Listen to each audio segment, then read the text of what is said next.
I'm Christopher Lloyd, and I'm standing here in the studios of Sirius XM Satellite Radio. It's a weekly morning, approximately 6 a.m., and this is the Opie and Anthony Show. Never before has one radio show been so extreme.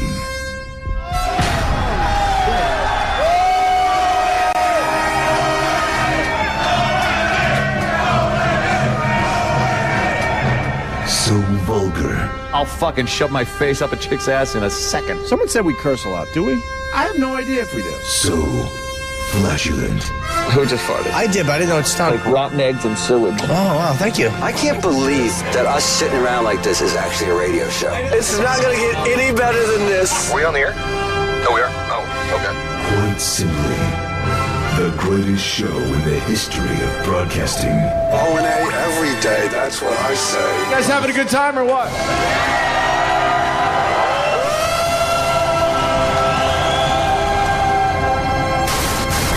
Rules are destroyed and conventions burned to the ground. Would you like to make some fucking circus? With Opie, the Destroyer. I would eat Betty White's ass. She's 90, right? It doesn't smell too bad. Anthony, the Rage. Holy fuck, how much more fair you wanted? Tired of these people. Up my ass all the time trying to get me to help. Fuck you! And Jim Norton, lover of the transgender. Every time a transsexual walks in the room, party horn should go off. Like, surprise! It's the Opie Opie and Anthony Show. Strap in, dicks. This one's gonna hurt. Double guns, bitch. But enough of this palaver. Let's get the show on the road. Let's do that. Morning, everybody. Hi. Morning to everyone that has electricity. That's true. I don't think this show is that important to people where they're sitting in their car just listening to us. No. Oh, I guess you really can because you can't waste your gas. No, you can't waste the gas either. So, yeah. So, good morning to everybody. We did a whole in the week rest of the country. We did a whole week of radio last week, and a bunch of people tweeting last night. I can't wait to hear you guys. It'll be the first time in a week. I'm like, oh my God, you know what you missed? Missed amazing material. I guess you had more important things to do. Bastards. I'm down to 17 miles on my car. That's what everyone's doing. I got the countdown. I can't sit. I drove by the gas line last night on for Hastina coming down 11th Avenue. Sure. It wraps up like 44th and then wraps around to 10th. But it didn't look that. It probably was about an hour and a half line, maybe. There's not a lot of gas stations on the island of Manhattan, and Or that Hess Long station, Island. Yeah. and that Hess station is one of them. There's only a handful on Manhattan, and they're way out on the outskirts and not in easy places. It's really boiled down to gasoline at this point. It's all about the fuel. It's like the Road Warrior. Now you might understand why we do what we do in the Middle East.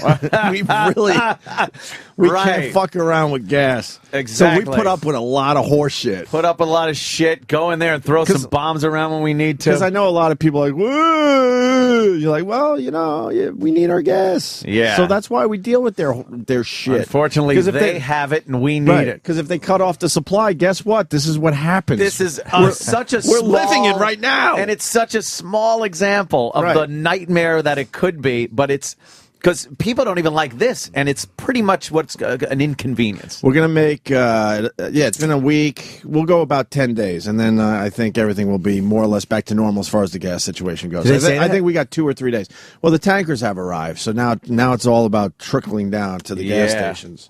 Wait, the tankers, do you mean the boats or the big-ass tankers that bring the fuel in? Okay. The ships and then the pipelines. I guess one of the pipelines finally opened. Yeah. And then a lot of the, I guess, tanker trucks have to make their way out to the various gas stations. I saw a couple last night.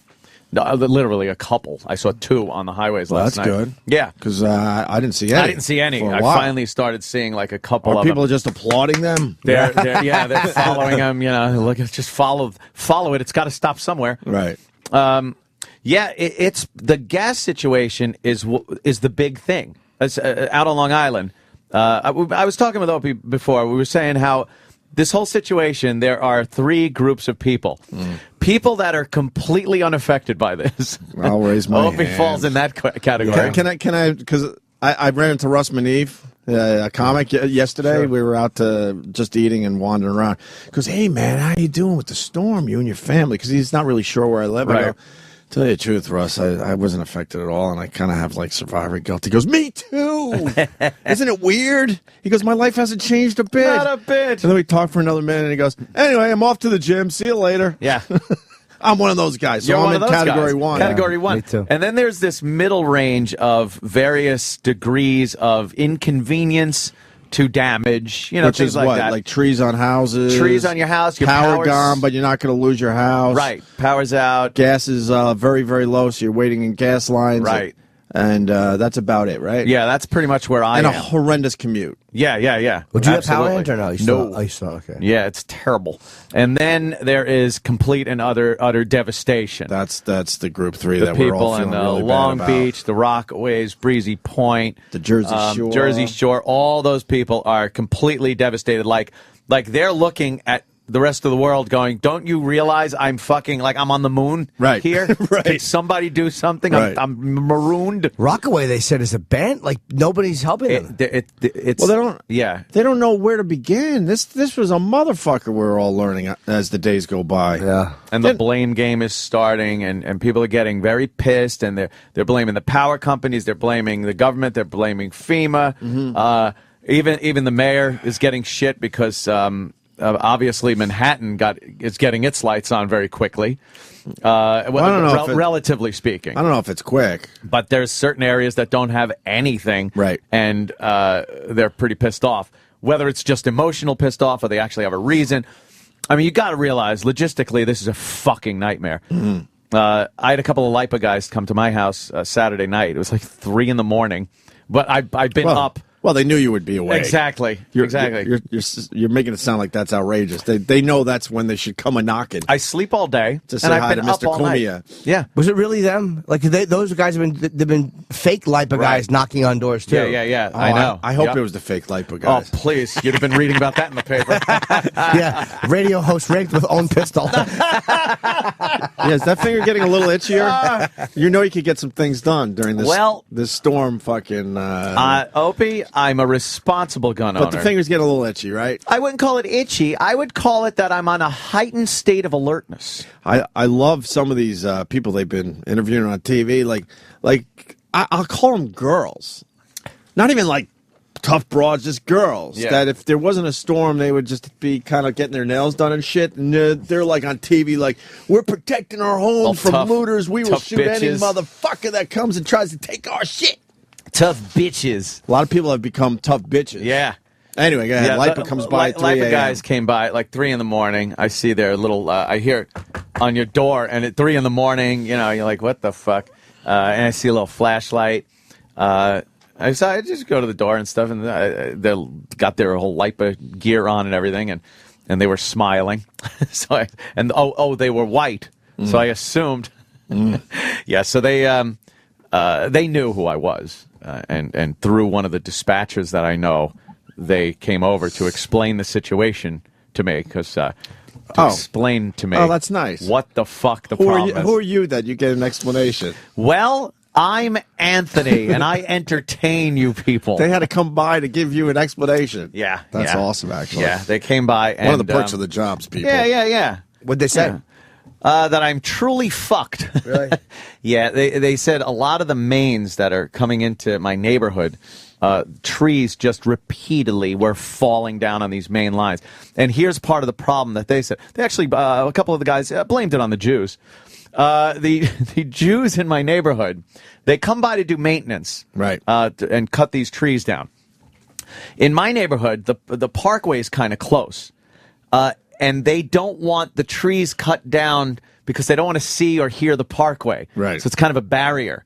And then when the storms come, they fall, and that's where all the electrical lines are, too. Sure. So they just topple on top of these. And that's the part of the parkway where they don't have lights either. Yeah. Why is that? The town was able to no idea get that done, or the locals were able to get that done, where there's no lights in that stretch of the parkway. Yeah. Because people don't want the bright lights seeing the glow of the parkway from their homes. So they came into my yard, and I showed them. They weren't even aware of my more localized problem, right? Which is a snapped telephone pole in my between me and my backyard neighbor's property. Is it still there? Yeah. Just snapped? Snapped with a big giant transformer on the snapped part on the ground with all the wires ripped out and a giant tree on top of all the wires. So for them to coordinate tree removal and wires and everything, it's very difficult. And what their goal is to get as many people online as possible. So to get a whole crew to put a pole in and get another fucking transformer up there for me isn't. So how long? Saturday they told me 4 days. Another 4. Yeah. Sunday, Monday, Tuesday, Wednesday, just in time for a nor'easter that's going to punch us in the balls. Yeah. And we're going to get punched in the balls this week. And my generator died on me Saturday, so I had to get another generator. What do you mean? You burnt it out? It just fucking went blah. I hope that happened. I hope that happened when you were doing something really important. I really hope. I really hope. Well, the good thing is, how did it sound when it stopped? Oh, that's the worst feeling ever. Oh, and I heard it. I heard it. And did you try to start it up again? Yes, of course. And how does it sound when you start it up? Oh, is that the worst? Not even a fucking inkling that it was going to start. Not even a sound of hope? Not even. Remember the sound of hope? You're like, you're like, oh, okay. Something's going on. This might happen. Just out.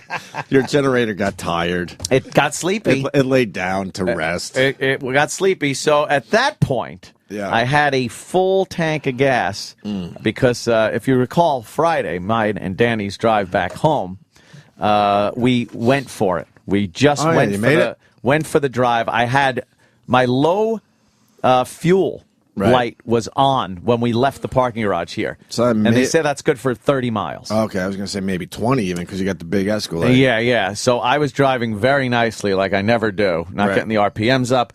And we realized, we got out of the city real fast. Right. Like, we can make this.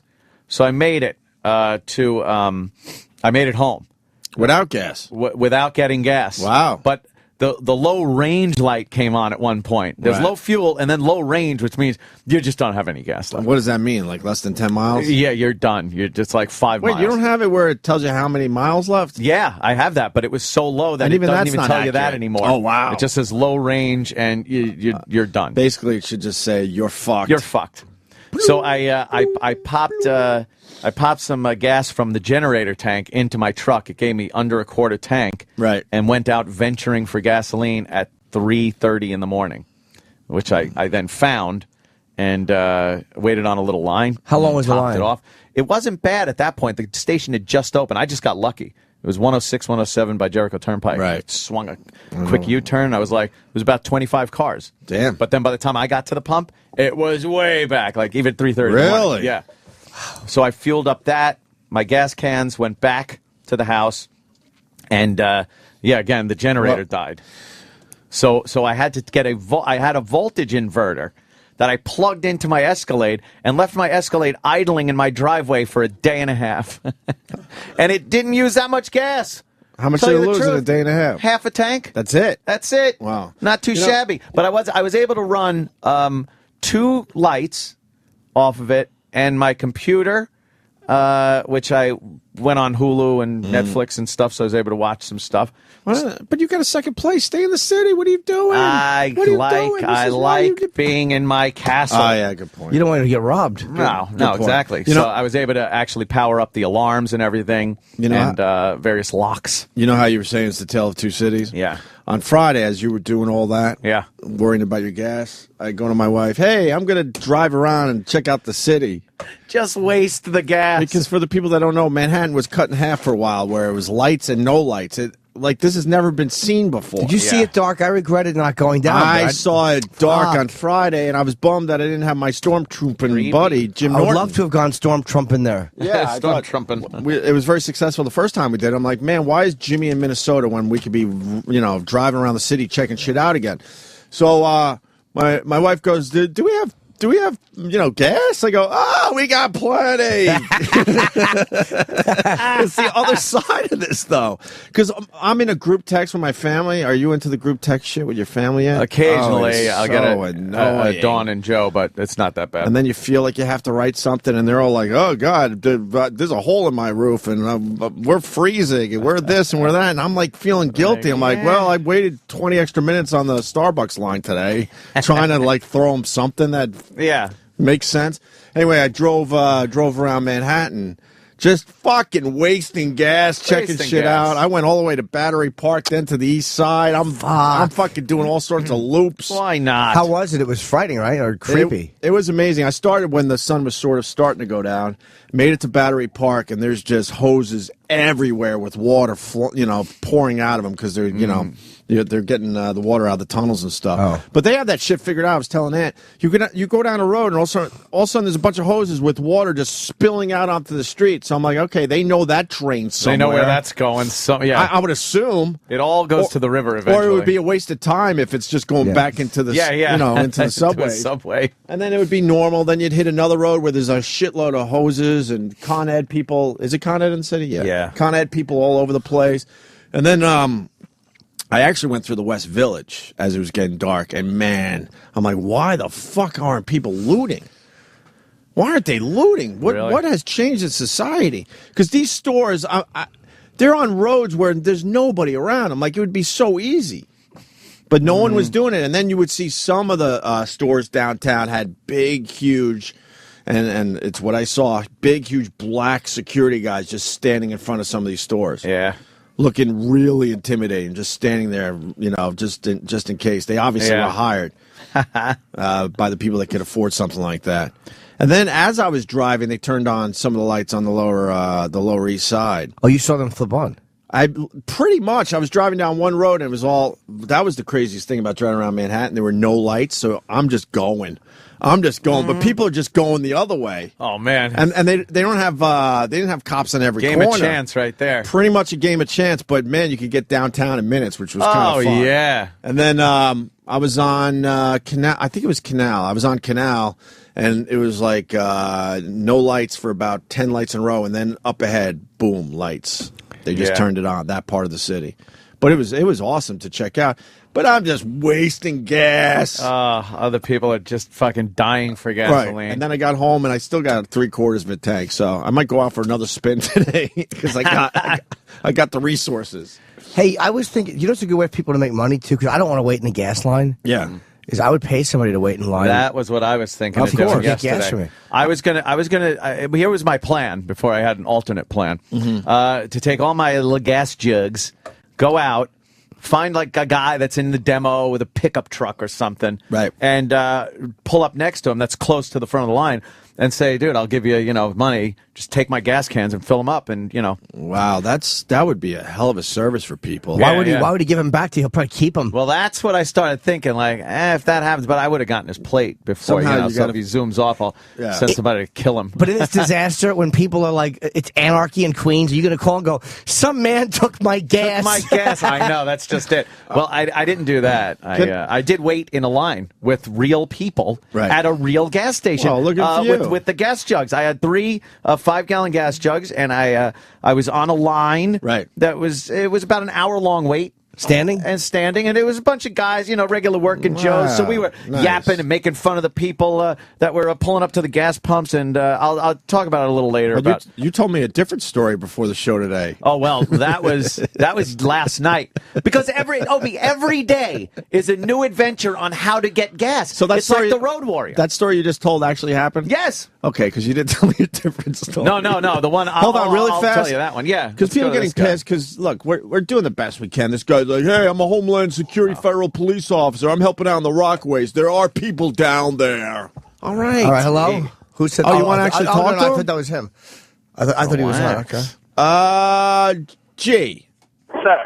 Hey, buddy. I think our point is that everyone is spread pretty thin. I would assume there's people in all the affected areas by now.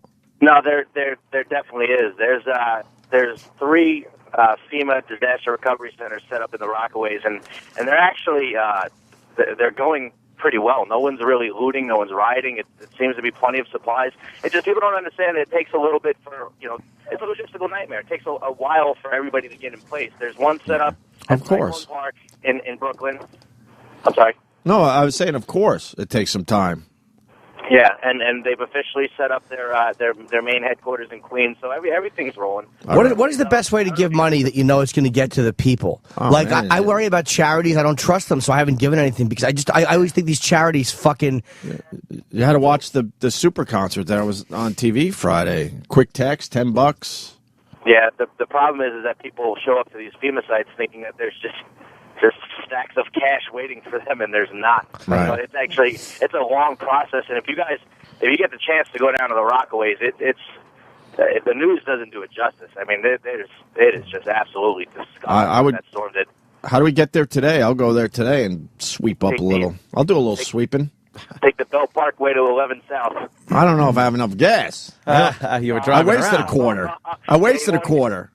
You don't want to get too far from downtown. I got 3/4 left. Can I get to the Rockaways and back? Do some sweeping? Yeah, sure. All right, I'll go sweep. No, but I want to give money. I just don't know where. 'Cause the Red Cross, are they like? I mean, I know they're legit, but does the money go where you want it to go? Because with charities, there's all this nonsense that happens. There's always. I don't. The Red Cross. I don't really. gets to a Not that I point don't where you're trust just done with these but I people, don't right? see where that money really God. goes. Right. Yeah, I want to give it, but Yeah, that's always the question whenever this shit Yeah, hits. Like, freaks me out. then you find out, well, you donated to whatever. I'm not even going to name anybody, and then you learn like months later that it just kind of sat there because there's all sorts of red tape before the money starts moving to the people that need it. So I don't know. Yeah. I don't know how that shit works. What's kind of impressive about the sanitation department and everybody is that they are immediately cleaning up the Rockaways. I was there starting Monday night when a large section of buildings were on fire because of a gas line, and just the cleanup that they've done in just a week is remarkable. It really is. Right on, brother. All right. Thank you. guys. You take it easy all right. and enjoy your Yes. Thanks, buddy. I know. I do feel bad. We have power. My brother's restaurant, F.A. Triley's, which I talk about a lot on the show, he had to throw away everything. Of course, yeah. He's figuring he lost 20 to 30 G's. Jeez. And then Aunt goes, is that covered by insurance? I don't even know. I don't even know how that works. I wonder. They have to have some kind of storm insurance at a restaurant. He had to throw everything, everything away. Even the chairs? I don't want these. Empties the place, the ovens. He didn't explain the storm damage itself. I'm not really sure, what happened in the village of Huntington. But yeah, he had to throw all his food away and start over. If you're eating off of any of those fucking street carts in the city, you're crazy. Ready for this? Yeah. I had a burger yesterday from a place in our neighborhood, and obviously these restaurants weren't getting their regular deliveries. Uh-huh. I had about 4 bites of this burger, and I went, this meat's bad. Yeah. And sure enough, 3-4 hours later, Dude. I don't even have to tell you what was happening. Where were you? I got a quick fucking bout of food poisoning. You want gyro? I sell you the gyro. The lamb is just fucking rotting. Well, this was a restauant in the neighborhood because I think people are making judgment calls. Like I just told you, my brother said, "Fuck, I didn't want to throw $20,000 worth of shit away," but he did. Uh-huh. But I'm sure some of these restaurants are like kind of doing this, like, right. I think we might be able to push this forward a little bit. That's good. Doesn't look that bad. Yeah. And I got hit with something yesterday, man. Well, you've been. And then I told my wife, I'm like, why are we ordering out? We got to wait a little while because people aren't really getting their deliveries yet. Do you know their regular deliveries? Yeah. I'm so dumb. This is what I did last. I ordered Chinese food last night. Oh boy, from a place up the street from us. But I got the chicken and broccoli. I got no rice. I don't know. I'm telling you that. But the chicken, like, why would I order chicken? That was stupid. It's not really stupid because with the flooding, all the rats came above ground. So yeah, they could. The Chinese people, abso-fucking-lutely, dogs, cats, rats, are in heaven right now. Whatever you need. Look, man, I'll say it again. I've told this story 20 times, and I want to tell it another 20 times. When I was living in Northport, there was a Chinese restaurant. It's long gone now. I sat there and ate some kind of chicken dish, and I have no doubt in my mind I wasn't eating chicken. There's no fucking doubt in my mind. It was so gamey. I ate half of it before I realized this is not chicken and threw it away. And then you got to wonder what the fuck it was. I don't know what it was, but I know that it wasn't chicken. I just know. Because when you talk about this with Chinese restaurants and stuff, they come out of the woodwork. But I'm telling you, I had an experience where I knew I was eating something I never ate before. There's no doubt in my fucking mind. And that place closed down because I think they were probably getting a little desperate and cutting some corners, and people stopped going there. I don't know, but the gas situation is one of the biggest problems. Aside from people that completely lost their houses, the next biggest problem is this fucking petroleum situation. It's every day has been, where can I get gas? It's like drugs. It's like fucking it's like when you do coke, all you want is more coke. And all you're thinking about is, where can I get more cocaine? Well, with the gas, you get some gas, you feel good because you got a lot of gas. Right. And then you'll be using it, and then you start looking and going, oh shit, it's getting low. Oh fuck, where am I going to get my next fucking fix of gas? And then you got to go out and try to find it. And you either score or you don't. And like I said, I went out 3 a.m, and then the next day I stood in a line, and then the next day, is something else. But it's constantly trying to find gasoline. You gotta just find the drug dealer himself, right? Because it's all like, I know a guy. This guy. If we go over here, he's gonna, show us the way to the gas station. Well, last night I got that was the shit right there. What'd you do? You found the drug dealer? I found the fucking source. You found the gas source? I was on Twitter, and I got a little... People hate when we tell a little shit. tweet. Well, it happens. I'm going to tell you. Sorry. Right? But I don't know. Maybe. Everyone's got to do what they got to do. This is I just want to explain. I'm actually protecting you. Oh, I know. But because what you're about to say is going to piss off people. Fuck them. But it is our lives. Fuck them. It is our lives. Every once in a while, someone fucking contacts us and takes care of us. Here's the fucking deal. I've seen so many people on the news, and you can understand they're fucked up. Everything's gone. They're fucked.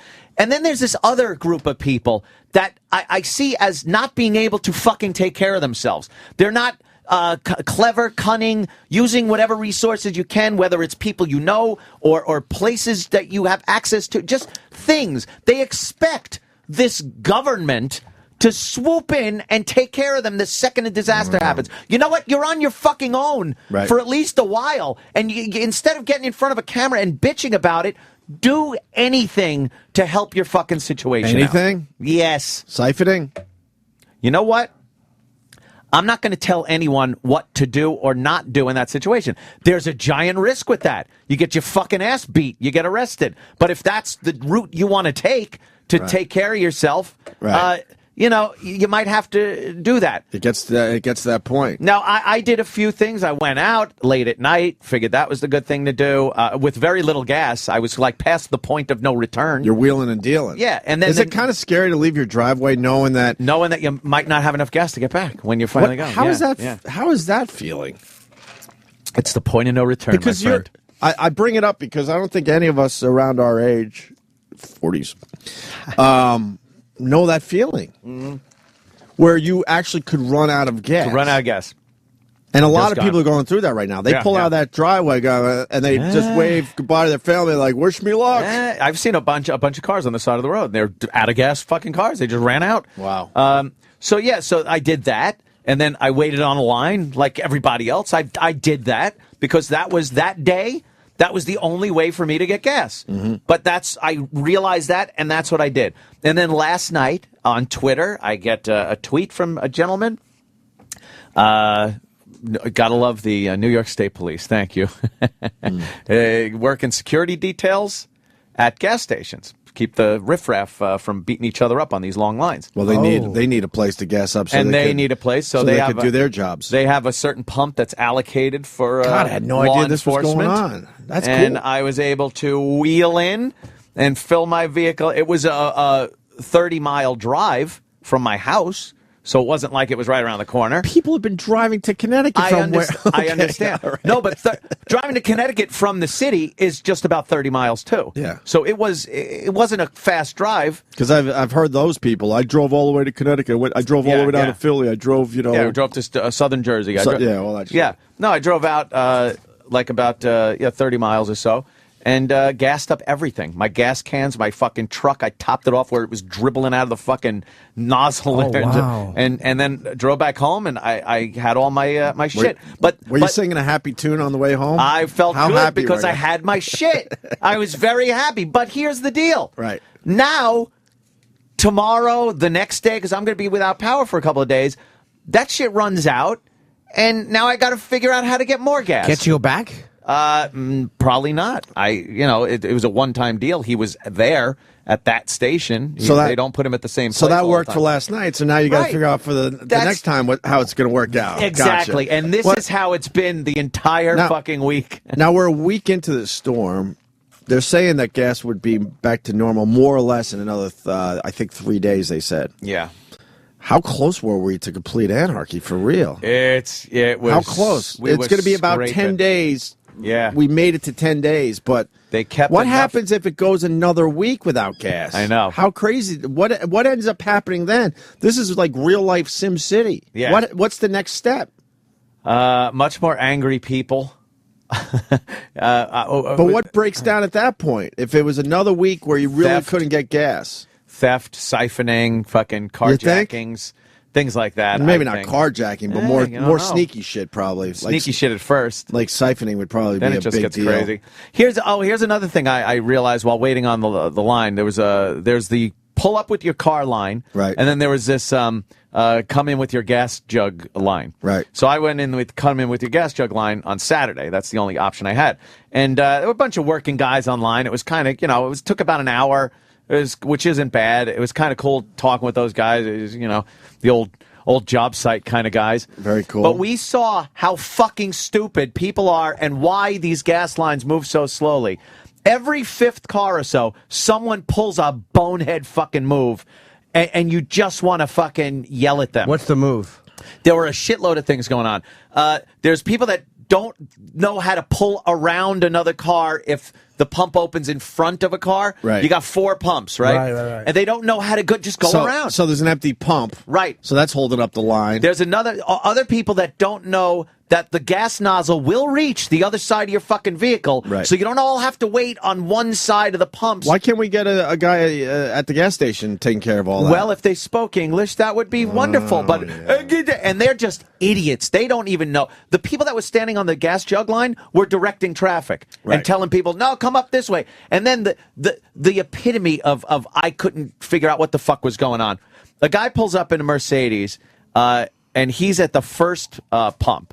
And there's a guy behind him at the other pump, and next to him at the other two on the other side. His car fucking conks out right there at the pump. There's 4 pumps. It's 25% of your fucking output is now blocked by this guy. The gas station guy comes out with this battery pack and jumper cables, lifting the hood. They're futzing. They're fucking trying to start. It's not starting. Everyone's just saying, push the fucking thing out of the way. Of course. They wouldn't push this fucking thing out of the way. Why? Because they're idiots. There was no reason for it. And then we were actually saying, well, if you're not going to push them out of the way, can we go over there with the jugs and fill up because no cars are going by there? No, that jug line. Yeah, but you're wasting a whole pump there. Jug line. That jug line. They all become the soup Nazi. You fucking idiots. Did you hate them? I wanted to douse them in whatever gas I had and throw a match. They all become the soup Nazi. They are idiots. I can't stand them. So yeah, and then this woman blocks the gas line. She's at the end again. Right. And this car's behind him with a couple of girls in it. And they're like, could you move? And she goes, I'm waiting for my change. You don't wait for your change on the fucking line. You move forward. Well, that's the me, dude, right? mentality that everyone has. And she couldn't to fathom a certain extent. why the car behind her Why? that Because wanted she's to wait for good. gas She's was good. pissed. She's gassed up and she's good. She's going to wait for her change. She had to wait for fucking change. Well, we've all been waiting 4 years, right? Yeah. Wait a little longer. Has anybody pulled the move that people put? Like, I think it's murderable when you're online to merge off an exit, and that scumbag that pulls up to the very end and jumps in front of everybody. And I also hate the person that lets them in. I'm like, don't let him in. Yeah. If I catch Kenny doing that, I yell at him. You know what? I'm a don't let him in guy. Never. There's so many let him in people. Here's what like I when you're do. merging and all that. Like, no, you don't let someone that just pulled up at the last second in. Selfish. There's a way to do this. You don't understand. Ah. Here's what you do. I do it all the time. Ah. Because people are stupid and unattentive, and I take advantage of it. I'll fly. I won't stop and wait to get in because that pisses people off. I will fly. And the second traffic starts moving, you got to look way ahead. Yeah. And when you see someone fucking slipping, you slide right in. Oh, I'm not. Yeah, I'm guilty of cutting in, but I'm not going to let anyone else cut in. Exactly. That's how it works. And I'm not gonna do the slow creep in. Has there been anybody doing that at the gas lines, though, trying to cut up? No, they will kill people for that. And it moves so slow. There's no one gonna No one's gonna let you in. get in all front the of you. news coverage. It's very obvious that it's going to get ugly. Oh, on so those then gas lines. there was a little drama at the You can't drug fuck line. around. Right. I was about 10 people back with my little jugs and waiting for the gas pump to open up. And then the guy came over and finally did allow some of the jug people to use that gas pump, but for only credit card people. So he goes, anyone with credit card want to get gas? And I'm like, yep. I pick up my jugs and I start walking. And I walk over to the pump. And now I'm getting ready to pump my gas. And this guy comes walking over with his ugly, dumb fuck wife. And it's like, I was ahead of you on that line when he asked for the credit card thing. I go, yeah, I don't care. He said, who wants fucking gas for credit card? I have my credit card. I moved. I go, where were you? I go, that's why everyone's waiting. I heard and I went. I go, I heard and I went. Like go. Ralph Cramden. He was looking at me horrified. Oh, he was so pissed at me. But it's like, he literally showed up a minute after I started pumping my gas and said, "What? I was No, you weren't." It's quite the scene out there. It's pandemonium. I have a brother who doesn't have electricity in northern Jersey with 3 small kids, 8 and down. Hole in the roof, huge tree hit his house. He's without power. He got a tree on his house? He's got a tree on his house. Damn. A lot of people got that tree on their house. Damn. I got a tree on my house. I got a tree on my house. What a fucking premonition. Oops. What a fucking... Oops. Yeah. Oh, it was all fun and games. I wonder how many playing it, wasn't it? I wonder how many people laughed at that clip over and over again, having an actual tree on their house now. I don't even want to imagine. It used to be real funny for everyone, wasn't it? But it's like that, how you were talking about gas. You figure out how much gas you got and what you could do that day. Right. My brother is in a cold house. And I'm like, I never lost power, and I got plenty of room. Come on by. We've been trying to figure this out since last Thursday. Yeah. And he can't fill up. Because then he's like, well, if I get gas, then I'll be there for the weekend. Yeah. Turns out he can't really fill up. Yeah, he has to stay in his cold house instead of coming and staying with me. But then I'm like, look, I got 3/4 of a tank. I wasted a quarter on Friday. But I said, if you could get to the city, then take my car back. Right. I don't care.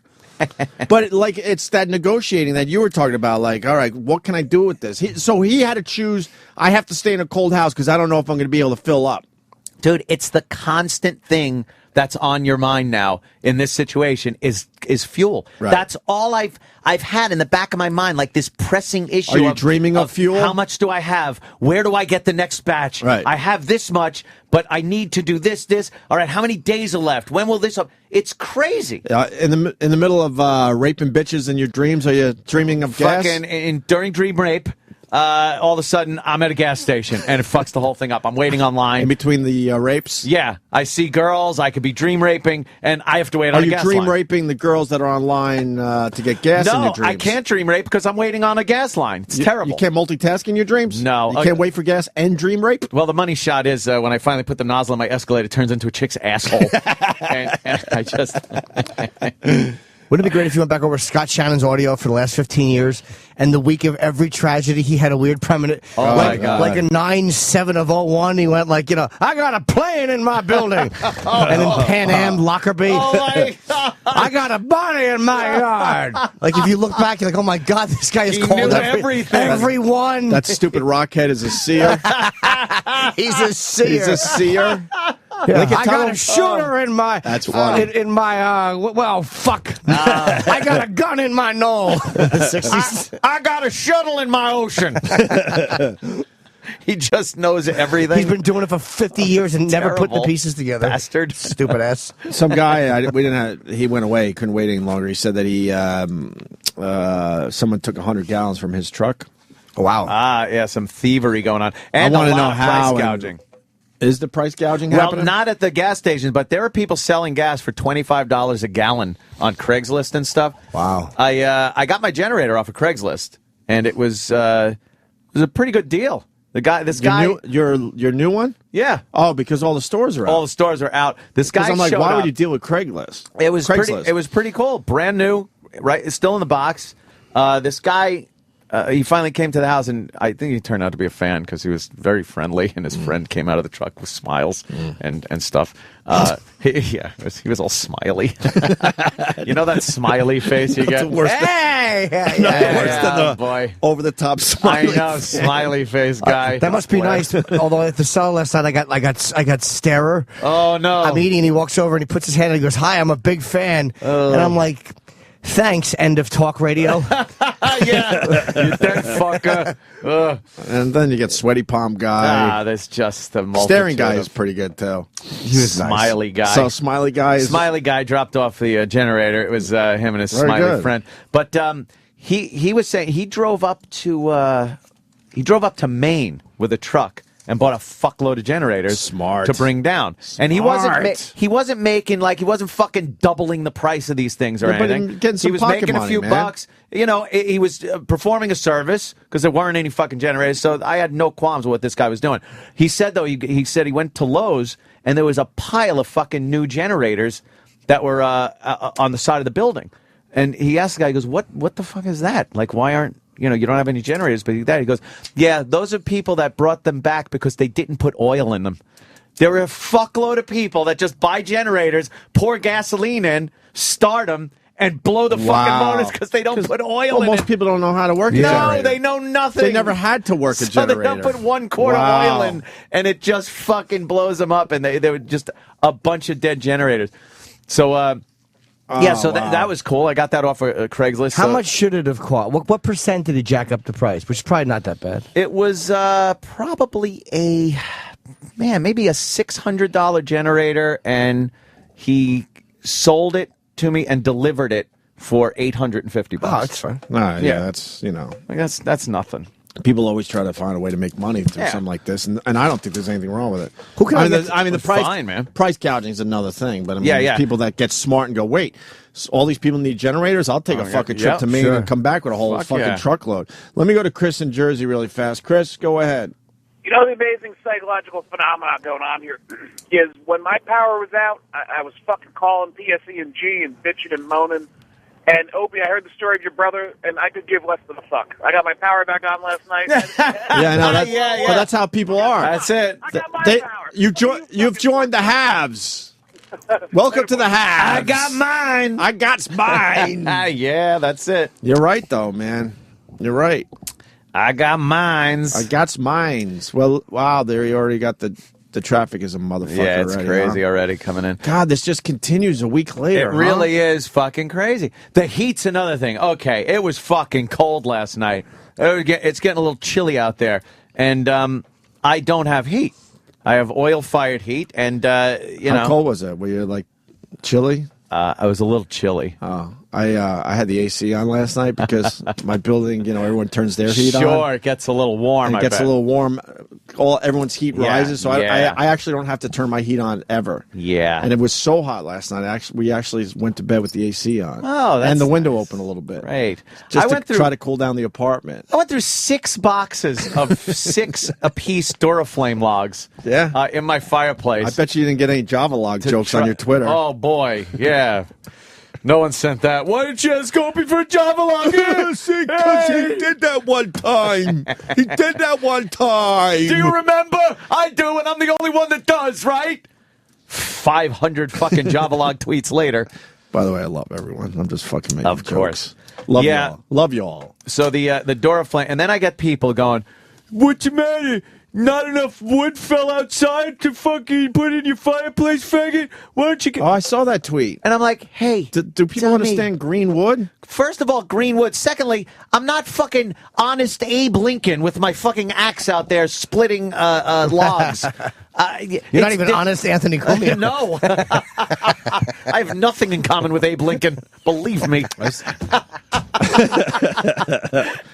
So you will Hopefully soon you will, though. Next time you go to the movies. So I guess you won't be seeing that new movie, huh? It looks terrific. Well, maybe. I used to love chopping wood back in the day. Yeah, it's cool and shit, but until you get a log to your fucking forehead, because you put it and try to split it in half with one good workout. chop down the middle. And that thing starts flying toward your head.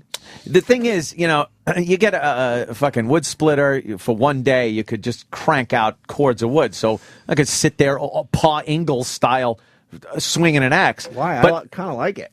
I don't know. If you're looking for a quantity of wood, if you're just looking to, fucking get a little workout, then sure. But it's all green wood. It's not going to burn, you dummies. Mm-hmm. Next year, there's going to be a fuckload of wood. Boy, next year you'll be able to get a cheap cord of wood, that's for sure. Yeah. But this was all Duraflame, and it heats up probably a 5-foot radius from my fireplace. I know. That's it. You got to get a wood-burning stove. So, let me put that in my house. Why not? Yeah, why? Wood-burning stoves are awesome. Well, I'm certainly getting this big generator. It dries the fuck out of your skin. You feel very, dehydrated. Nostrils. Oh, yeah.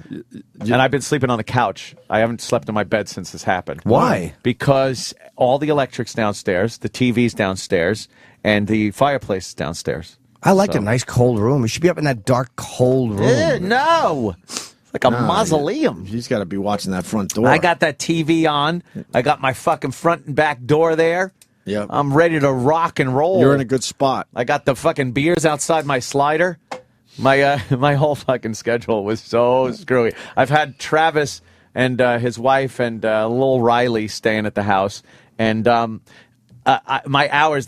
I don't know what they think, because I sleep all day long. Probably 7:30 p.m. I'll wake up, and then I'll just be up until the morning. How do you do that? Because I'm up. I see. It's amazing. I'll wake up at 6 in the morning on weekends. No exaggeration. 6 is pretty much my limit. And I see you still tweeting. Yeah, I almost want to write you and go, tag. Yeah, I'll take it from here. Take it from here. I'm going to sleep. Right. Yeah. But I would love to stay up all night on the weekends, but my schedule is such that I kind of keep the same schedule that we have during the week. Yeah, I But can't you're do able that. to flip the whole fucking thing. I don't know how you do that. In a day.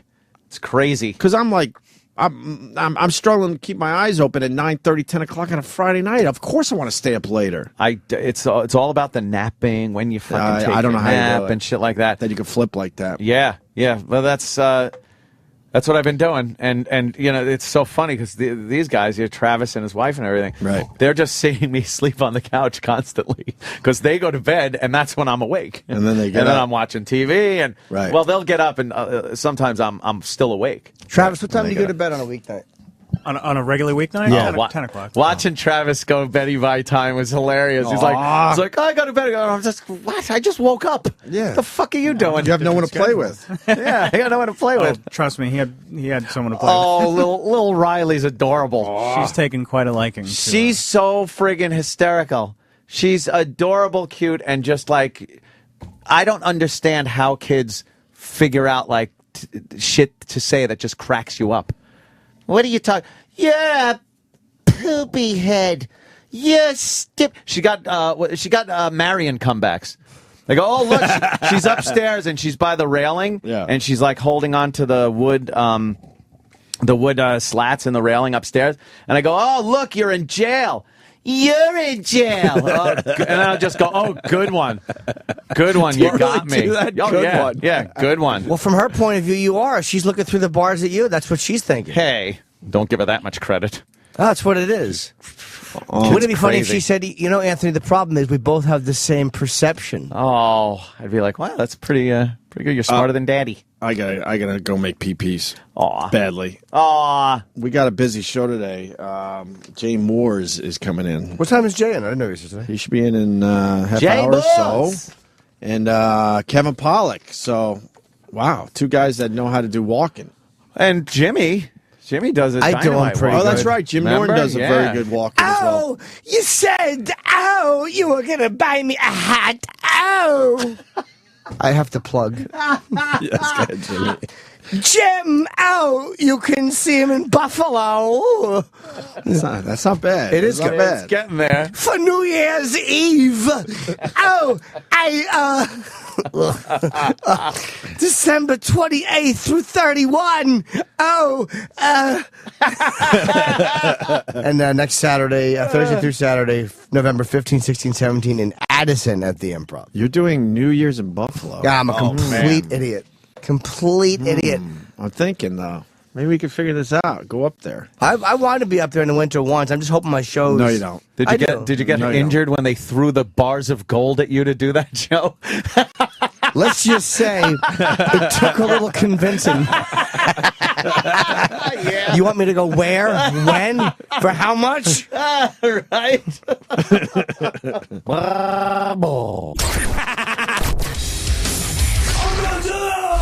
And now, another bedtime story with Jim Brewer. Lars gives a call. God, this is like 98, something like that, 99 maybe. And he goes, Dude, what are you doing tonight? I said, I'm playing down the village. Let's fucking hang out and I'm gonna meet up with some friends. It's gonna be great. On the way over, we cabbed it, and some kid from NYU left his knapsack with all his books and notebooks, and So you know what? I'll be a nice guy. How cool is be? Guy from Saturday Live is going to send him back his books. And, well, this is a thorn in Lars's ass from the minute I get it. From the minute I get it, he's like, dude, what are you doing with the fucking nap? Get rid of the fuck. It's ridiculous. You look like a fag walking around with this fucking knapsack. So I'm walking around with this thing. I said, I'm going to give it back. Why does the knapsack bother you? It's fucking stupid. Fuck that guy. He's irresponsible. Fuck him. It'll teach him a lesson. He tears the knapsack off my back. I said, what are you doing? He tosses it across the street, hits some chick in the leg, and it opens up and the bags go all over. And he's walking down the village going like this. There's your fucking knapsack, huh? Are we hanging? Fuck the knapsack, huh? Huh? I'm like, Lars, what are you doing? Chill out. And he keeps getting in my face. Are we hanging or what? I went, I don't know if I can live up to this. I talk a great game, but I don't know if I can live up to this status. Stay tuned for more bedtime stories with Jim Brewer. I was driving home and I was behind a bus. You know, like the bus has an automatic sign. 911, call police. I call 911. 911, what is the emergency? I'm on 10th Avenue northbound and I'm behind the bus and the sign says call 911. I thought it was a stolen bus. I didn't know what was happening. There could have been hostages. I mean, we all saw that Keanu Reeves movie. I'm on the phone with the 911 and this fucking dummy is, where are you now? I said, I'm northbound on 47th Street on 10th Avenue. Okay, you're on, now where are you now? I said, 48th Street. Where are you now? 49th Street. And you said it's heading which way, sir? Northbound. It's the only way you can go on 10th Avenue. We're so irritated with these dummies. So we make the left on 57th Street. We go down to 11th Avenue. I go, look, he's making a left on 11th Avenue. It's a yellow light, so the bus slows down and then shoots through the light and leaves me at the red light. I knew that the bus did that on purpose. I'm like, this guy knows I'm behind him. Now we're going southbound again, so I call back. No, where's the emergency? So I just called and no one is doing anything. I'm following a stolen bus, I think. No one is doing it. How long does it take to get a squad car on fucking 11th Avenue? So I pull up next to it, and it's really dark on the bus, and I just see there's a black dude. I'm on the phone. I'm like, I'm looking at the guy, and he's just a black dude, but he's not dressed like a bus driver. And I know that he's stealing this bus. I'm northbound now, and he's behind me, and they're like, what street? I'm like, now we're passing 40th Street. The woman was like, where was he before? 10th and 11th, but then he came down 11th, and now we went up 10th. Okay. He's probably going to turn it off because you're going to lose him. Follow Sir, this you fucking keep guy. saying 10th and 11th, but 10th and 11th are in parallel. What street and 11th? I know, he was on 10th, and then he went down 11th. So then I was just like, fuck this shit. And I drive away, and he pulls away slowly and starts to drive. And I'm like, you know what? Forget it. You know what? Thank you. He just turned it off. He just turned it off. Okay. We lost him. And he probably turned into the bus depot. Sirius XM, the Opie and Anthony Show.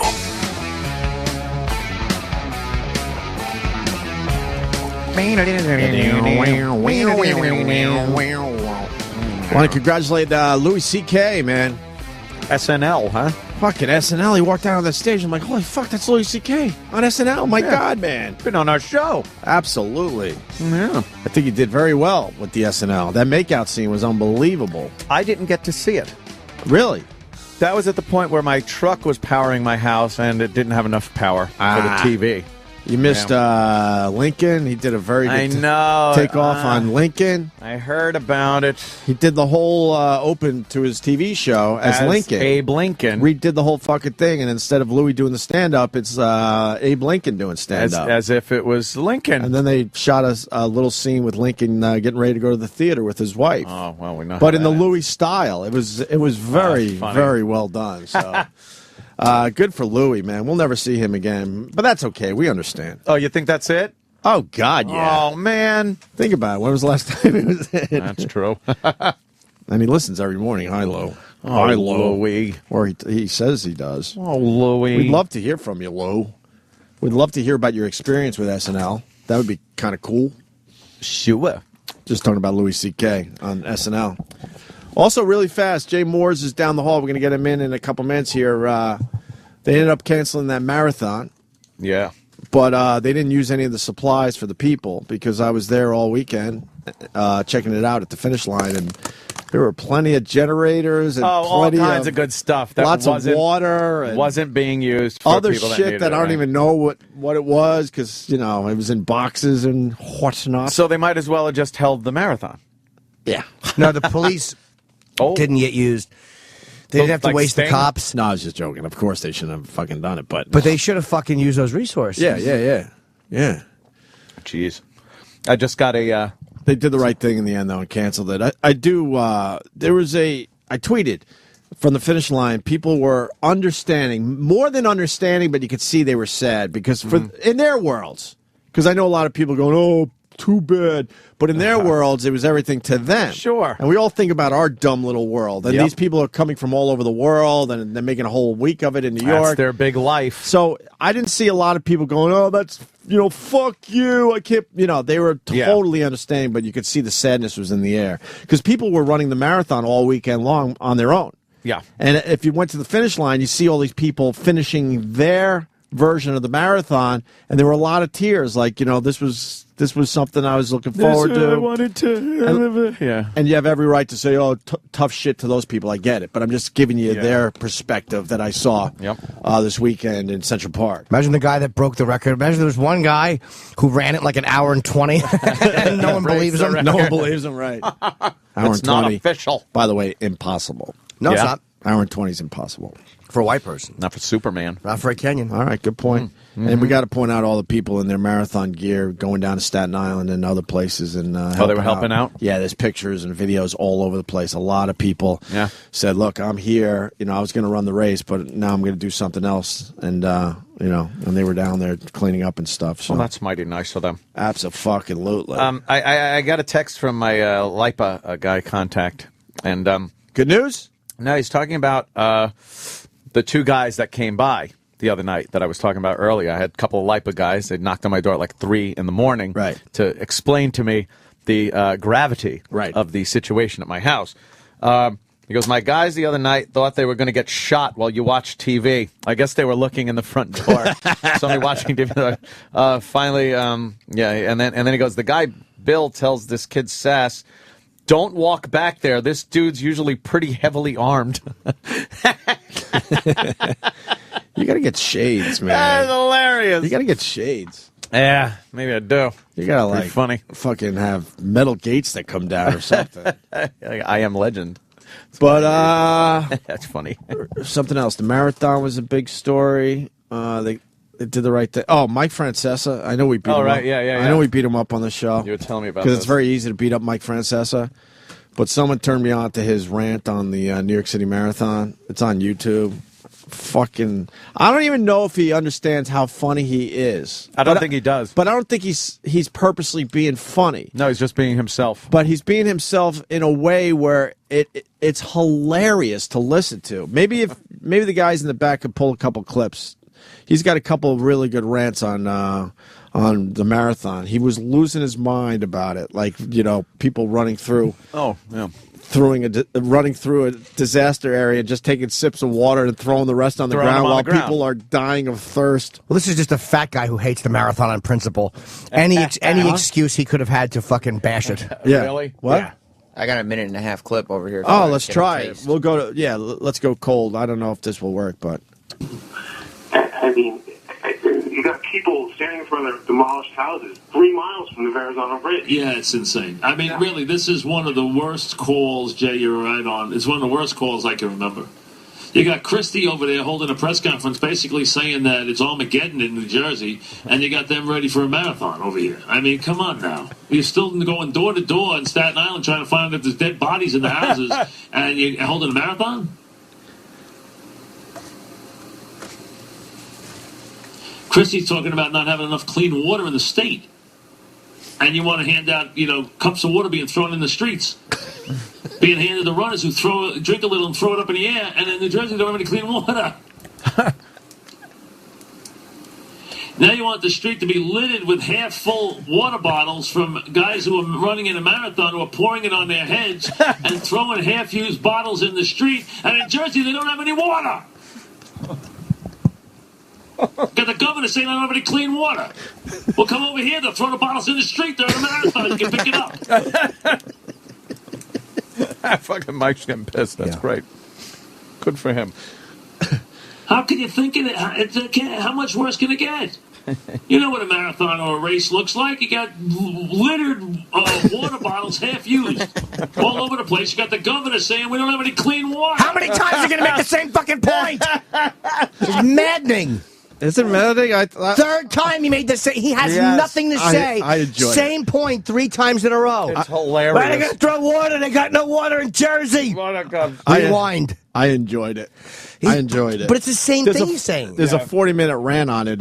Yeah, but that. I bet he goes up 20 times. Because that's why it's funny to me. It's like he's obsessing about it. He can't wrap his head around the fact that people need water. They got no clean water. And these marathon runners are going to fucking take a sip and throw the rest on the ground. They throw it up in the air.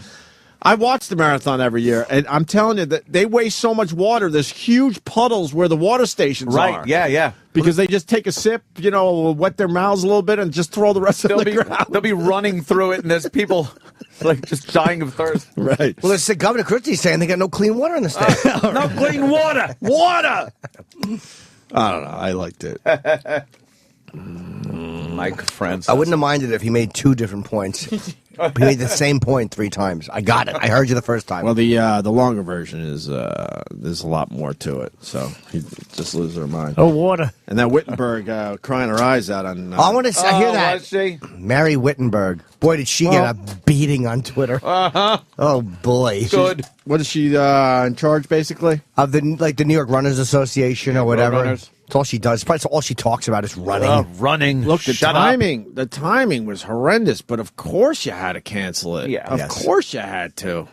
You know, the ING New York City Marathon has always been about bringing the city together. And when we were hit with this unprecedented storm earlier this week, from the earliest moments, New York Runners and the mayor's office came together, and the whole idea was for come Sunday, for the marathon to really bring everybody together, uplift everybody, and help us both honor those who've been hurt and lost in this. Honoring them how? And by the way, doesn't honor dead people. What you're hearing here is a whole line of bullshit. Shit. They're seeing all the money and all that shit. Yeah. And the money that she probably makes off it. And she'd have been all over the press and this with her smiles and. It's not. Hey, look at what this is. The first thought is never, well, this will bring the city together. That's never the first thought ever. Sometimes that's how it works out. But they're thinking about the money. How much money are they going to lose if they cancel this marathon? That's what they were thinking. Precisely. Her voice is annoying because she kind of has that thing. They brings the city together. I got to listen. Her voice is irritating me already. Listen. And people are mad that the Giants played yesterday. They're like, if you cancel the marathon, why aren't you canceling the Giants game? Why didn't you cancel the Knicks games? I think he canceled one Knicks game, right? Yeah, Knicks Nets he canceled. The first night out. They're private events. They're not funded by the fucking government. Yeah. They're not using 2,000 cops. They're not playing. They're not running They're not running first downs through disaster areas. They're totally different thing. It is a different situation. 100% different. You don't cancel everything. You just don't have a city-sponsored marathon where people are jogging and running through the disaster area. Yeah, that would be like if people were living on the field and they still had the game. Like they opened up Giants Stadium for refugees from the storm. A quick shanty town. Yeah, they put up some tents and let the people live there, but they still played the game. Yeah, I'd see where it's different. I understand in a way you can't shut down everything because of what's going on in your city, but the marathon is unique. They promote it as, a celebration. You're running through 5 boroughs. Amazing. Yeah. And one of the boroughs doesn't have water! Clean water. They don't have clean water. They're throwing it up in the air. They don't have clean water. He's all mad. I love it. Kind of liked it that he kept going back to the water. It was the same point. It just was, we got it. Honor those who've been hurt and honor. lost Shut up. in this really difficult, tragic storm. And also, because that's what the family wants to see of their loved ones that perished in this superstorm, as they're now calling it. Yeah. Oh, they're honoring my dead relative by running through my fucking town. Yeah. And the other thing Mike Francesa brought up, what, Jimmy? Oh, no. What happened? I just saw.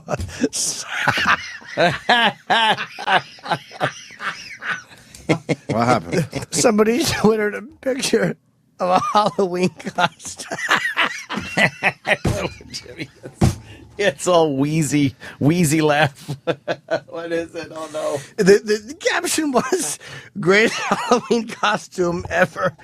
And, oh, my God, it is. What is it? It's a guy. It's a guy, and he's got like it looks like I couldn't make it out. He's got, that isn't even right. He's got like it looks like there's a kid blowing him because he has like a backwards baseball hat, and the kid's arms are around his legs. He walks around with the little kid blowing him. That's terrible. Holy fuck. Oh my God, is that funny? How do you walk around with that costume? Oh, shit. Oh my God, is that fucking hilarious. Whew. Oh my God, that made me laugh. The other point Francesa made was that they were shutting down gas stations in Staten Island. Oh, great. For the marathon. Why? Before they canceled it, because it was in the way of the race. So they were actually going to close down some of the gas stations. Unfucking believable. Because they couldn't have the race and people trying to gas up. And that was another point he made where he was losing his fucking mind. And people, they drink gas, they throw the gas. We got no gas here. Half water gas on the ground. Gas. All right. The people got no gas. So he's basically saying they're trying to gas up and they're shutting down gas stations just so they could fucking have this marathon. So this is all the points when you hear this stupid Mary Wittenberg. It's all bullshit. They were trying to figure out how to save the marathon because it brings in a lot of fucking money to the city. To really move the city forward, and it's sad, but what has happened in these last few days is it became clear the marathon became a matter of controversy and division in the city, which is just not. It's so opposite of what this event is all about. So it was time to make an incredibly difficult decision that we made together, and the decision was this is about. Moving this. How is it a difficult decision? It's the obvious decision. What they call the no-brainer. It's the no-brainer. What is she talking about? And the decision was this is about moving the city forward. It's about this marathon lasting for many, many decades to come and continuing to inspire people and help the city. And it was time to just move on and let the city focus on our efforts ahead and on to recovery. Yeah, you had the mayor's support of this, but you didn't have the support of a lot of the other city leaders. Well, I think there are lots of different opinions about whether the marathon should have run or not. She still thinks it should have. Of course she does. Of course she does. She's not even apologetic. Self-centered twat. Of course she does. Sympathetic about She doesn't it. believe any of the shit she's saying. Of course not. It wasn't her decision to cancel it. She was told that it's going to be canceled. Right. Yeah. She was not in on the decision. And Sorry. that probably came from Ray Kelly, who I think is the police commissioner. I bet it came from them, and they said, look, there's going to be a problem. Yeah. There's going to be attacks on the runners. Yeah. Someone's going to throw something and hurt one of your runners. It was leaning toward that big time. And I bet you that yeah. probably came from Ray Kelly. Yeah. She didn't decide this. She was told. She wasn't in on the fucking decision. Fucking no. What do you think, Mary? Yeah. Well, I think the city needs to recover. I think we have to do the city fucking Chip Wittenberg. I fucking hate her. If we have to run the race or something, how come they call it a race when it's all different races or something? To run or not, I think that there are a lot of negative voices, and that had a lot to do with our decision because, again, it fed this controversy and conflict. Not your decision. Oh, Someone boy. told you this is what's going down. You get your almost pretty face on TV, and you fucking play your part. There's no tough decision. No. There's people who have fucking their homes are gone, and you want to set up a race through their neighborhood. That's not a tough decision. No. Fucking bitch. Go. How about this? You head on the turnpike south and run for 25 miles, then take a train home. Self-centered cunt. Fucking annoys me. Yeah. That's the city. Tough decision. We have to recover for the city. Fucking awful. You know what rotten blowjob she wants to give with that rabbit mouth? Also city. Just put the tip of your penis in my mouth. It'll bump my teeth. She has fucking Edgar mouth. I hate her. And I think they're going to try to run this thing, man, because they didn't start taking it down yet. It takes well over a week to take down the whole finish line area. And they're not using the stuff. But you get so many people. Because they build all these temporary stands and, tents. And they can't be flying in, though, like twice. Well, I know. Well, I think what's going to happen, a lot of people obviously are going to fly home, but I think they do. I still think they just might do this in the next week or two. And it'll just be one of those years where it's a weird year for the marathon. I think they're holding out hope. I don't know. When would they do it? Do it How about they do it in like December? They would have to do it very. Winter? No, they would have to do it very soon. Yeah, I'm wondering if they're just holding out, hoping that maybe they could squeeze us in the next week or two. Those generators. I'll have a just report sitting there. tomorrow because it'll be obvious if they start taking down the stands and stuff. Yeah, I saw generators just sitting there over Just the weekend. sitting there. Sitting there. Some I saw a pile of water, big, huge, like those big fucking office water fucking bottle things. Why don't they fucking distribute that? Well, what are you gonna do? What are you gonna do? Want to do a quick break and we'll get Jay Moore in here. Alrighty, we'll do Jay Moore next. Kevin Pollock's coming in as well. He's promoting his book, How I Slept My Way to the Middle. 3 of us are going to be doing walk-in. It's going to be crazy. Oh, insane. I think you got this, Jimmy. I got it. Me and Jay probably do the best, too. I think you got this. Really? Oh. It's coffee. Oh. I do them all right. And we got Terry Bradshaw. Is he in trouble? Yes. Yeah? He'll have to. He probably should apologize for this one because it's like sometimes you say something and you make your point. This was just one of those dumb things, and it's like there's nobody that hears it that doesn't go, "What are you doing?" Even though everyone knows he's not a racist, he's just one of these dumb jocks. But you can't. It's just a stupid thing. Well, we'll discuss this with Jay Moore certainly next. If you haven't heard what Terry Bradshaw said, oh yeah, we'll let you know next. New to SiriusXM's Fantasy Football Channel. It's the Jim Florentine Show, putting the fun back in fantasy football. Nothing exciting about fantasy football. It's fucking guys in khakis and button-downs watching football. They bring their laptops to a fucking sports bar to come over. Who just scored that touchdown? I go, why? I got him on my team. Fuck you. Go in the ladies' room and take a piss. It's Jim Florentine and your calls, talking everything fantasy football. Hey, Jim, what's the best way to keep up with your team while the game is on? Nobody watches fucking football with a laptop open. Nobody. You have a fucking case of beer and some sandwiches, and you're talking about fucking getting a hand job from a stripper in the during the commercials from the night before. Hey, man, you know all your listeners love fantasy football? All right, I don't give a shit. No fucking manly men play fantasy football. We aren't even sure why we hired him. It seems counterproductive. And we're going to open our fucking laptops and our iPads, and we're going to have a draft. Who are you going to take? How about taking in the ass, you fucking homos, with your fucking fantasy football? It's just nerdness. The Jim Florentine Show on SiriusXM's Fantasy Football Channel. Go in the ladies' room and take a piss. Coming this fall, daytime TV is back with a bite. Hell yeah. Spend your weekday afternoons laughing, loving, and learning with Mike. I'm not going to say anything about the vagina. Heavyweight champion of the world, Mike Tyson leaves the ring behind and hosts his own daytime TV show, giving dating advice. That's how it is. Everybody knows. You stick with your ex even though you break up till you find somebody whose sex is better or just as good. Sharing personal experiences. Don Keenan, give me my per diem. I couldn't eat, motherfucker. I'm going to beat you a grown man. I ain't eat, motherfucker. Fuck you, nigga. And getting a little rowdy with the studio audience. Fuck you! Fucking do it! Yeah!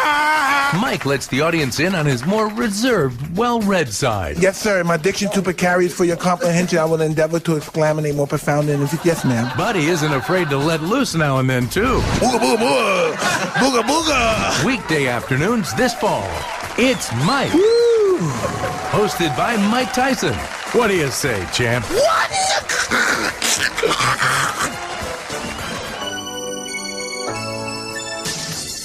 Chipperson on the scene. Chipperson on the scene. Yeah. What's that? We're doing interviews for Chipper TV on the YouTubes about the UFC event. Who did you want to see? Who are your favorite fighters and kickboxers and karate guys and judo guys and mixed martial artists and UFC guys and that I want to go see Clay Guida. Clay Guida. Shut the fuck up. I'm trying to talk. He's always you're okay, right? I'm good. He says shit. Should I turn my hat like that or something like that? Yo, what's up? We're here in the expo, y'all. Clay Guida. Clay's a weird name. What, does he live in the earth or something? Who do you want to see win the big boxing fight? The boxing fight? The mixed martial fight. I'm for Chael Sonnen, man. I'm an American. I got to go with the American. Yeah, my mother always said that there's too many of these goddamn uncircumcised guys coming in here, Chipper. They're all uncut. I've been saying all day, silver is gold. boy's golden, man. No one can beat him. He's the best on the planet. Yeah, and Chael Sonnen, they're going to change him to Chael Moonin. Chipperson on the scene. Chipperson on the scene. Yeah! Fucking home run, Chipperson. Sirius XM. It's the Opie and Anthony Show. Nothing stays the same. And you hit the ground running, change. Ain't nothing stays the same. Yeah, you hit the ground running.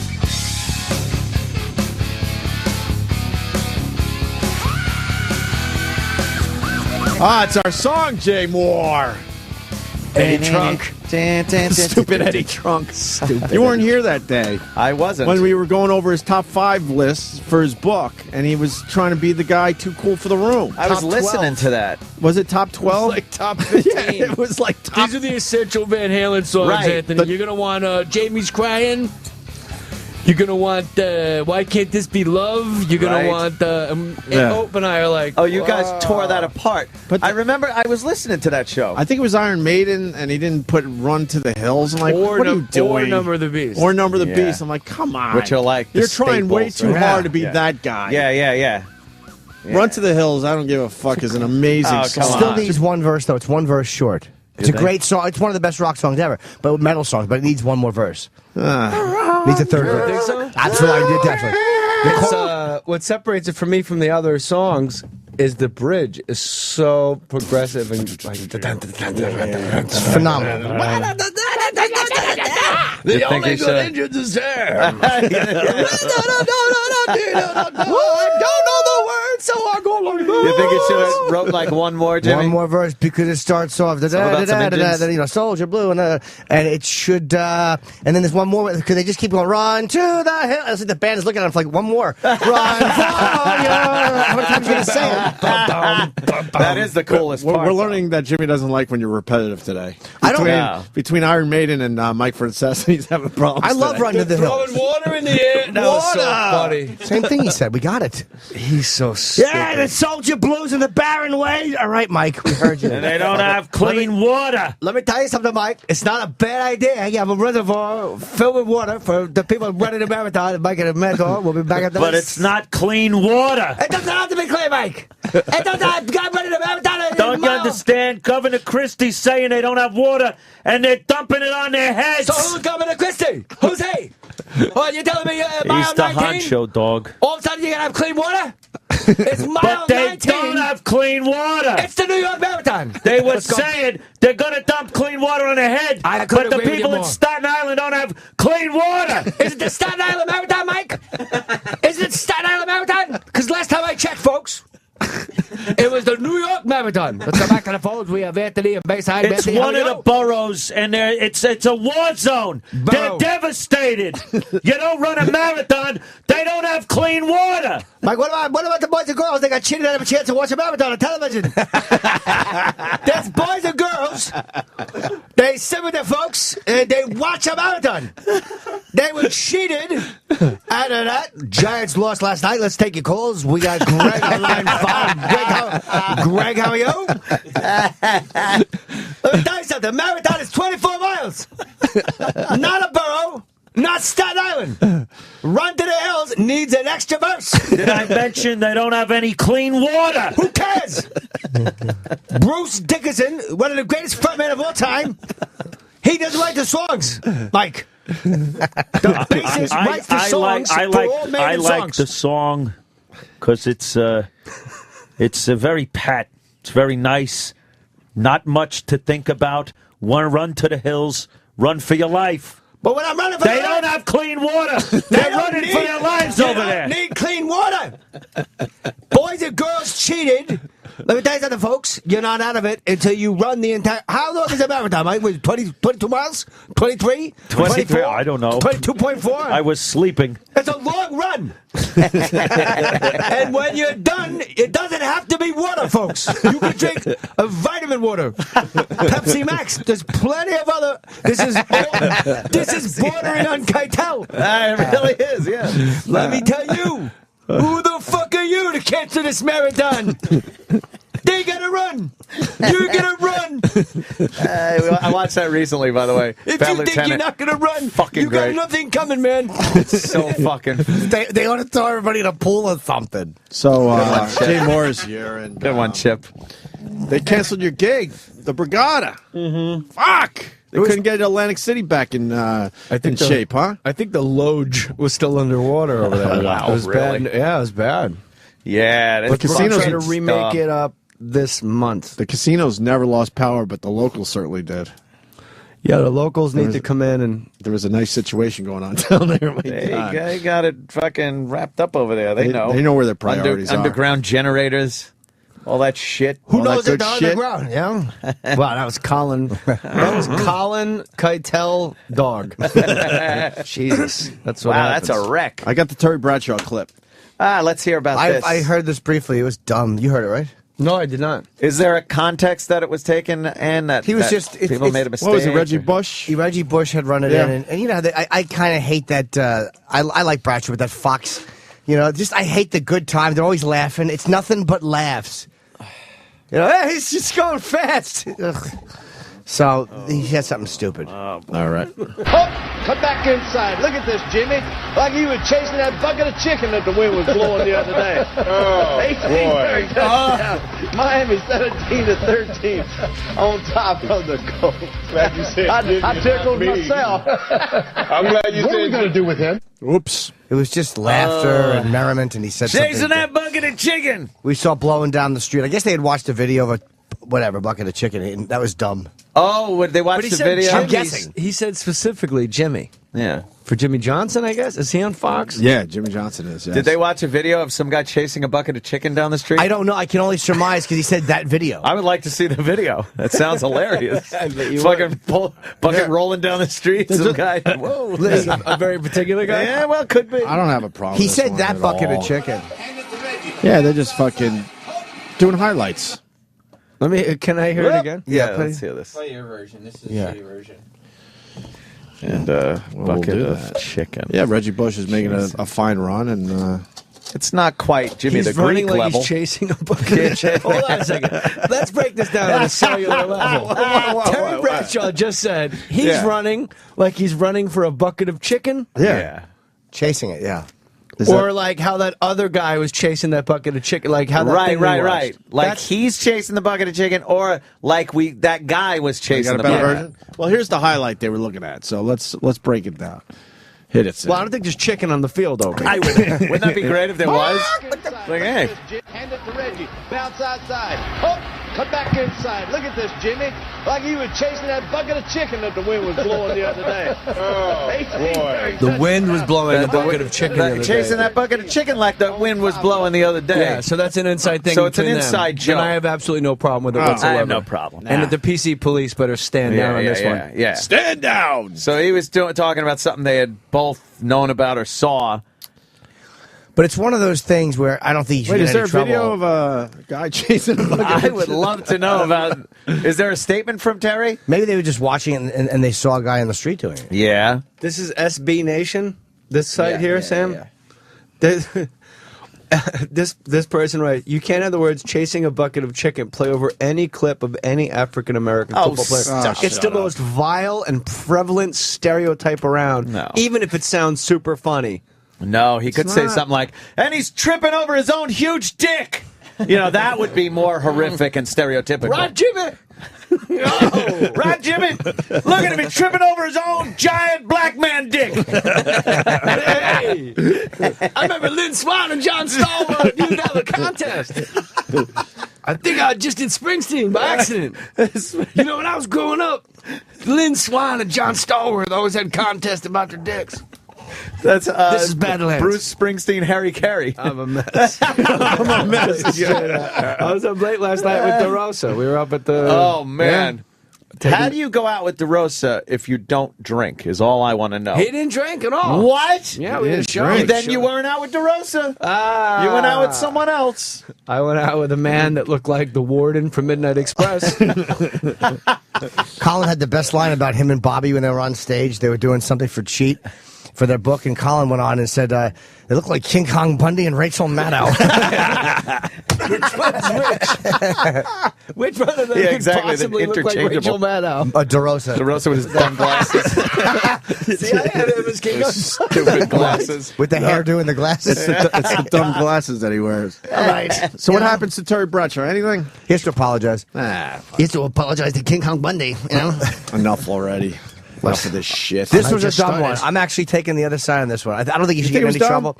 Yeah. Well, you know the culture, I guess. Of course it was dumb. You know people are going to fucking point that shit Because out. I hate political correctness, it doesn't mean that nobody can ever say anything dumb. Right. I wish this would all just fucking stop with this fucking nonsense. I agree. I wish black people would fucking calm down about any type of stereotype or racial fucking bullshit. I wish fucking we could go back to using the word retard for what we remember it as a child, which doesn't have anything to do with a mental handicap. It's your stupid fucking friend who was being a retard. That's it. I'm sick of this. What about faggot, too? Faggot, too, exactly. If your friend didn't want to go out with you and fucking ride bikes in the woods or something, he was being a faggot. Didn't mean he was sucking cock or any other homosexual thing. That's It spoken wasn't like about a it. It's a man fucking faggot. That's spoken like a man who has a new contract. We did sign recently, so fuck it all. That's not spoken like a man waiting for one. Exactly. Boy, Jay Moore is very perceptive. I do not have one. Oh, shit. That's why I sit this out. There's many things I'd like to say. I got little buzz notes. I'll just go back to doing Colin, you know? What do you really need to know about King Kong Bundy except that Jim Norton is going to be at Helium Comedy Club in Buffalo December 28th, you know? What better way to shake off those Christmas blues and the birth of Christ than to go see a scallop in sweatpants? What's that boner medication you take, you zilch? Silex or Celoc, what is it called? Guy sits on a train, takes pictures of his own junk like he's Alexander the Great. Philip II of Macedon in first class with an erection. All of a sudden he's mounting Kennesaw Landis, swinging a big bat, you know? Cialis, I couldn't get it out. Right, Cialis. Yeah, all right, I couldn't think of it. Relax, Anthony. Sorry. You know, Jay Cullen. Ann Coulter raised a good point about the fucking, because she refuses to apologize, which is why. Oh, we got Good that for her. We got that clip. Oh, good for you. She said something about how it's a technical term. Yeah, Piers. Well, we have the clip. We should play it. Okay. Could someone get that clip? It's in E-Rock shit. E-Rock's not here today. Technical term. No, It's a but technical term. meaning. Well, Piers Morgan challenged Ann Coulter on this, Right. and Yes.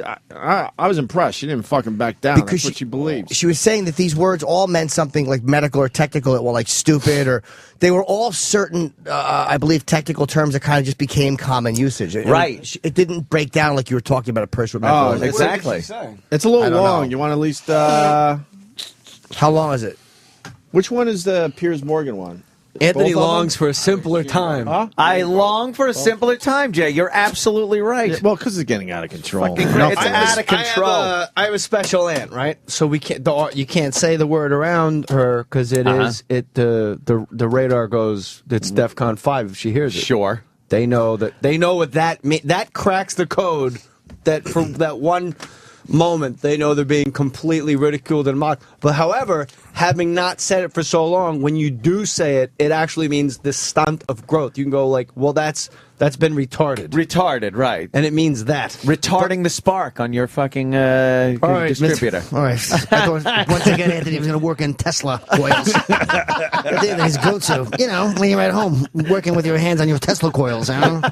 Why do your eyes change? He I'm a turns weird- into Colin. It's great. He The turns voice into is there. and then- Independent. I'm going to go John Anderson this election, like 1980, all over again.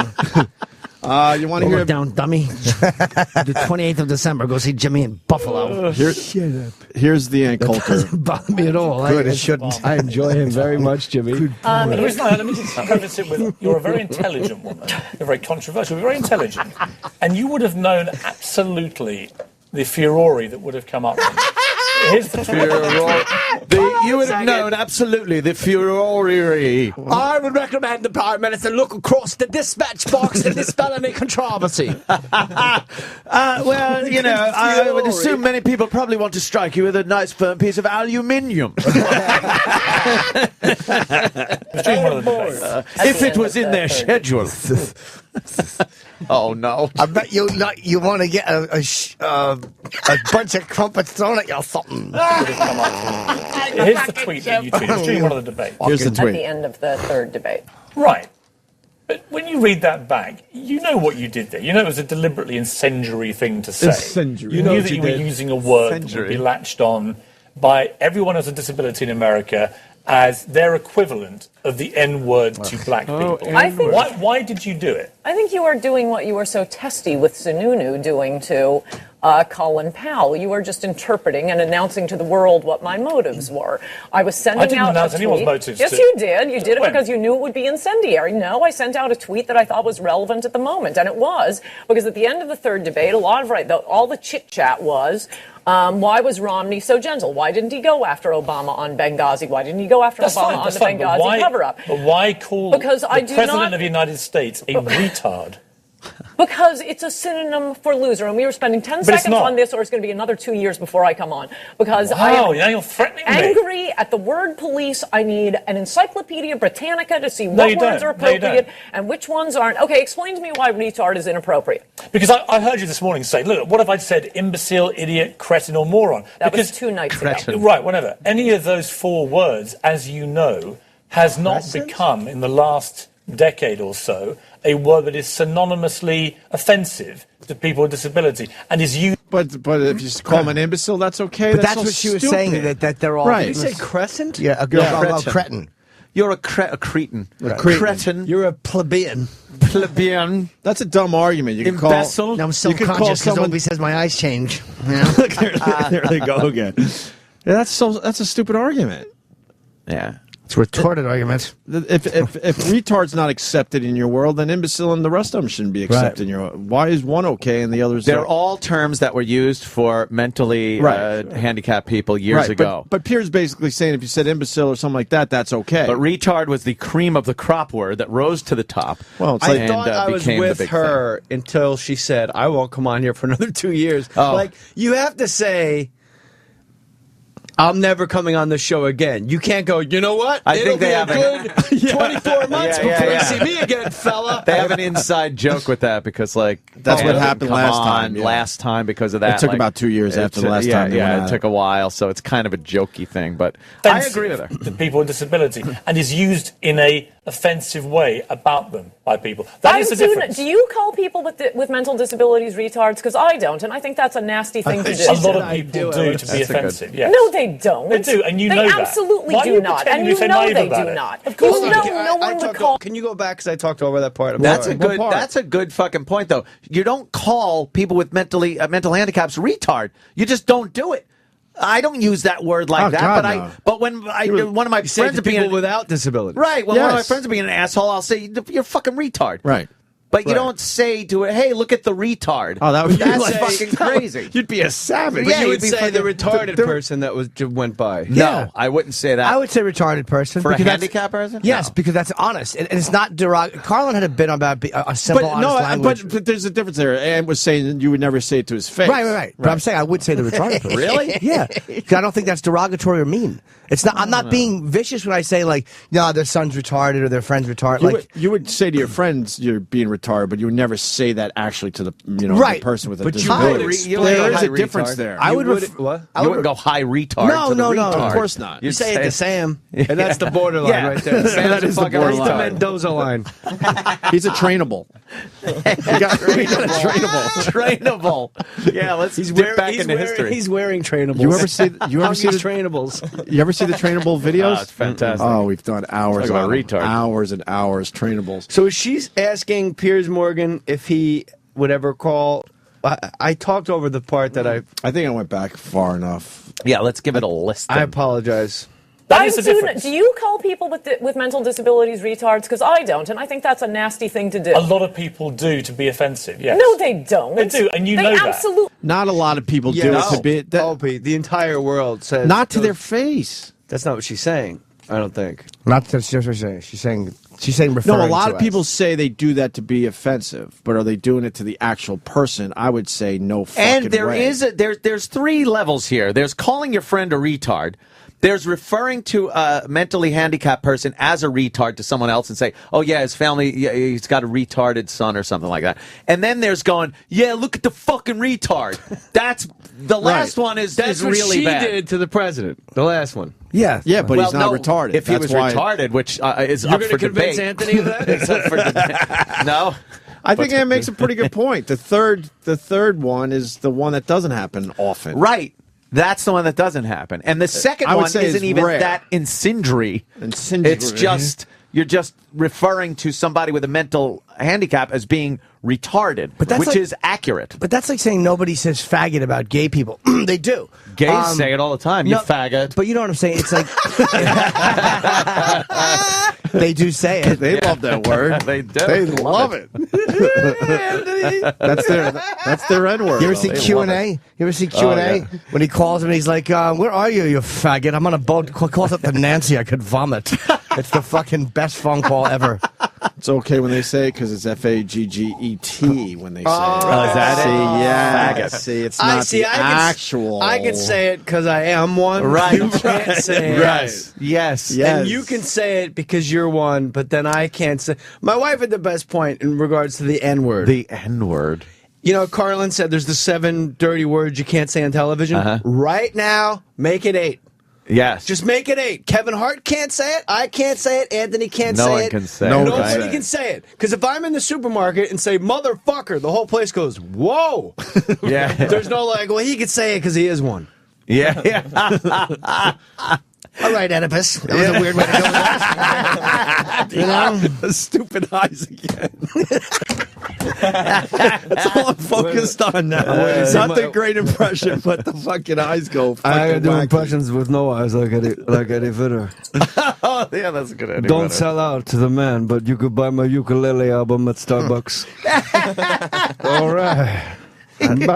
That's my new favorite of yours, the Eddie Vedder impression. Well, I appreciate that. Opie has been a fan of the band for a long time, since before Stone and Mike were even in the band. So it's Opie and Anthony, brought to you by Miller Genuine Draft. But don't sell out.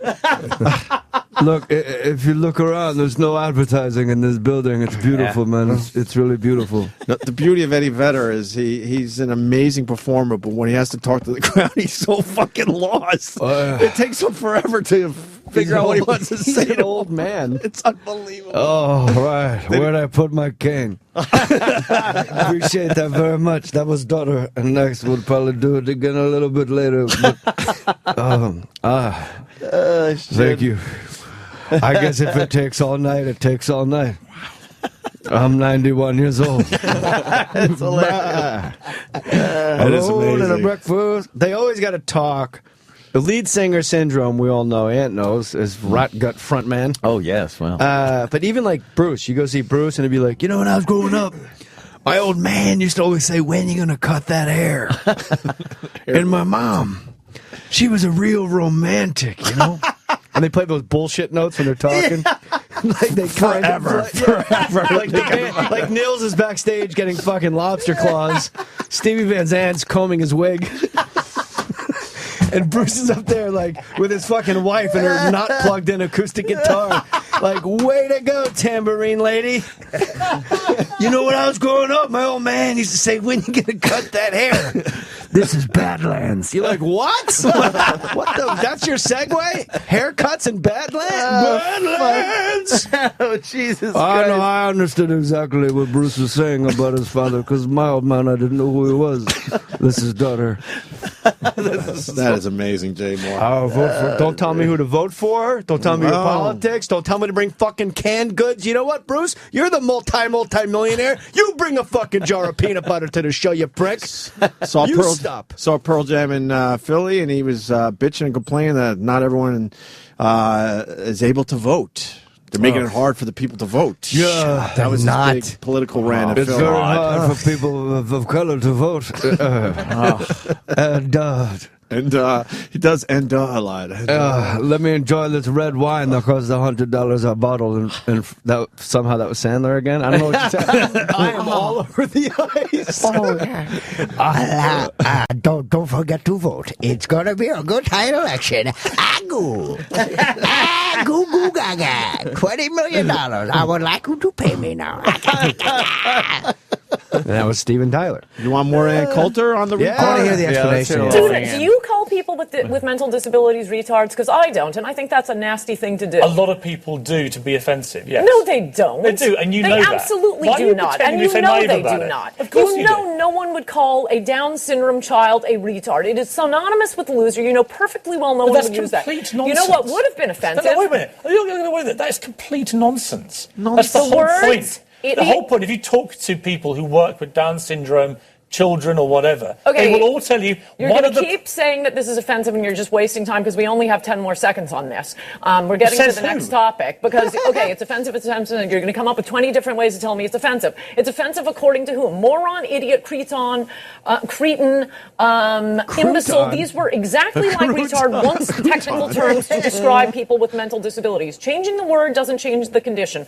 I was not referring to someone with Down syndrome. I was referring to the President of the United I States. know that. I didn't make a joke about Special Olympics the way the president did. I didn't make a joke about extra chromosome right-wingers the way Al Gore did. Those are specific conditions. I didn't call the president a Down syndrome child. I used the word retard the same way people use idiot, cretin, moron, and the rest of them, which were all once technical terms, and I've had it with the language police, and you were wrong that, oh, no one else is laughing. Everyone is fed up with the language police. Actually, they're not, but you wouldn't use the N-word, would you? You've already said that. Oh, not the N-word argument. Okay, now we are back to... It is a good point, though. It's a great point you made. I think we know what she sounds like when she's laying under Bill Maher now. Scream. Okay, now we are back to my book mugs. No, of course not. For Why one would thing, you, the why would you N-word make is like any a curse exceptions? word. Why would you allow the word police, as you put That's it, to make any exceptions? I should have called my book 3 books back about guilty liberal victims and their assault on America. Everybody wants to be black. No, unless you went through slavery and went through Jim Crow, I do not want to hear victims bullying the rest of America. And this is what has happened, whether it's the Jersey Girls or the spokesman for the disabled. It's not the disabled, it's the self-appointed spokesman word police. The feminists on this word or that word. The gays on, oh, you can't say, oh, that's so gay now. But you don't use the N-word because you know that it would get you into serious trouble. No, I would never use it. You know that it's deeply offensive. I'm sorry, you're doing what Sununu, you're so upset Sununu did to Colin Powell. You're going to read my mind to tell me why I would use a word or not use a word. No, you're wrong. I wouldn't use the N-word because it's a curse word. Will you carry on using the word retard? Yeah, you've done it since that tweet. Wait, do you believe that she wouldn't use it because she thinks it's a curse word? I don't think she's being completely honest either. She probably wouldn't use it in most situations. She knows that if she called the president the N-word, that would be her fucking career, man. Yeah, there is a certain... I think She knows make that. it or break it. But I mean, Piers has a point too. He has a point too in that people do say retard about people with Down syndrome, even though you don't say it to them. You do say it to be nasty. A bunch of fucking retard. I mean, there are times when people say it, and everybody knows it's used for that, but it's still used in a way like you talk about your friends, and I don't think she should be in any trouble for it. But that doesn't mean you can't acknowledge how we all know it's used at times. Well, the second part of this, Piers Morgan talks to a retard. Oh, I did see that. No, he talks with, but he actually talked to someone with a disability, with Down syndrome, to basically give his point what the word means to him. But who cares what the word means to him? He obviously doesn't see life the way you're supposed to see life. Like, you know what I mean? Stop. What does fish have to do with this? Yeah, Chip. God fucking Cormier, you gotta watch it with him. Sea life, I would have said, what's it, a DEF and G light too? Here's I fucked up. I'm tired, Sam. Fucker. Here's a Chip TV on YouTube. Don't miss it. Chippa TV. We all know. No, I'm not watching that. I'm watching Chip TV. Oh, I'm sorry. It's the Chipmunks from Disney. Here's a slow a special boy. A special boy. Yes, and Eric. Oh. You heard Ann Coulter there. Trying to insist pause it real the quick. word we... Pause it. This kid is trying to fucking wonder why the fuck he's talking like that. He sits down. He's probably never heard a British accent before in his life. And all of a sudden, Piers Morgan's like, there's a controversy with the words. And this kid's going, wow, man, I'm getting worse. Oh, Jesus Christ. Oh, man. This is accelerating. Oh, no. This poor child is sitting across from a fucking Brit.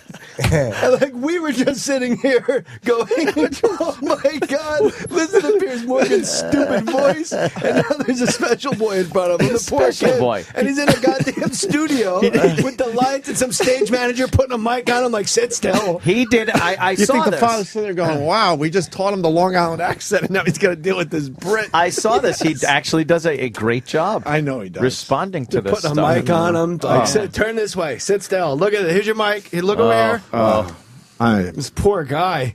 You heard Ann Coulter there trying to insist that the word retard is not offensive.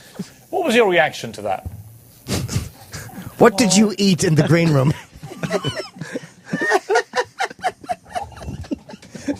Meaning, what was your reaction to that? He just ate something. It's so wrong but hilarious. Oh my God! No, this is fucking. I understand why he's interviewing the guy, but it's like Pandering. Now live pandering. to an actual. Yes, this what Piers Morgan just did. Right, thank was you. I Took know what what you're gonna Ann say. Coulter did, Yes. and Right. just put a fucking bomb under it.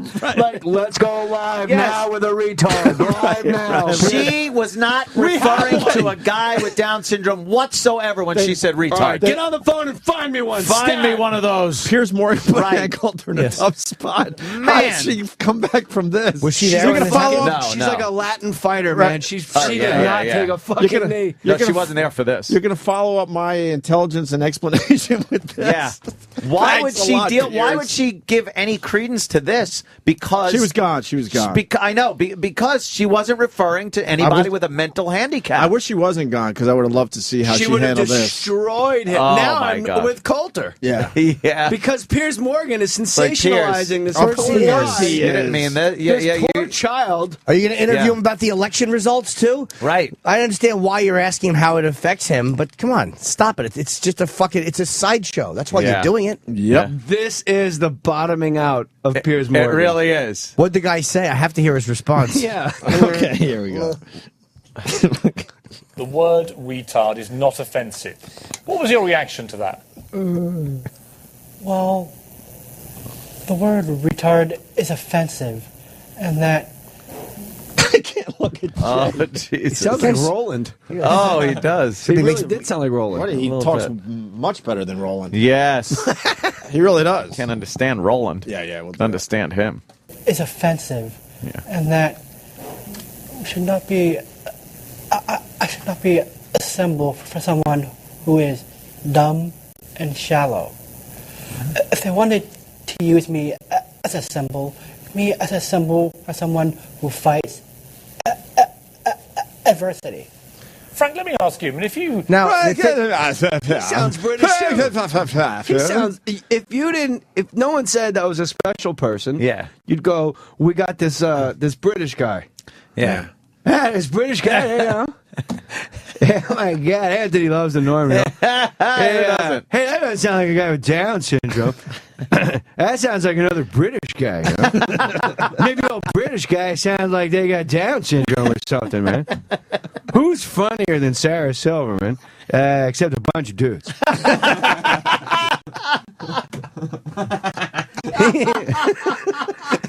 He said that here. I was just saying, you guys are looking at me like, whoa! That's I don't remember fucking- saying that. That's Yeah, well, hilarious. fuck. That's hilarious. I listened to your show more than I don't remember him saying that one. Yeah, again. Yeah, it played the British guy talking to that the smaller British guy. Adversity. Frank, let me Controversy. ask you. I mean, if you met the President of the United States, have you ever met him? I have. he has. Well, he obviously knew that. Ask that to 5,000 guys with Down syndrome. Was you lucky to find the one who has? Yeah, you know what? I forgot for a second there was pre-interviews. Yeah. Yeah. What, do you think he lucked up on that? This guy, this man with Down syndrome here, this child, I don't know what he is. He's an adolescent. What is he? I don't know. I can't tell. He's He could like be 30 or 8. I don't know. he's part of an organization. You know, he's That's absolutely right, Anthony. yeah. You know, these special people, they want to run in a marathon. Sorry. He's a special person. He's doing a great job. But He's doing about as good a job as you can with people like Piers Morgan. CNN brought you this concert. That's why you spent $800 for your ticket, because there's no corporate sponsor. That's why when you see the Rolling Stones, it's affordable, because it's Budweiser Presents, you know? That's why you spent $800 to sit all the way up top with your neighbors that ride the bus. This is rearview window. Eddie changed his tune, man. The show I went to, there was Budweiser logos everywhere. You live and learn. What are you going to do? The only thing I want to hear you say is 1, 2, 3, 4. That's all I want to hear you say, Billy Goat.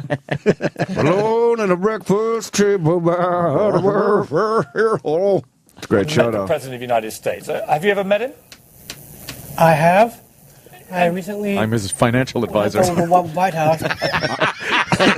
Wow. Couldn't wait to get that one in. Couldn't wait, right? Popped in my head. It popped in your head, did you say? Yeah. Get out the vote. Financial. This is so wrong. No, I mean, I want to hear what he's... Wow, is that a good line? Why does he know the president? I recently was at the White House at the signing of Rose's Law. Have you heard What I was going to say to you was that, putting aside the word retard that she used, I just thought being that offensive about the president of this country in itself You're allowed to do that. You're I allowed couldn't to, imagine stupid. that you would ever say anything offensive about your president. Do you think there's a wider argument that, putting aside the disability, the word retard, the offence it causes to people I call like him yourself? Okay, we're done here today. He says retard like it's a nut. Retard, yeah. Almonds, Brazil nuts, retards. A retard, a pecan. A retard. Would you like another retard? A pistachio, retard. There's a whole bunch. Anthony, these are called Brazil nuts in my house. Well, you know what in they my call house, them. they're called We Brazil call them nuts. retard toes. They're called, these are called Brazil nuts, Anthony. Not Yes. retard. And I'm sure he would have went to bat for Bush for something being offensive said about Of course Bush. he would have. Stop with that, Piers. Stop it. please. And if Piers' question gets any longer, this kid's head's going to explode. You're giving him way too much to try to Too figure much out. to process. Holy fuck. Poor little The fella. offence it causes to people like yourself, that actually you should just show more respect to the president. Of course. I mean, people should respect the president because, one, I don't know if the president has ever been bullied as a child before, but I know that people when people get bullied and when people use the R word, it's just offensive. The R word. Frank, let me give you the last word. You signed the letter to Ann Coulter from a friend you haven't met yet. What would you like to say in conclusion? Oh, no. I would like to say thank you. You helped me make 3.2 million new friends. Frank, I wish that you would be one more. I'll see what I can do. Let's try and make it happen. Just a pointless interview. And now we're getting the, you want to talk to Mike? Sure. Mike and Beth Page. We get this every time we go down this road. And oh, no. To a point, I guess I understand. But, Mike, go ahead, buddy. I was just going to say that I grew up in Long Island, much like all of you guys. And I heard that word growing up. And, until you have a kid that falls into this situation like I do, you don't really understand, But it is an offensive word. Yeah. I have a son with a developmental disability. In any context? I'm sorry? In any context, it's an offensive word. Well, I mean, growing up before you had a kid, did you ever use the word about your friends being like an asshole and say, "Oh, you're being a retard"? I'd be lying probably if I said I never did. All right. But for some reason, I hardly did. Because you know what? It affects you personally now, which is understandable. So, but the thing is, everything affects somebody personally.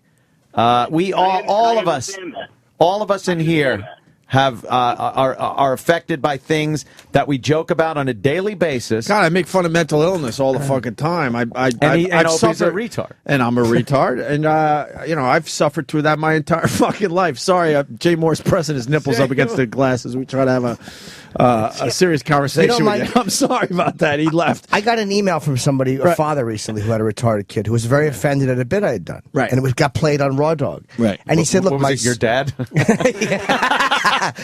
But he was very offended, and he goes, he sent me a letter.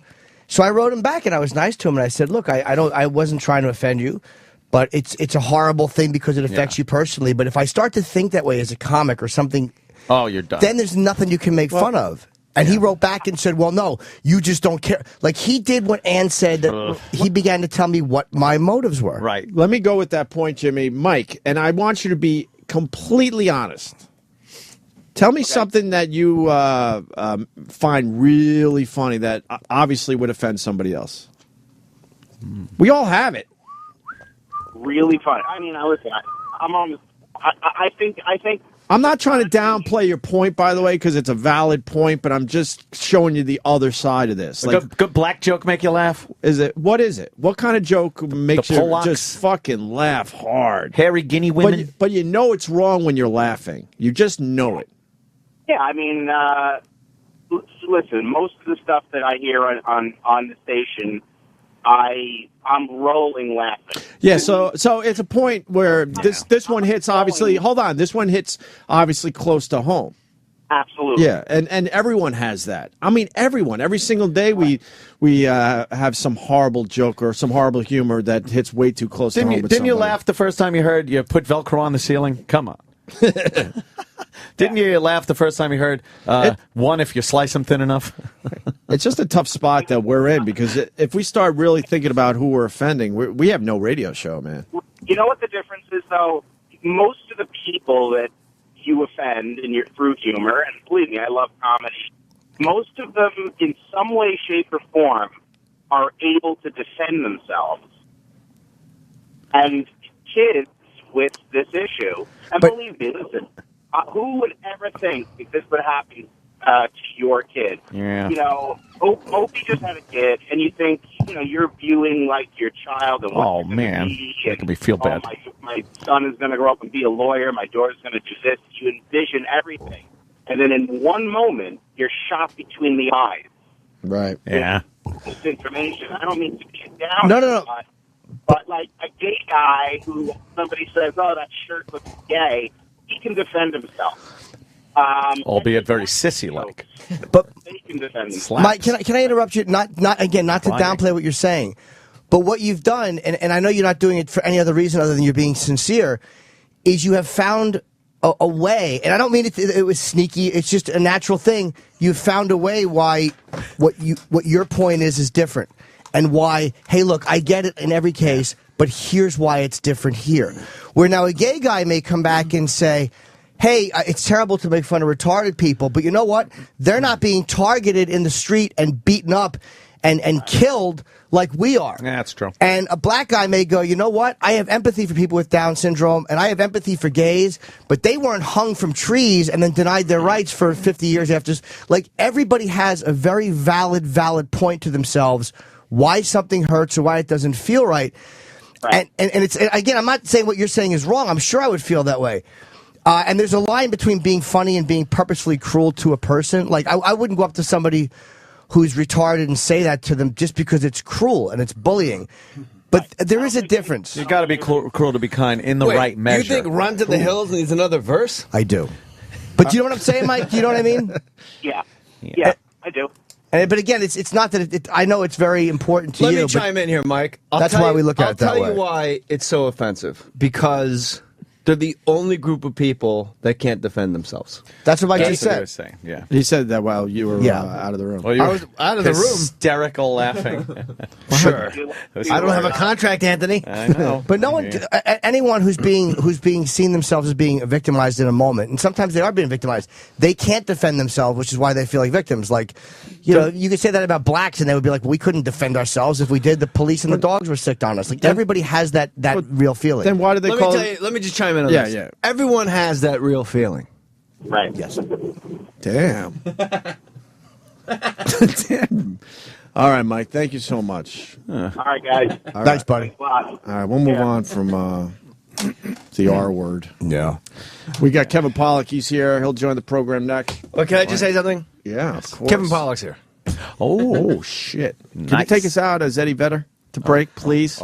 Yeah, maybe we could play a good tune or something, when we go out to break. I don't know if you guys know this or not, but there's an election tomorrow, and if you don't vote, then you're part of the problem. But tonight, look out, I see a room full of solutions, and we love you. Thank you very much. When I was a boy of 10, I had a very special friend. Ed was kind with good intent, but just a little different. Oh, special Ed. His mama dropped him on his head. Now he's not so bright. Instead, he's a little bit special. Just a little bit special. We'd play tag and he'd get hurt. I'd play soldier, he'd eat dirt. I like math and the spelling bee. Ed liked talking to a tree. Oh, special Ed. His mama dropped him on his head. Now she keeps him in the shed, 'cause he's a little bit better. Just a little bit better. I ran track, hung out in malls. Ed ran headfirst into walls. I had girly girls and lots of clothes. Ed had names for all his toes, like Larry and Terry and Jerry and Barry and Ronnie and Bobby and Ricky and Mike. And if I love a girl, who cares who you like it? Special Ed. His mama dropped him on his head. Now he thinks he's a piece of bread, 'cause he's a little bit better. Just a little bit better. I thought college life was great. Ed could count from 1 to 2. I like people and the party scene. Ed was scared of the vacuum cleaner. Special Ed. His mama dropped him on his head. Now his favorite color is the radio, 'cause he's a little bit better. Just a little bit.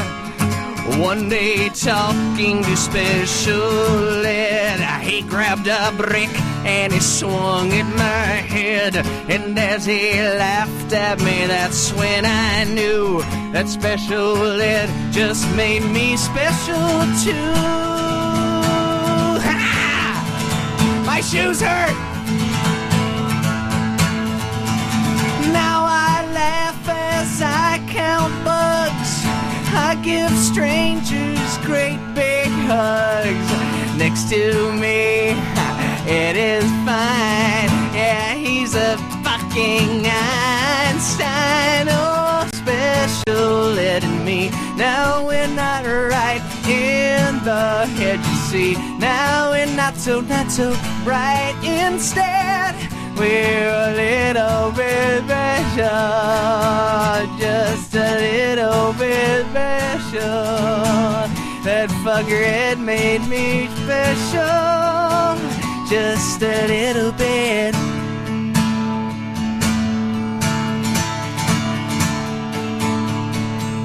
Just a little bit special.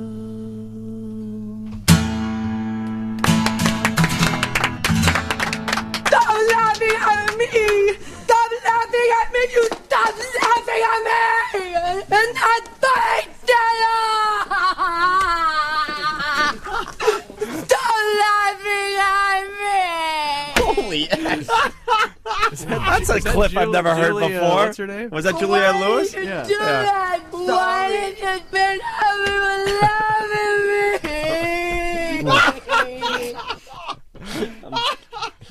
Get ready, America. Today's hottest impressionist is coming to a theater near you. Jim Norton, man of 1,000 voices, live in concert. All your favorite celebrities are here. Bill Clinton. I did not have sex with that woman.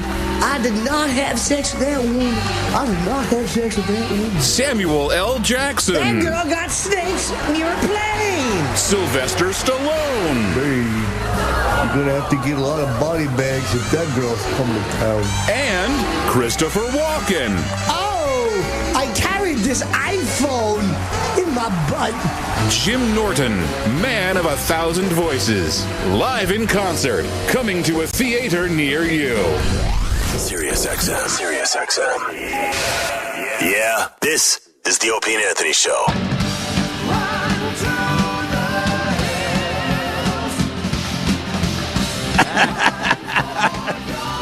Here's your song, Jay. Put on your headphones. Jay Moore in studio. By the way, Jay's going to be at Governor's this Friday. Oh, shit. Saturday, and it looks like Sunday, right? At Governor's on Long Island. Very, very cool. And then the Stress Factory the week after that. Let's just talk about Governors. Governor's, Friday, November 9th through the They pay an 11th. honest wage for an honest work. That's right. Jay Moore 37 on Twitter. Out there on Long Island, a lot of people hurting. They need to laugh. That's the most Italian room in the world. They make the Jersey Shore people look like Irish Jews. That is the most greaseball fucking mob. Really is, right? There's a Bally's Fitness across the street. And I swear to God, the Y burnt out last time I was there. And across the street just lit up and said balls. I said, here we are, Long Island. Balls. Across your nose. You fucking Italian morons. Come out and see me. I love you. And now joining the program, Kevin Pollock, who's got a book coming out, How I Spent My Way to the Middle. I remember last time you were in here, you were talking about this book. Talking about that yappy thing. And it's that finally yappy out. Rag. Yeah, there it is. Now it's physical evidence. Is this your first book? It is my first and hopefully my last. Hard to write? Hard to write a book for you? No. And in fact, I'm kind of, whether the publisher wants me to talk about it or not, I'm blowing out the process and letting people know because it was the easiest fucking thing I've ever done in my life. Yeah, the guys, my act, I always did impersonations like, Jay, and my, as we start to meet and work with the people that we mock, they become part of the act. You tell real life stories instead of just saying, what if Christopher Walken were a busboy? You actually say, I met the freak, right? Yeah, and you tell the story. So the guy says, this is a book, these stories. I said, I don't have time to write a book. He says, well, we got a guy. I said, you can't have a guy write my book. That's ridiculous. He said, no. Here's the thing. He's in Chicago, you're in L.A. or wherever. You guys get on Skype. He's a journalist. He'll ask you questions that bring up stories from your filmography and nonsense. And then he will send you the transcripts from the Skype session. And then you edit your own stories in their told version instead of in their written version, which for storytellers is the best fucking possible way you could have a story told, right? Yeah. Because when you're writing it, you're just trying to recreate your own voice anyways. And here it is, actually recorded my own voice. Right. So he did 15 of these 2-hour Skype sessions. He sends me the transcripts. He doesn't write a fucking word. I'm editing my own stories for 3 months, and I'm done with the book. That's actually a smart way to do it. You basically hired a, not to demean him, but for dictation. That's exactly what you No do. one writes their own books anymore, though. Well, that's the thing. As I said, you can't have a guy to tell a story about, please. And I call people out on their shit in the book, too, because a couple people are real dicks, and they need, Like what? Give us one. Who is a dick? Yeah. Well, actually, Give us a good one, man. We'll sell some books for you. I got a pretty, I've not held back too much on the show before, but Kevin is not a fan of mine, by the way. At the Independent Spirit Awards, we had a bit of a run-in. What happened, Eddie Vedder? What happened with Kevin Pollock? Kevin, he's quite the orator, I'll let him tell you. I love that. By the way, your Twitter account, not Eddie Vedder. If only he could be funny like that. If only actual piece of shit could be funny. And he's doing that with an egg sandwich in his fucking mouth. Just toast. I don't eat eggs because it's dangerous for the chickens. Everything's wrong. I don't eat anything that has eyes. Oh, fuck me. What happened with Eddie Vedder? Spirit Award. This is not in the book, but I was hosting Independent Spirit Awards years back, and he was in the audience, and I made some riff about. Actually, your great impression of Harvey Keitel was being honored. He had Bad Lieutenant out not too long before that, so I said, and also the piano. So it was a cock fest basically, and I said his penis has separate representation, and he stared me down like he was going to. Keitel did? Yeah. I don't understand your joke. When I go see my agent, I bring it with me. So I said something. He's not across town, is he? I said something about Marlon Brando setting up the Native American chick to accept his Academy Award, right? Yeah. I made a backhanded comment about it, and Eddie Vedder sends me a note saying that the Native Americans worked very hard on their resilience. I hate that cocksucker. But how about this? So Eddie. I go on stage and I take the note with me, and I said, "Where's Eddie? Where are you?" Wow. Yeah, that's censorship, you piece of shit. Go fuck yourself. Did you really? Whoa! Yeah. Good for you. Oh, absolutely. Fuck him. Absolutely. And what did Eddie do?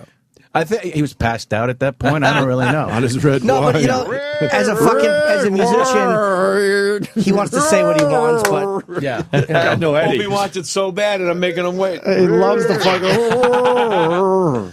So I call Pollock's an asshole. Native Americans worked very hard building the country. Oh, Jesus, Eddie Vedder. Yeah. Yeah, that's what you want to hear from on anything. what a bore Eddie Vedder is. I hate Pearl Jam, and I hate him. Love the Pearl Maybe Jam. if it takes all night, it takes all night then. He's an old man. So I go after. Oh, yeah, what's the story from the book? I go after Michael Clark Duncan in the book, and Uh-oh. yeah, Jesus. yeah. Well, I wrote the thing. That's why you have an argument with his heart. I wrote it. I wrote it. I can't fight back. My God. Well, I wrote it 5 months ago. When I tell you the story of what happened on the set of the whole 9 yards, you'll see why I wrote it. So then before the book comes out, the publisher emails me and says, "Do you want to take out the part of where Michael Clark Duncan's a dick?" And I said, "You don't get a pass because you die. Fuck him." Wow. Absolutely. Shit. No. And I understand he became, religious or whatever towards the end of his life, and he made amends. Yeah, fuck him. On the set of whole 9 yards, he was a piece of shit. So What did he do on the whole 9 That's yards? offensive to dead people. Dead people work very hard filling cemeteries and graveyards. And without them, there'd be no Dawn of the Dead movies. No zombies. And he just sent Kevin another note. What the fuck? Censorship, Do me a fucker. favor, hand this to Kevin Pollock, because dead people work very hard. Cadavers and organ transplants, donating things, of course. Yeah, they This work is- very hard. You're right. This is black. So you're on the set, and whole 9 yards. So it's a night shoot, and I come out of the trailer to go into the van to be driven to set, and PA, like the pimply kid from The Simpsons, goes, "Hi, Mr. Pollock, I got your per diem," and I go to sign for the per diem. Which is, just a little envelope of cash separate from the paycheck that gets like an allowance, Yeah. So from behind me, I hear, "Where's my per diem?" And I turn around, and there's big Mike Clark Duncan. And the PA says, "Oh, I don't know, Mr. Duncan. They just gave me Mr. Pollock." "Well, how do we know that's not my per diem?" "Mike, it says Kevin Pollock on the envelope. What do you want? Give the kid a break." "Yeah. Well, how come you bring his and not mine?" "Mike, you want to take mine? I don't really give a shit. I'm sure there's more per diem for everybody, And then he won't let it go, and he's really upset. So we get in the van, and we drive to the set, and this is name-dropping fest because of the actors that are in the film. So I'm sitting with the Bruce Willis and the Matthew Perry, and so we're there like 30, 40 minutes. And, fuck me, but these aren't guys you want to keep waiting around too much. And at one point, Bruce says to his right hand for 35 years, Stevie, he says, "Stevie, what the fuck?" Stevie goes off to the director to find out what's going on, why we're sitting around cooling our heels for 35 minutes after they brought us to set. He comes back and he says, "Yeah, there seems to be a problem with Michael Clark Duncan. I don't really know what it is, but I don't know what's going on." So then the director comes over, Jonathan Lynn, lovely British man, says, "Yes, fellas, sorry. There's a bit of a snafu with Michael. Kevin, you may know something about this. Apparently, you took us per diem." Oh, man. Shit. I said, "Sorry?" And then I tell them the story of what happened. And Bruce gets up to kill him, basically. And I said, no, you know what? It's like 3 a.m. I'd like to get the fuck out of here. Why don't I just go over and say, I'm sorry for any misunderstanding, Mr. Duncan. Can we get back to work now? Because the crew's standing around and everybody's upset, and I don't really give a shit. You know what I mean? So Bruce says, fuck that and fuck him. And I said, no, seriously. let me just go over there, because he and I know what actually happened 35 minutes ago with the pimply kid from The Simpsons. So let me just go over there and remind him, because apparently he's convinced himself of something. So I go over, and Mike's sitting by himself. Nobody's near him. And I walk up and I say, hey, Mike. And before I can finish the thought, he says, you ought to think twice before taking a man's per diem. Oh, fuck. So he had convinced himself, to me, the only actual witness of the occurrence, that I took as per diem. Fuck. Yeah, and so now I'm thinking, okay, I've got a nanosecond here to decide how to play this particular one. I do have 60 people on a crew standing around waiting. Maybe I just eat this one. Fuck it, what do I care? So I said, you're right, Mike. I really should have thought twice about taking your per diem. I'm sorry. I really don't understand what happened, quite frankly. So anyways, whatever happened, I hope we're okay. Yeah. So I walk away, and we get back to it, and this is the scene where his character pours gasoline on my character's face so that they can set me on fire. And do you think there was a little extra oomph when he was throwing the water on me? So here's the fun part. Cut to, I don't know, a couple years later, I'm sitting on a fucking beach, because that's how you get a job. But I'm never actually detached from the mothership, so I have my cell phone with me. I'm sitting on a fucking beach on vacation, the cell phone rings. Hey, it's Bruce. And he calls like annually, so you take that call. So, hey, what's going on? It looks like we're going to do a sequel, The Whole 9 Yards. Really? Huh. Well, my character died in the first one, so are you calling to rub it in? What the fuck?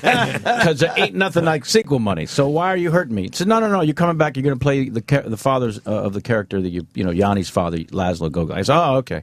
Is everybody coming back? Yeah, everybody but Michael Clark Duncan. Fuck him. Wow. Yeah. So he fucked himself out of the sequel. Wow. In the end. Today, Tilda Swinton is 52 years old. Celebrity birthday.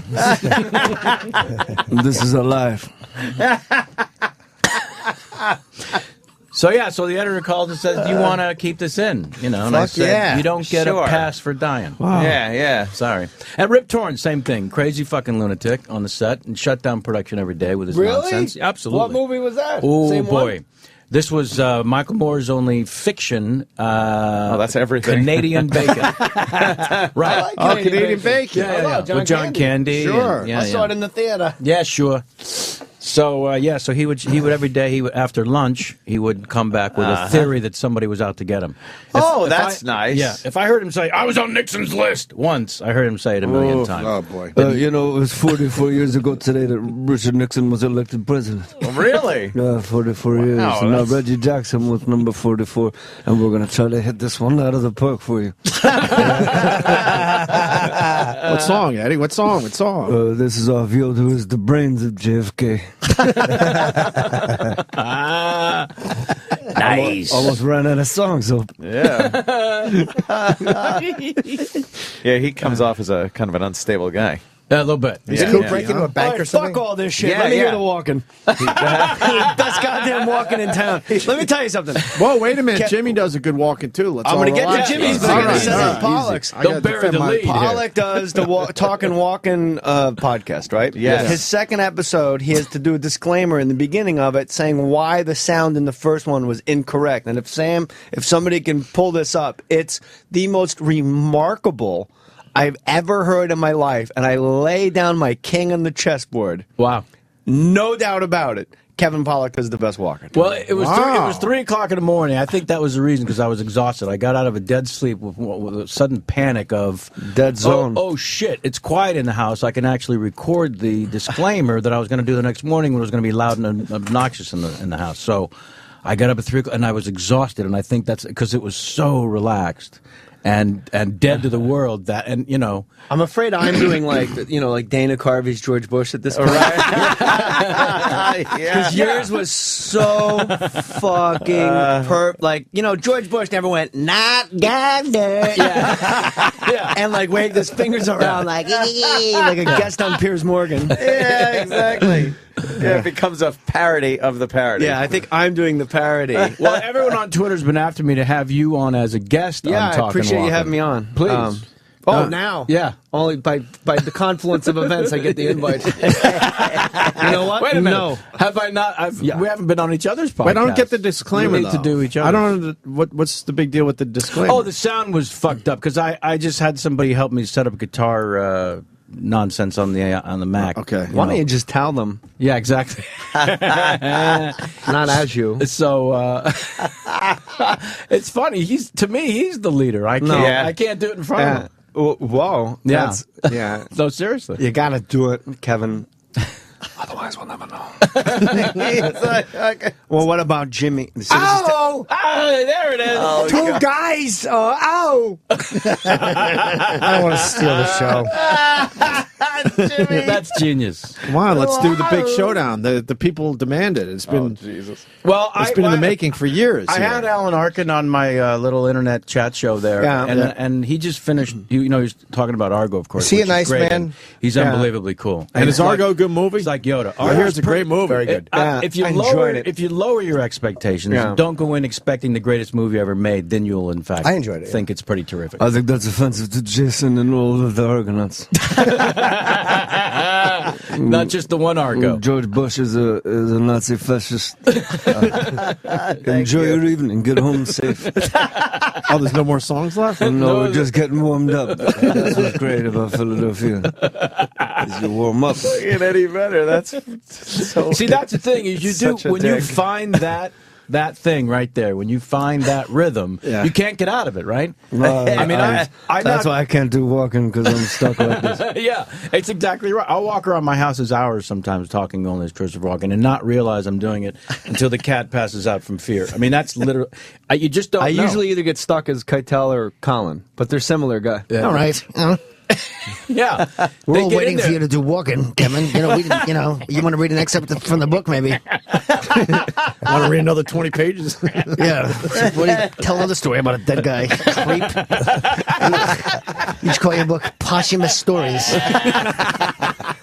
Here's another doozy. You guys ever heard of Carl Perkins? Here's one. Another doozy. He does such a great fucking. Oh, fun! That's insane. These are all the ones you can't do in Des Moines, by the way. Yeah. Says you, huh?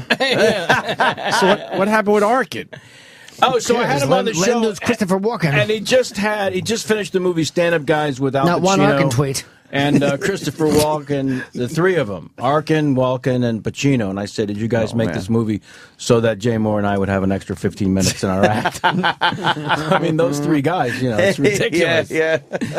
You just see about Glengarry Glen Ross? Pacino yelling, and Walken just staring, confused, and then Arkin saying, right? And then Arkin saying, fellas, seriously, you both need to calm down. I don't understand. Why don't we just go to separate corners? I'll be at craft service.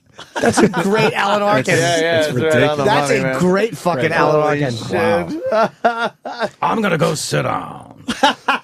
Because I'm tired. Not because you told me to. Because I'm tired.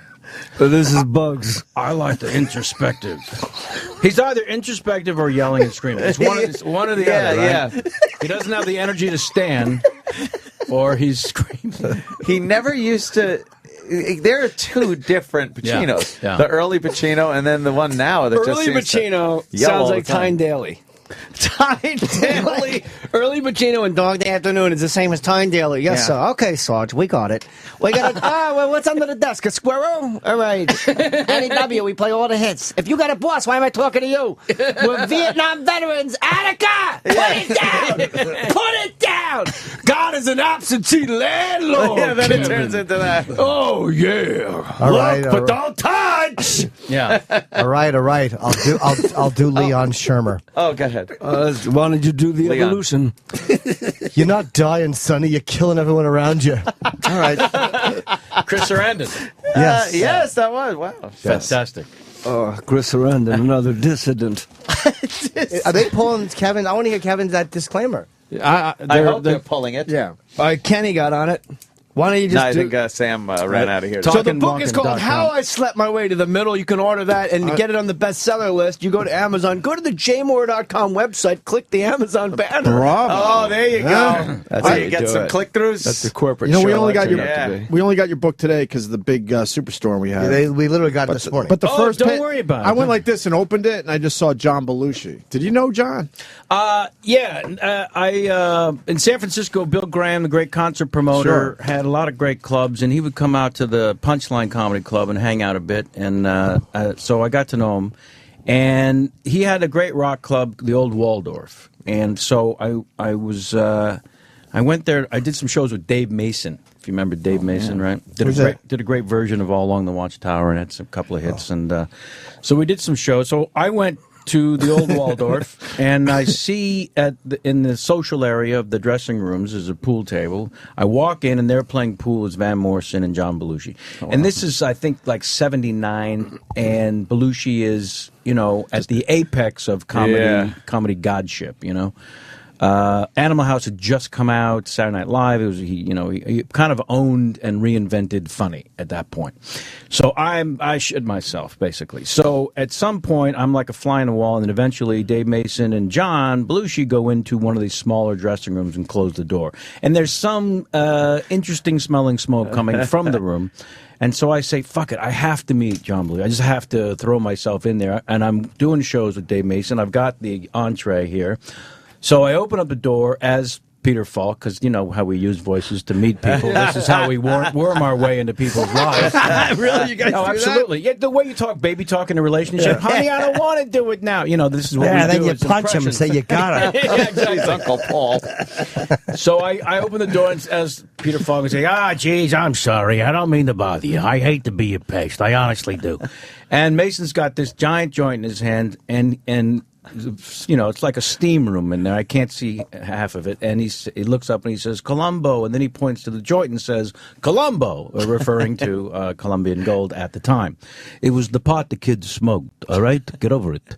So I start taking the joint and walking right towards Belushi and using the joint as a little cigar that Peter Falk would always have with him. And I continue doing the Falk.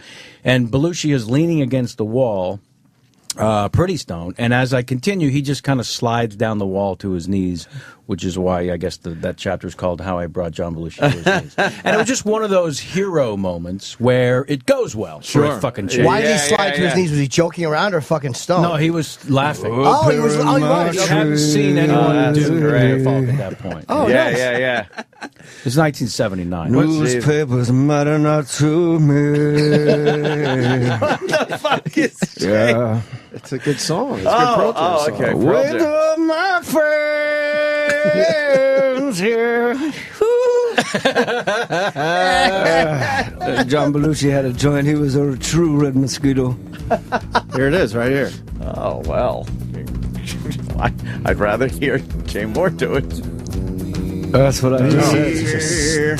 That's what I just said. Fuck him. Yeah. It's a good tune, man. So Yeah. are we doing this walking thing or what? I'm waiting. Why didn't somebody why get won't We're do waiting. it. We're waiting for the podcast. I can't imagine it's going to be anticlimactic, can you? No, but it's Why free. The won't Kevin podcast do is free, it? right? He's Yeah, right in just go front to of us. talkingwalking.com. Walking spelled like talking with an IN, so his family can't sue me. And or you go Is to that iTunes. it, really? It's all Wow, free. It's all just one letter. Yeah. One letter saved. Is that so they can't sue you because you can't this way you can't say people think it's him? Okay. Yeah. Oh. I'm not sure if Sam is. I think What are they Sam's doing? pulling Can someone something tell up binaural. I don't remember what I did on the fucking thing. But in the meantime, this is porch. You like in the garden, Eddie? Yeah. Yeah. And I got a DeVita, maybe. Baby. No, that's a different one. I'm getting a little wasted, so this is life wasted. You know what? Hey, can't forget this. Oh, what the fucking video you guys threw up of the language. E.T. Oh, Stone Cold E.T.? Oh, my God. Oh, goddamn. It's one of the funniest YouTube videos I've ever seen. My research producer on the chat show, Jason McIntyre, whose birthday was yesterday, hey, fuck you. showed me this video, and I still can't stop laughing. Have you seen Stone Cold E.T. yet, Jay? I have not. It's so funny. Fuck. The way that the mask moves. We talked to him. He's from Chicago. He's pretty much a dud when he's not doing his fucking Stone Cold. Is he out he's of a nice his guy, mind though. hopped up on something when he's doing it? I think he's a pothead. He's a struggling comic. He's trying to make it. But the commitment suggests that Amazing. he's whacked out of his mind. I knew Sam wouldn't fail us. Yeah, I figured that's what he's So getting. I knew it. Sam's a good man. We'll play Stone Cold E.T. for Jay a little later, but first we got this. Yeah. I want to be. First of all, hi, Sam.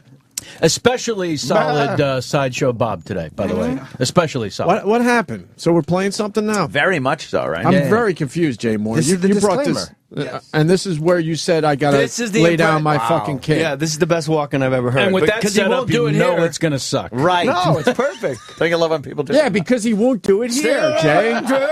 Because he won't do it here. Well, why don't you just do it for everybody? What are you, Chubby Checker?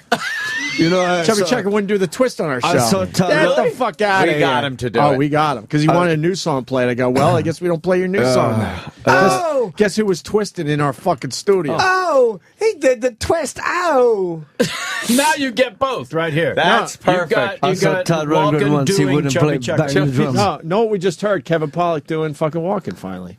There you go. Really? Oh, There no. you go. There you Oh, go. no. That was a good one. That was not as good as mine. By the way, I'll drop you like a sack of shit.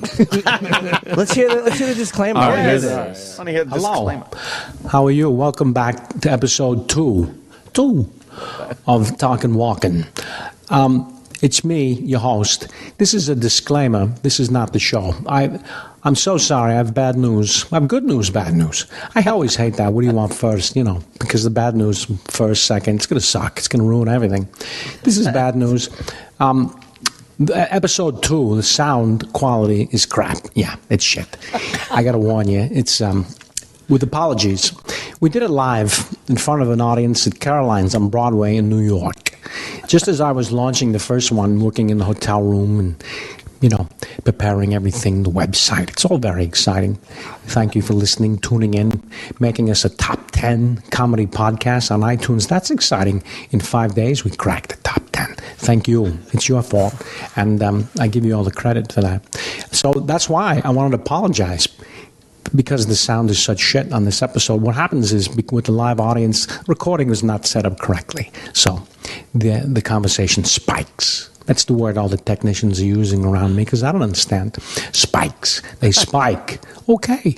Spiky. Anywho, I didn't want to burn the episode, set it on fire, throw it away because there's too much damn funny. And that's why we do it, I think, for the funny. So I wanted to ask for your forgiveness, your understanding. If the sound is too shit and you can't listen to it, I understand, turn it off. Forgive me, move on. Also, please don't write bad reviews on the iTunes because the sound was shit. If you don't think it's funny, by all means. If I told you that was Christopher Walken up until the review part, you would not tell me it was not. Yeah. It's a strange Christopher Walken. It's upbeat. It's upbeat and energetic, which you never hear him. You know my favorite moment of that so far is the way he says New York. That was such a weird pickup.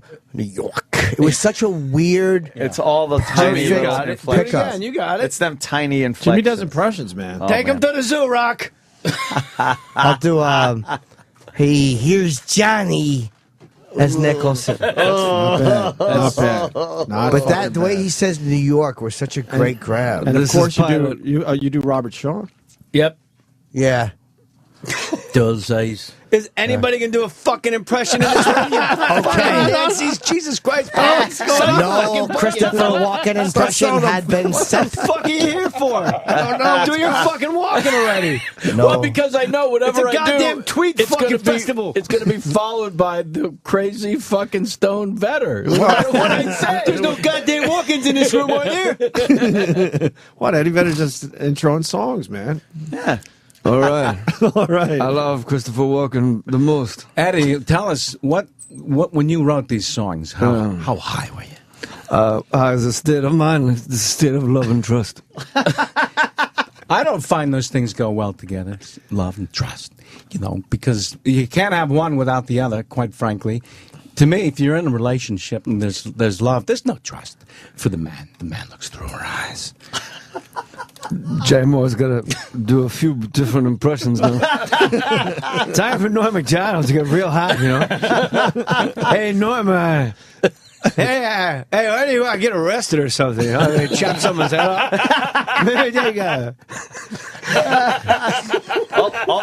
Hey, Wendy, here's Johnny.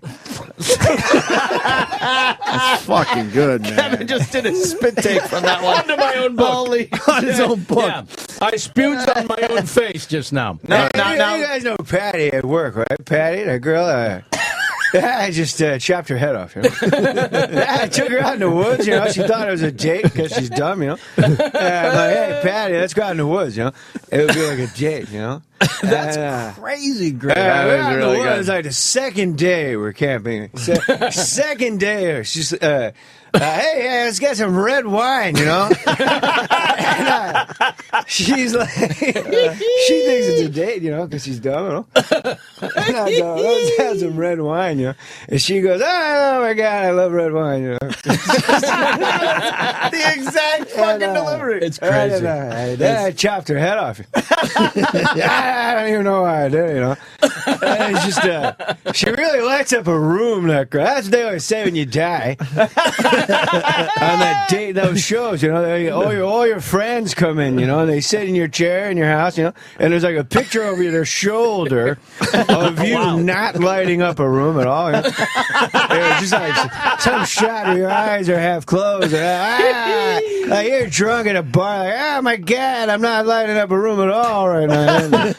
And your friends go, oh my God, Patty, she really lit up a room. She lit up this is daughter, we're going to do it again. He just like, oh my gosh, she lit up, and no one had a bad thing to say about her. They say that about him too all the time. They'll go, I don't even know what happened. No one had a bad thing to say about her. Jay, Jimmy's going to do an impression. Hey, Nurse Ratchet, I'll bash your brains in. Here's Johnny. The moment he said the word nurse, I wasn't looking at him. I go, it's Nicholson. Of course it is. You just knew it. Just close your eyes. You know who else like Jimmy does very well, and I haven't heard a lot of people do this? Actor Gary Sinise. Yes, please. Oh, yeah, I heard this on Twitter. Somebody this is amazing. went right at me and said, make sure he does this Gary Sinise. Kevin, close your eyes. Don't forget to tweet your local food bank. My eyes are closed. The scene from Forrest Gump. When he goes to the wedding. He goes to the wedding. Gary Sinise walks up with his Asian wife. And, of course, Forrest comes out, and he's amazed to see Lieutenant Dan standing on his own on his artificial legs. Forrest, this is my fat Asian wife, Susan. Now, how come we're millionaires and I have a woman who looks like the lady, what's the guy's name who sings that stupid popular song, that fat Korean? That's who I'm marrying. And how come your wife has A's and a haircut like Sean Cassidy, Forrest? She's killing the lawn by stepping on it. I don't care how mad you are at Forrest Gump, that's not half as mad as Kevin Pollock's gonna be at us. Just because I fucking died doesn't mean I don't make the cut in that book in chapter 5.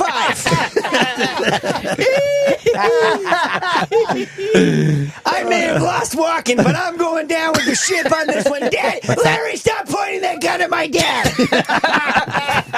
Fucking, you can have walking, you prick. Shit. Wow, you're giving up on the walking. No, I'm still going to close with it. I'm still going to close with it. Put a lot of time in.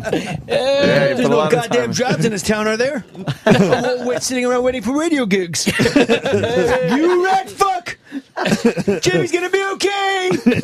Do your goddamn Robert Shaw! You're gonna do that Robert Shaw! And if you don't think you were, you got another thing coming, man! Kevin Pollock was here. No walking impression had been sent. I told you, Jay. Jay just lost it.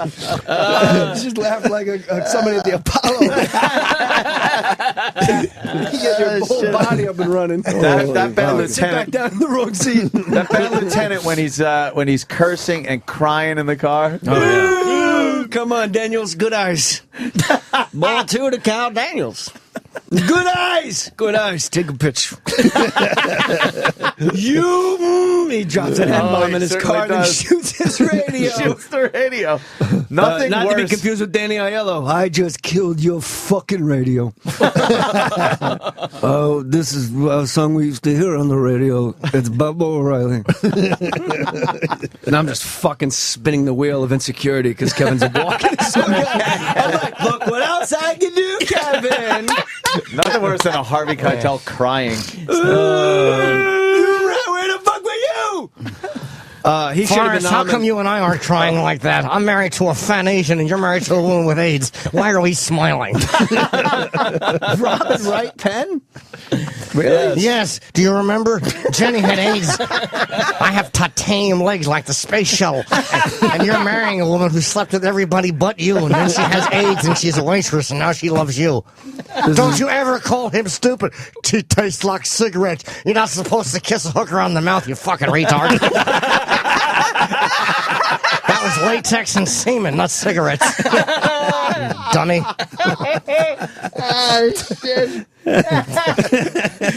Well, it's just crazy. All these impressions. Yeah. Amazing. Jimmy's. I'll do whoever you want. Jimmy's amazing. Jimmy's amazing. Yeah. The well does not have a bottom. Whoever you want, I do. Yeah. Kevin's book, How I Slept My Way to the Middle. Yes. There's amazing endorsements. They got great pictures in here, man. I'm actually jealous. I was flipping through looking at your photos. There's a picture of me teaching Carson how to do William Shatner, and I didn't want to get called out on why the picture's in there, so I busted my own balls by saying I only wrote this book so that I could put this picture in. Oh, very good. The whole book is a vehicle for one picture. Yeah. This is your number one celebrity picture right here. That's pretty cool. Wow. Let me see it. How sick is that shit, right? Is it your number one celebrity picture there, Kevin Pollock? You and Carson? That's great, dude. I got Carson doing Shatner That's like he's fucking- a monkey. And You he's just know that that's exactly what you two are doing right there, by the way. Yeah. Yes, with the That's great. hands out in front of you. How is Nicholson, by the way? It's a great picture of you and a thin Jack. Right? I think I told the story when I was here last about when we were working on A Few Good Men and the word hit the news that Magic Johnson was HIV positive. Oh, no. Did he sleep with Jenny Gump? She left a bunch of dead grass footprints. Tell her to put her shoes on, Forrest. Don't have sex with her. She's a waitress with AIDS. Grass footprints. Every time she That's the steps new on the Black lawn. Crowes album? Every time she steps on the lawn, she kills it. This is dead black. Dead grass footprints. Dead grass footprints. You can see the Robinson brothers doing that one. Sorry. So, yeah, Between beating the shit out of Magic each other. Johnson had just announced his AIDS. Fuck, that's funny. Yeah, so Matt, he announced he had HIV. Oh, yeah. So it was announced. You want us to tell I'm your story? sitting back and being entertained by it. Yeah. So, you know, we have a Lakers authority in Jack Nicholson on the set. And one by one, I don't know if you remember what the temperature was in the United States, if not the world around, when HIV hit Magic Johnson, because then 64 it degrees. was not only a high-profile celebrity, but it was a heterosexual, and it was really the first giant news of, oh, fuck, nobody's safe kind of reaction. You know, so, and also the fact that it was Magic and he's so high profile with the family and the wife and everything. So everybody from the crew, one by one, throughout the course of the day, was going by Jack and saying, what the fuck? What does this mean, you know? So, as we're walking out of working on one particular scene, Walking, not walking. and walking back to the trailer. I don't know about you, Jay, but when I'm around these giant fucking stars like Nicholson, I don't try to engage them in a conversation. I always feel like leave them alone, leave them the fuck alone. Do you really? I make them. Oh yeah. I have to prove to myself, like confront your fears. Hey, Right. Tom, how are you? Well, you probably get a better story out of it because of that. But so I'm leaving. We're walking back the trailer, and this particular moment, it's just Jack and I walking back to our separate trailers, but we're kind of walking side by side in a way. And so there's nobody around for the first time all fucking day, and he starts talking to himself. It's surreal. It's fucking surreal. It's just fucking surreal. And he gets to his trailer, puts his hand on the door like he's going to walk inside. He stops, turns back around, and he looks at me and he goes, "You want to know surreal? And I'm like, is the world freezing right now? Is this happening? I'm looking around if anybody else is going to witness. So he says, I'm doing this picture Chinatown. Fuck me, the stories are the greatest thing that's ever been said by any human being. Right. I'm doing this picture Chinatown, and I'm rehearsing the scene with John Huston.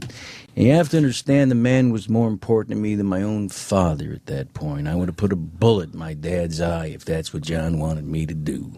So we're rehearsing the scene, and I look over his shoulder about 50 yards away. I see his daughter, Angelica, coming to visit the set. And I had just started banging her a couple of weeks before. And I hadn't figured out a way to tell the old man, and I didn't want to crush him. And she's coming to visit, and it's going to get ugly, and what am I going to say? And again, I would have killed her if that's what he wanted. So as I'm thinking about all this nonsense, and I come back into the rehearsal, it's right when John says his line to me, which is, Mr. Giddis, are you sleeping with my daughter? Now that's surreal. And he spins around and walks into his trailer, and I'm there literally with a diaper full of shit. Can you believe this fucking happened? What?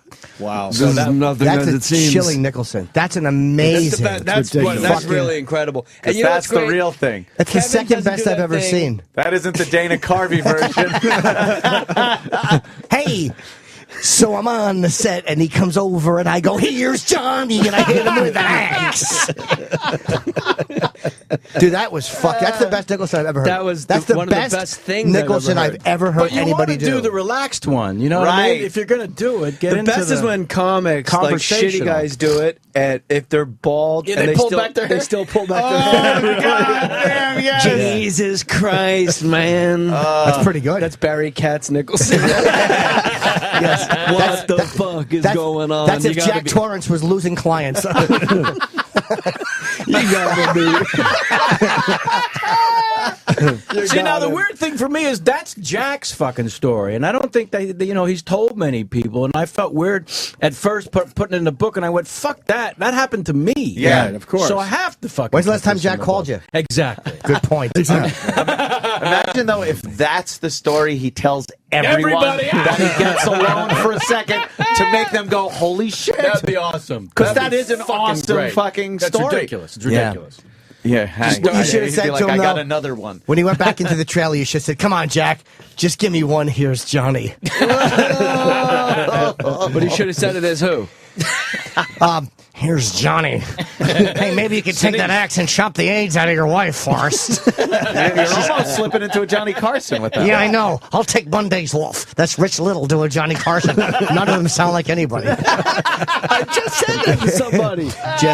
Jim Norton showed up. No good jokes had been sent. You don't like the Rich Little? Doll size. You like the Rich Little? It all sounds like Nixon to me. He was always a great technician, but he wouldn't know funny if you hit him in the face with a comedy shovel. But he stunk at Inspector Clouseau, and he did a long Clouseau piece one time, and I was embarrassed for him. I'm like, will you shut up? Yeah. Fucking awful. There's a couple stories about him in the book, actually, because when I was 17, I interrupted one of his shows at the big theater in San Francisco, where I grew up, and I went down to the stage dressed as Columbo and interrupted his show. No really? Fucking way. As a 17-year-old. He must have loved that. And he brought me up on stage, which was not at all in my mind's plan. Right. I was just going to get acknowledgement from he was the best at that point. You were yes, hoping he for was. indifference. I really was, Eddie. I was hoping for him to give me the hard hat. You walked around as Peter Falk at 17? At his show. I went to his show dressed as Peter Falk. Wow. For the sole purpose of getting a nod from him like, hey, that's good, kid. But I would imagine you've done that a few times as a kid. No, I've been doing the impression, but just not in public, Right. So like fucking Frank Gorshin, you're just in front of everybody. Yeah. All right, who is this annoying fuck? Yeah. What was the first impression you did? Me or Kevin? What was the first impression? How old? How old were you? I was probably 15 and making fun of the football coach in high school. It's always something you know. Yeah, and actually I'm doing. Did you do him well? I'm doing it. My classmates are falling out laughing. Of course, right? Right. And then while I'm doing it, Kevin was always a real cut up. I see you there. Jeff called him a card. I see in their eyes that that they're freaking out, like a monster's coming up from behind me, and sure enough, I get put into a headlock, and I hear the coach's voice whisper in my ear, who's clearly the one who's got me in the headlock. I heard about it, and I don't think it's funny. Oh, man. And as literally I'm passing out, I'm thinking, I could probably do Marlon Brando. He'll never get me in a headlock. So then it was whoever the people at the time were, Marlon Brando, Nixon, you know. So what did Rich Little do when he brought you on stage? Did he give you He said, what's the problem, Lieutenant? You know? He came to the side of the stage first and talked to me a little bit and said, ladies and gentlemen, look at Lieutenant Coleman. He puts a mic in my face. Oh, that's nice. Because he couldn't fill the hour. Exactly. Exactly. What would we do? What would you do? I mean, I often think about it ever since. If someone dressed up as one of the characters and came to one of my shows, I'd say, get this fucking guy out of here. Yeah, tell him do the evolution. Yeah. Sorry. So he came over and said, what's the problem, Lieutenant? I said, well, here's the thing. Rich, the missus and me been planning to come to the show for 6 months. At the last second, she gets ill, can't come, and she told me that if I don't get your autograph, she's not letting me back in the house. So he says, well, come on upstage, Lieutenant, and up on stage, and then we trade. And then that's where he chooses to use like a heckler comeback line. This guy better watch out or I'll do Rin Tin Tin and he'll be the tree. He said that? He said that. Good So, all right, that's a good one. Date yourself with Jimmy, the that was a great reference. Rin Tin Tin with the 40s. What the fuck? Wow. Why, that's a good one. It's a famous dog. He could have said Lassie. Or he could have said Mr. Ed. Yeah. Why would Mr. Ed piss How on a about tree? this? I'll be Mr. Ed, and you can be that guy from Seattle.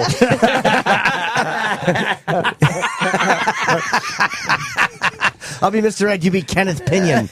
So I thought when the show was over, he was going to take me to show business, you know, because he said, come back after the show and I'll give you an autograph. Come back, kid. Yeah, come backstage. And then what happened? He raped my mouth. And then he raped my mouth. And that was my introduction to show business. Ta-da! So you went back. Offensive to mouths. So I go back. Mouths do a lot of things for us. They help us chew and talk and communicate. They don't help you talk, by the way. No, not at all. Did you ever see him again? Well, yeah, so backstage I go and there's like already 30 people in line, right? And so the kid who dresses up like Columbo walks down to the stage in the middle of his act. Do you think that kid, A, walks up to the front of the line, says, I'm here to see Mr. Little, or B, gets in the back of the fucking line? You go to the front of the line, you're fucking... I went to the back of the Peter line. Falk. Yeah, of course I you went did. to the back of the line. you did go back. Yeah, because now I'm myself. Right? Yeah. So I get up there, and it's like an assembly line. He's meeting a person. Hi, what's your name, Steve? The guy's on his left. Hi, what's your name, Steve? And he signs autograph, passes him over to his right, and he keeps the line moving, signing autographs, right? So then when I'm in this assembly line, hey, what's your name? Mary. Hi, I'm Mary. Thanks for coming on the show. Hey, here he is. What's your name? And I said, Kevin. And he signs the thing. Nice, good job. And I'm shuffled off the Buffalo. That's it. That was it. That's your moment. I crushed me like a fucking walnut. I thought we were going to get on the plane and go to show business. Of course. Yeah. You were on your way. You're going to be a part of the act. He brought me on stage. Man. He thought he was going to be in the act. Forrest, why does anybody laugh at that big-nosed drunk? He's not funny. Did you He gets ever... all excited about his impression. You ever tell Rich Little that story? No. After he got famous? I saw him at the Tonight Show, and I just asked him if he remembered, like 100 years ago, if he remembered the kid who was dressed up as Columbo, and he insisted that he did remember, of course. He didn't know it was me. He hadn't put it together at that point. That was after A Few Good Men, Suspects, and all He that. probably did remember. How often did that happen to him in his fuck? I probably once. All right, listen, we should take a quick break here. Kevin Pollock is here. How I Slept My Way to the Middle is his book. A lot of stories in here. Yes. Secrets and Amazon, stories order from that stage, book. screen, and interwebs.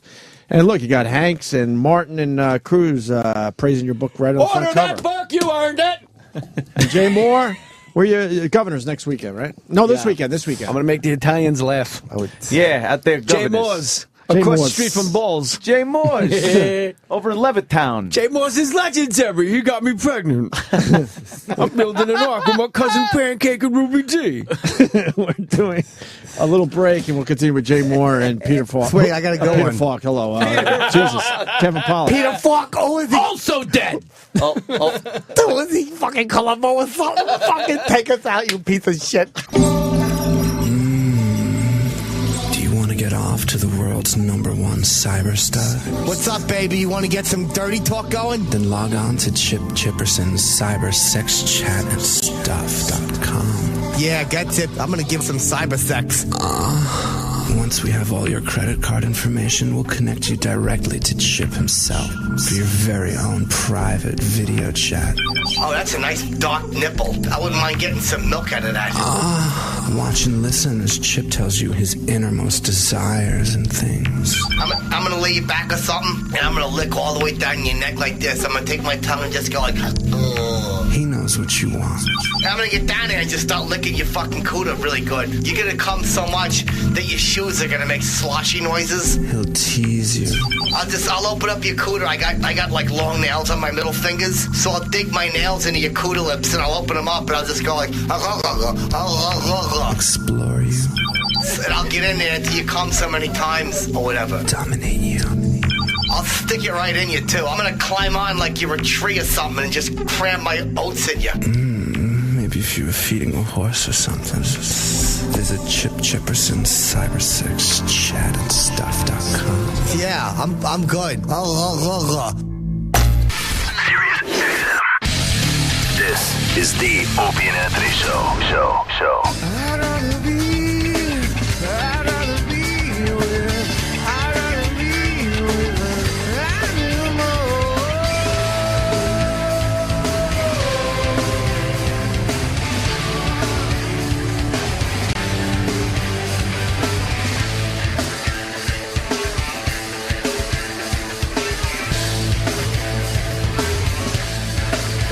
Where's the other microphone?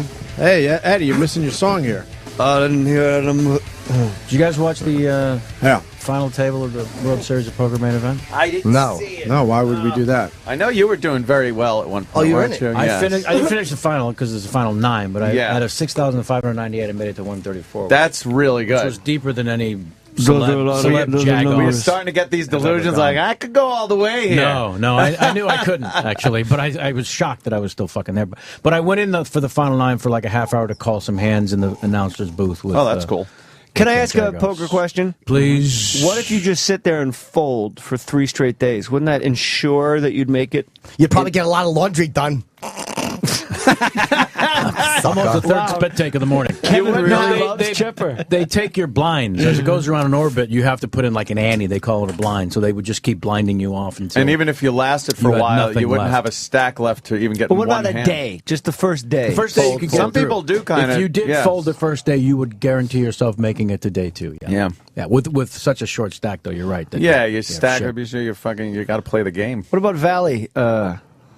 Oh my God, poker chips are so grody. Fucking, I hate Valley Jim. And hates Valley I Jim. hate Valley Jim. And why does Bobby hate Chipper so much? Because Bob, on an intellectual level, is an equal to Chip. Dude, you got Chip, your coffee. You know what I would love to do sometime is a talking walking with Chipper. That would Oh, be yeah. a fucking wet dream We for could me. do fucking battling walk-ins or something. My mother always said, Chipper, sometimes you sound... Go outside, Chipper, and do the voices. Why outside? Because a friend... She had a couple of friends of color who would help her lay down the rug in her bedroom. So she would say, go outside, Chipper, do the voices, and come back later. Men, friends of color, or Yeah. really? They all look like Paul Benjamin. Sure. Yeah, he was English from Escape from Alcatraz. Pretty hip reference, Chip. Yeah. My mother said I loved him at across 110th Street. Chip Miller. Chip Miller. Kevin, so Kevin has to leave because he's doing TV. But his book, plug his book properly. What TV are you doing? Yes. So I'm doing the Kathy Lee and Hoda Oh wow. in 20 minutes. You'll have fun with that man. show. But I wanted to just honestly say I am utterly devoted to the show on a daily basis. I cannot fucking live without it. Honest Oh, to God, thanks, you guys man. are crushing it every fucking day. God damn. And I'm loving it to death and have now for a while. And honestly, just so you know, I'm a nutty fan. Well, I'm glad. I'm glad I was here finally, Right. For your appearance. Dodging me, you son last of a time bitch. I had a very important court ticket thing To get out of? Actually, it was jury duty. Yeah. and I went in, and the guy said, "Don't worry about it." Brought me in the back and fucking signed something, and I was off. Yeah. it was great. I love being moderately known by a few people. Exactly. That's about it. You know how I got through that, though? The security guy, I go in, and, you're not allowed to carry firearms in a court.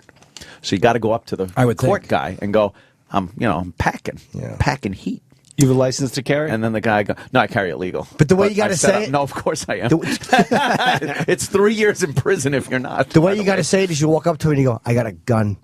You yell it when you run in the door. I got a gun! I'll execute every last motherfucking one of you! Yeah, maybe you should take your gun, Wendy.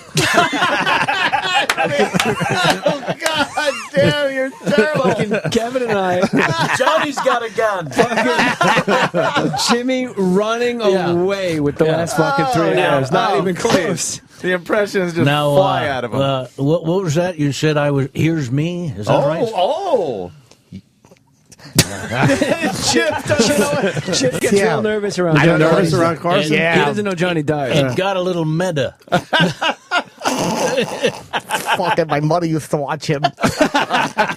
She would always say, Chipper, get out of the room. Sidney Poitier's on. Mother wants to watch him alone. Chip, what was your mother's name? Dolores. Oh. Why are you getting mad? Yeah, why are you angry with me? She's a wonderful woman. She's a saint. So these men, they come and they help your mother lay down the carpet? Yeah, and fix the floorboards in her bedroom because they was always broken and warped. So how do they fix them? They would lay down there with her and they would make sure that they would just bang up and down on them until they were all nailed in or something. So you wouldn't see it, but you'd hear it. I'd be out in the bushes sometimes. My mother would say, Chipper, the blinds are open. Get out of there. You'd peek into your mom's window? Oh, Chip. That's a guilty face. Oh, Chipper. No, I wouldn't. I'd be out picking berries. Was your mother a fan of Gary Sinise? Oh. No, she liked Bubba. She would always she cries every time he died because she said, I bet he has a big black Alabama cock, Chipper. Ain't no shrimp in that bubble gum. I'll expect this exact same thing over Kathy Lee and Hoda. Of course. Yeah. Hey, play the how I slept my way to the middle. I really did. The fuck? He's gotta go. I wanted to. The great Kevin Pollock. I actually am bummed we didn't have this because I would read it out of respect for Kevin before the interview. I'll be back. But I'll have it read by the time you come back. I'll have it read. And of course, your Twitter. I follow you on Twitter, and I love it. Very funny. I follow you guys as well. We'll keep that up. Yes. And We'll take the relationship going. That you renewed, you sons of bitches. I know, right? Thank God. God. A lot of money. Yeah. Not bad, right? See that though? $500 a week. He said, You sound like a guy that just signed a contract. Yeah. Anthony was on like a R and N bomb rant. Wow, somebody re-upped. I went down the hall. The record shows that you went down the hall, Jay Moore. And Anthony was talking about the same person. Of course. He kind of was. All right, Kevin, get the fuck out of here. Love Kevin you. Pollock on Twitter. Say goodbye as walking. Goodbye. That's all we get from him today. He's here 2 hours. He did 20 seconds of walking. Yeah. He was fucking fantastic. You know what it is? Don't talk with your mouth full. It's like, I'm eating jerky. Yeah, of course on the you are. radio. You are what you eat. Very good. There's a story in the book, actually, when one of the first early Tonight shows I did, Lena was the guest host, right? So he says, come up to the house and run the spot, and, we'll work on it. So I was comfortable enough, because he had several gatherings and knew him well. So I go up to the house, and he said, all right, so let me see, what do you got? So I do the first thing, and it's top load. It's Peter Falk. It's a crusher, and I finish it, and he goes, oh, okay. So does that normally work when you do it in your act? Oh, so that's what I expect. Wow. If I come here and I try to do my little monkey voices, I literally expect... You can do a monkey? Do a monkey. I literally expect, okay, so that normally works? Wow. He did that to you. Yeah, one after another. That's also a great J. That's a great fucking J. Wow. It's a conversational J. No, but the conversational stuff, honestly, I know you have to leave it. That's fucking awesome, man. sure. Great. I said awesome, man. Because everyone does the over-the-top Kevin, shit. Love you guys. Thank Kevin, you. thanks, Good man. seeing you, man. How I Slept My Way to the Middle, Kevin Pollock's new book. Yeah. Thank you, Kevin. We'll see you soon, Thanks, buddy. guys. Be Watch good, a buddy. very different interview with Kevin if you want to tune in. No kidding. Kathy Lee and Hoda. Yeah. Hey, if you need Gary Sinise, call me and I'll do it over the phone and we'll go back and forth. We'll start a riff. Hey, Forrest, who are these two drunken cunts? And by that I mean my fat Asian wife and your AZ one, not Hoda. AZ? Yeah, Hoda. Who are these bitches you're looking at? Who is that Jay bitch? Moore? This is just on the... It's people's bikini bodies. But are they? There's Rihanna. I don't know why anybody thinks she's hot. She looks like Earl Campbell. You don't like Rihanna? What's the like? Oh shit! That's what's her name. Yeah, I hate those fucking surf shirts that people wear all the time now. It's like, look, if you're a fucking fatso with tits, you got to get out there and own it and lose them eventually. You know what, dude? But like every kid in the world, they're like, everyone just like, you know what? I don't have to get in shape. I'll just wear a fucking board shirt. Oh yeah. Fucking. That's what we go selling out. Hey, you got to show him Stone Cold E.T. Oh right, yeah. Stone Cold Steve Austin has nothing to do with this whatsoever. You got to see this though. I like to have to show downtown Sam Roberts. You get prime time. Downtown. I've loved Eddie Vedder being part of the show today. I know what made Opie laugh the hardest of the entire 2-hour because run. I know one syllable word that made you go fuck it, and no one else heard it. Shit. Do you remember what it was? He was talking, I go, bugs. You know what, dude? I wear my board shirt. I go to Brazil. I get pulled over. I was speaking fucking Spanish, and the fucking cops there. I have Patrice laughing. I got my coffee, and the cops are like, "Hey, you know what, dude? I thought the dog is in the car." Dude, I'm fucking fly fishing in my blow-up raft with a chair in it. You know what, dude? You got your friends, you got your health, dude. So what if you don't have lights? Where are you? Chicago, dude. Yeah. I got stuck in Chicago. In what? An airplane hangar, dude. I couldn't get out. You're a fucking jerk. You know that, dude?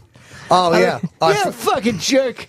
Oh, yeah. They reminded me of an impression I forgot to do. Oh. God damn it. Oh, no. I wish I had glasses for this. Jimmy's at Buffalo December 28th. End of the year. He's doing New Year's Eve up there. Oh, yeah. All right. This is serious, De Niro, when he makes like a speech? Yeah. Not De Niro. You know, the people of New York, remember me as a bull who would rage. But now I'm raging at poverty. I hate that shit. I fucking hate Stupid heavy breathing. Shut up. Shut up, Bob. I think, Anthony, what do you hate when celebrities do their thing? Yes. Can't stand when they do like that, when they incorporate something from their career into a pitch. What's worse to me is, okay, my rule is if you have to say your name, you're not a celebrity spokesman. Oh, right. Like if you have to say, hi, yes, I'm Sarah McLachlan. I'm not Susan Sarandon at all. And hundreds of thousands of dogs and cats are killed. So are fucking people, you assholes. How many homeless people did you drive past to save that fucking cat? You know what? Next time you see a veteran laying in his own piss wearing a Gary Payton Lakers jersey, show him your new cat and tell him he doesn't itch anymore. And that veteran will tell you you're doing God's work. Right. Worth? There was one? We got it. Here, to play Stone Cold E.T. Stone Cold E.T. And I just want to order a couple White Castles to go. So sorry, can you repeat that again? I said Stone Cold E.T. would like a couple cheeseburgers and maybe a drink, and I'd like to get out here as soon as possible, and that's the bottom line. Hey, do you want to pull up? 'Cause I can understand. Look how he's got to look down at the shift knob. Watch him drive the car. What side? Full screen. Just pull up to the first window. Watch how he drives. Watch how he drives. He's got to look. He's got to look. This is Stone Cold E.T. and I just want to order a said cheeseburgers and maybe a drink, and I'd like to get out here as soon as possible, and that's the bottom line. Hey, do you want to pull up? 'Cause I can understand. He can't see the gear shift. Okay, you want Stone Cold E.T. He can't see. His head looks like DeRosa's dick. Okay. He's driving. This is one of the funniest things I've ever seen. This should have way more views. Stone Cold E.T.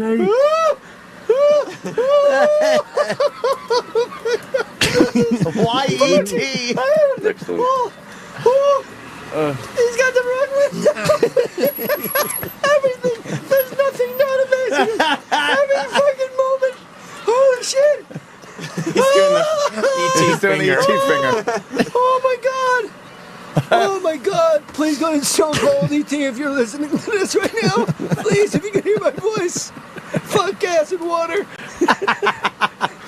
Go to the Stone Cold ET. If you go to a shelter, just plug the shit in the shelter, everybody that needs heat. Oh my God! He's just staring into the window, waiting for you. He's just waiting. All right, here she goes. This is Stone Cold ET, and I want to order a couple of cheeseburgers, and that's the bottom line. Because you know Stone Cold ET, and I can come to White Castle, order a couple of cheeseburgers to fill me up before I whoop some ass. Give me a hell yeah if you're down with Stone Cold ET. Oh, hell yeah! The Stone Cold ET likes whooping ass. When Stone Cold ET rides a bicycle, I ride it long, I ride it hard, just like the Texas rattlesnake when he's done whooping Vince McMahon's ass. Give me a, oh, hell yeah! What'd you say, ET? What? What'd you say, ET? What? I said I want to order 2 cheeseburgers, and that's the bottom line. Because no Stone Cold love a little White Castle burger with a little onion, with a little mayonnaise. Because there's nothing like Stone Cold Steve Austin eating those little White Castle burgers. You know Stone Cold like a little White Castle action. Well, I'm busy fighting off the aliens when I'm busy being the crap out of Will Smith in Independence Day or being up the night robot. Stone Cold ET is gonna whoop some ass. Give me a hell yeah. Oh, hell yeah. Stone Cold ET is gonna whoop some ass. And that's the bottom line. Look down again. Hell yeah. He just drives away. I'm telling you, isn't that great? There's no... I can't... Oh, my God. Fucking hilarious. In every video, there's like a 6-second chunk where you're like, yeah. Right. That start to finish might be the fucking funniest thing I've ever seen on YouTube. Oh, hell yeah. It's all muffled because of his mask, which is great. And the mask moves when he talks because of the air. He looks down, like you said. He has to look straight down. He looks like you can't see through his like holes. Akbar.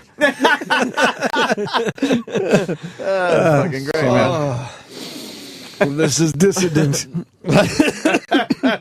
Bugs. That's what makes me laugh all day. Bugs. Fucking Jay Moore killing it today. Love it. Love it. Are you around for a while? You're going to be doing some radio with us, right? I'm here for the month. A month? Nice. Where are you staying? My secret location. I could tell you where I'm staying, but then of course I'd have to kill you. I like when frontmen think like fucking old hack shit is funny, but we're drunk in the audience, like, yeah, tripping on mushroom caps and a joint and 6 beers, like, yeah. Hey, Long Island. Fucking asshole. It's so good to be here. It's my age. It's good to be anywhere. Yeah! Fucking Eddie's the best. Fucking guy! Fucking Eddie, man. Fucking best. I don't even know what this shit is. How do I get out of here, Sam Roberts? What is that? That's that guy gets hit with a soccer ball. West Side Dave Roberts. Well, the guy that walks into the poll's pretty funny. East Side. It's the news anchor failed compilation. Yeah, they got the lady with the breasts. Watch this guy hit the fucking poll. He's trying. This guy. He's trying to interview this guy. Yeah. Watch this. This is so stupid. You should get the volume. Good radio, lots of visuals. He fucking walks right into a They poll. do a slow-mo on it. You could tell it's slow motion by the sound. His glasses knock off. What a fucking dick. Up here in my tree. Newspapers matter not to me. No. Election day tomorrow, by the way. Who you voting for, Ant? Who you got? I'm still undecided. Still undecided, are you? Are you, what do they call it? A low intelligent, what do they call it? Low information voter? No, not you, specifically. Low intelligent. Yeah, what do they call them? Oh, here comes Uncle Paul. No, it's Edgar. This is Edgar. Oh, Edgar? Have you been touched by Edgar yet? Yeah, I liked it. But you don't mind Edgar touching touching you? Uncle Paul. I hate Edgar. No, I'm they're too very old for different. Uncle Paul. I don't Why? like his touch. And there's Eugene, too. Yeah, but mostly it's Edgar. Yeah. Yeah, we don't see Eugene a lot. No, Whoops. Eugene's very strange. I'm voting for Mitt Romney. Isn't that amazing? I bet I surprised a lot of people with that one. My secret ballad. Yeah. Was that Eugene or Edgar? That's Edgar. That's Edgar. Edgar makes this. Stop. Edgar makes the same face as Jack Klugman. Oh. He was Quincy. Quincy. Talking about a murder. The worst. I got to tell you something, and I will just say this to offset any of Michael Moore's crap, because I know there are a lot of listeners around the country. And this is just from me, and not necessarily a reflection of the Opie and Anthony radio show. Reflection. Get out and vote, especially you Republicans. Get out. If you're registered to vote and you don't vote tomorrow, you're being an asshole. Talking about the whole country. Anthony's a left-wing Hollywood douchebag. No, I'm That's talking. what I get on my Twitter feed. No matter what I write about Christie or liking Nixon, Left you wing. fucking liberal. No, me. They always say. Okay. And I'm like, have you read my feed? I say, just get the fuck out there and vote Mitch Romney. Get Obama out of here. Please. I've had it with him. In January 1st, you'll all have it with him when those taxes go up, boy. Let me tell you. Tell us how you really feel. I want to tell us how you really feel, Anthony. I think Chip So was right. if you are registered to vote as a Republican, I'm glad and Chip you could sit be in home the and don't band with vote, us sitting I'm in. going to be very angry with you. Get up, take the fucking 5 minutes it'll take to go and cast your fucking vote. Please. How come you're not called Pearl Jelly? I love Chip so much. He's like a brother to me. But Chip did a lot for the country. Chip, Eddie Vedder loves Chip. of course he does. How come you're not called Diamond Jam? God damn, one of the funniest men you'll ever meet in your life. And you're going to want to check out Chipper TV on YouTube. I think that's what all the kids are using. Hey, how come you didn't call your group Pearl Bailey? Holy shit. Chip's putting them away. There's a lot of Pearl Jam jokes, Chip. I never run out of them. My mother would always say, Chipper Lamar's going to help me fix the floor. Go do your Pearl Jam jokes in the living room. Give us another one. Chip's mother, Dolores, is a great woman. She's here tonight. She's with Stone's mother and Dolores, this is for you. This is elderly woman behind the counter in a small town. Yeah, why is she behind the counter? Why didn't she work in the aisle or something? I was like, what the fuck? Goddamn, Chip is a real American. If you're going to get out and vote, just, you could do it, you do, because we all have free will, but you might want to write in Chip. How come you didn't call your band Pearl Necklace or something like this? A whole bunch of cum on you. Oh, no, that's exactly. Chipper, get a towel. Lamar gave me a pearl necklace. Oh, yeah. You got to clean up your mom after the workers leave? Yeah, she would lay there and say, rub it into my skin, Chip. I want to look younger. Chip had to rub the cum into his Chipper, mouth. no, it was lotion. She'd say, Chipper, rub it over my neck pimples. Rub it over my skin tags. Chip, you know, we used to be called Mookie Blaylock. My mother loved him. She would sometimes, I got a little bat from Shea Stadium, and I'm like, Ma, where is that? She goes, I'm hiding it somewhere special watching Mookie, Chipper. Mookie Blaylock. I remember Dolores used to watch the Hawks down at the Omni Center when she was in Atlanta. She traveled to see Kevin Willis. I'd watch Daryl Strawberry.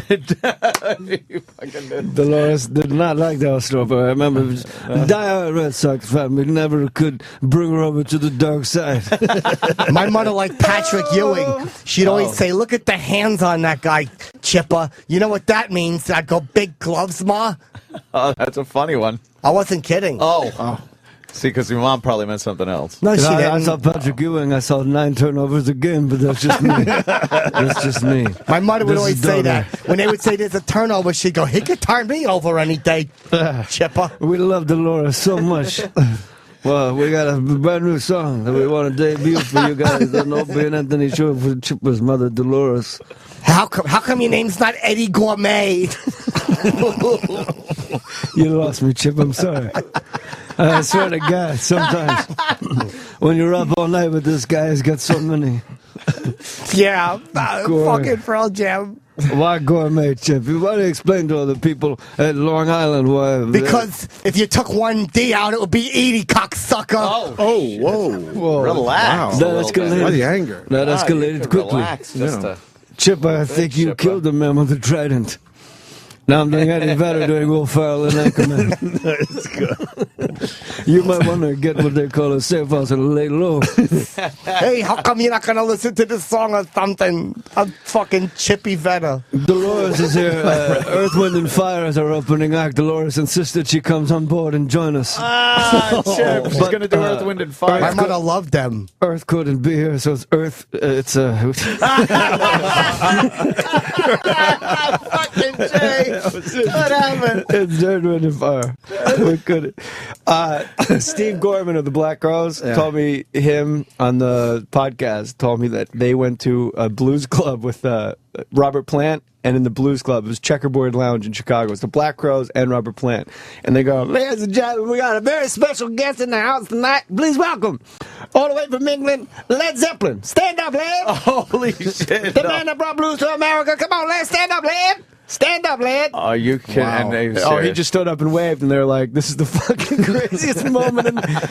Chip's mom loved the blues clubs. We'd take her all the time to go see Buddy Guy. She liked Buddy Guy, and of course, John Lee Hooker before he passed, rest his soul. She would always say, he could muddy my waters anytime, Chipper. Yeah. She didn't know. That's true. That's what she said all the time. Yeah, she said BB. She goes, I bet that stands for big and black. And I was like, what do you mean, Ma? She said, mind your manners, Chipper.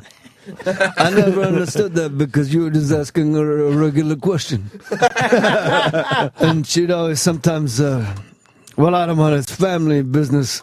Speaking of family, this is why I go home. I never liked sweet potatoes, but Mom's friends did.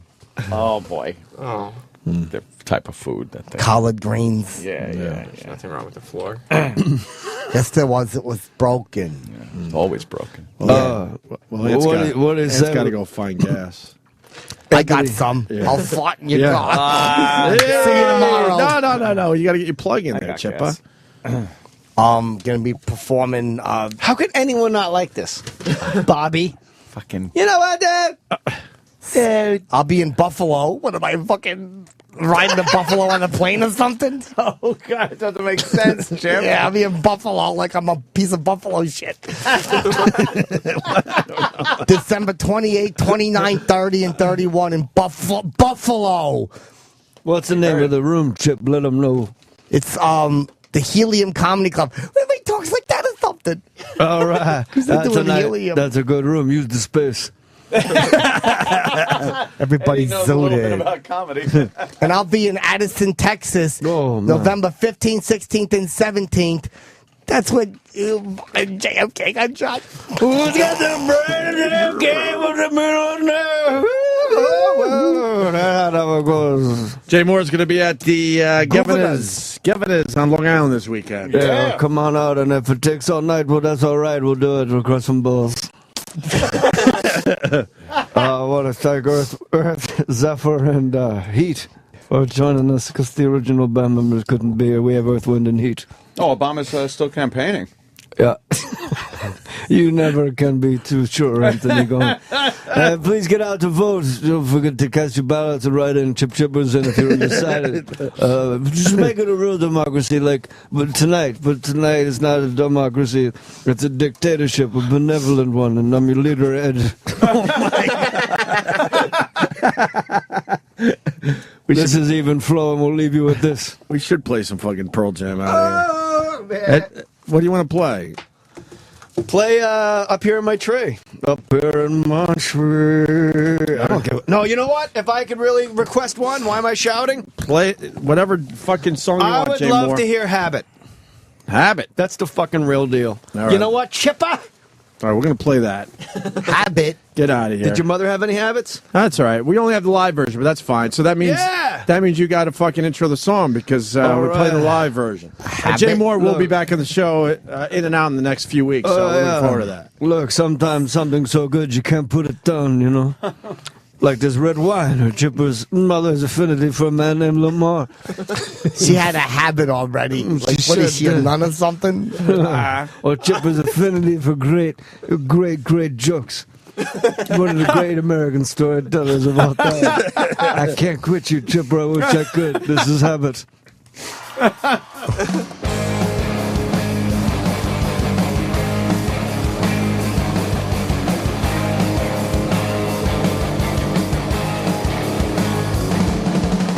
See it happen to a couple of friends. See it happen in the message it sends. Taking out the what's an obvious far. Just to see what all the fuss is about. It's not your way. Not your way. Not your way. Another half says he's in love with you. Another half says it's long overdue. Another half like an unwanted friend. I'm so happy with my righteous. It's not your way. Not your way. It's not your way. Never thought you'd have it. Never thought you'd have it. Never thought you'd have it. Never thought you. Never thought you'd have it. Never thought you'd have it. Never thought you'd have it. Never thought you. Never thought you'd have it. Never thought you'd have it. Never thought you'd have it. Never thought you'd have it. Never thought you'd have it. Never thought you'd have it.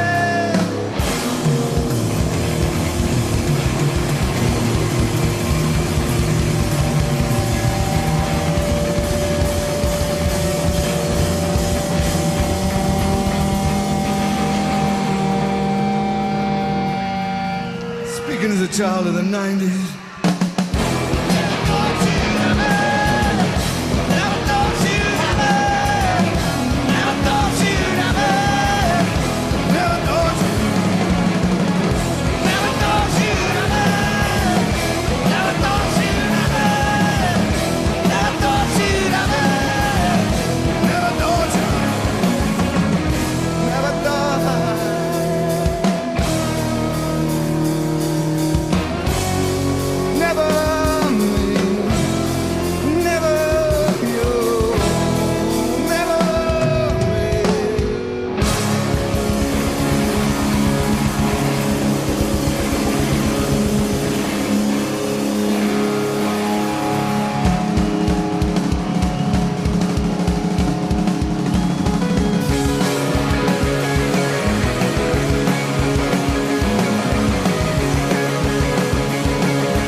Opie and Anthony show continues. This is After O&A Live. Here's your host, Sam Roberts. Here he is. I laughed a lot today. It's After Opie and Anthony Live. A lot of voices on the show, but I have to tell you, I think this show benefits immensely from having Eddie Vedder as just somebody who's there the whole time. He doesn't have to pipe up all the time, and maybe he does only stick to his own thing, but just having Eddie Vedder's voice as a constant on the show, I think helps to kind of fill out the show a little bit. Just having him say things like bugs and introing songs that are never going to play. Stuff like that, I think works. Jay Moore and Kevin Pollock were both in today. Awesome to have him in. I guess impressions just make me laugh. It's very cool when we have 3 great impressionists, because we get a cornucopia of different guests. You're talking about Jay Moore. You're talking about Kevin Pollock. And, of course, somebody whose impression skills have developed over time, as we've been privy to, and that's Jim Norton. Chipper? What? No, not just Chip. You're talking about Gary Sinise. You're talking about what's his name from Jaws. Valley Jim. You love that Valley character. Why? Makes you laugh. Is that your one? Yeah. Sal, what's your one character? I love Quint from Jaws. That you like Quint better than any of the characters? Yeah, I'm a huge Jaws fan. I love that movie. You're 22 years old. Yeah, my dad showed me that at a very young age. So do you have things that you like that your dad didn't show you? You like Rush? Yeah. You like Jaws? Yeah. Is there anything that you've developed on your own? No, I'm a follower. That's it? That's it. You don't like anything like post 2005? No, I do. Like what? There's a lot of music that my dad just would never even listen to, but, I don't know. It doesn't sound like it. Our intern's back, Anthony. How was last week for you? You live in Staten Island? I do, yeah. So are you guys all fucked up? Yeah, it's pretty bad over there. Did your house get hit? No, my house didn't. We're not that close to the water, but there's down in Tottenville, it's pretty bad. Do you have power? Yeah, we got power. Wow. But have you been down there where it's bad? Yeah, I went down both sides over the weekend. It's pretty bad. Messed up. Jay Moore. You guys are doing a hell of a job. Yeah, I was just talking about how great Eddie Vedder is on the show. Always good for, Eddie Vedder to stop by. It makes it reinvigorates when you get some support from an A-lister like Eddie Vedder. But yeah, so you guys are all fucked up down there? Yeah, it's really bad. Do you know anybody that got caught up in that? No, I know a lot of people that don't have power a lot, but the first day I went down and I took a bunch of pictures down in Highland and I put them on Facebook, but it's just... That was what you did to help? We're like, hey, first day.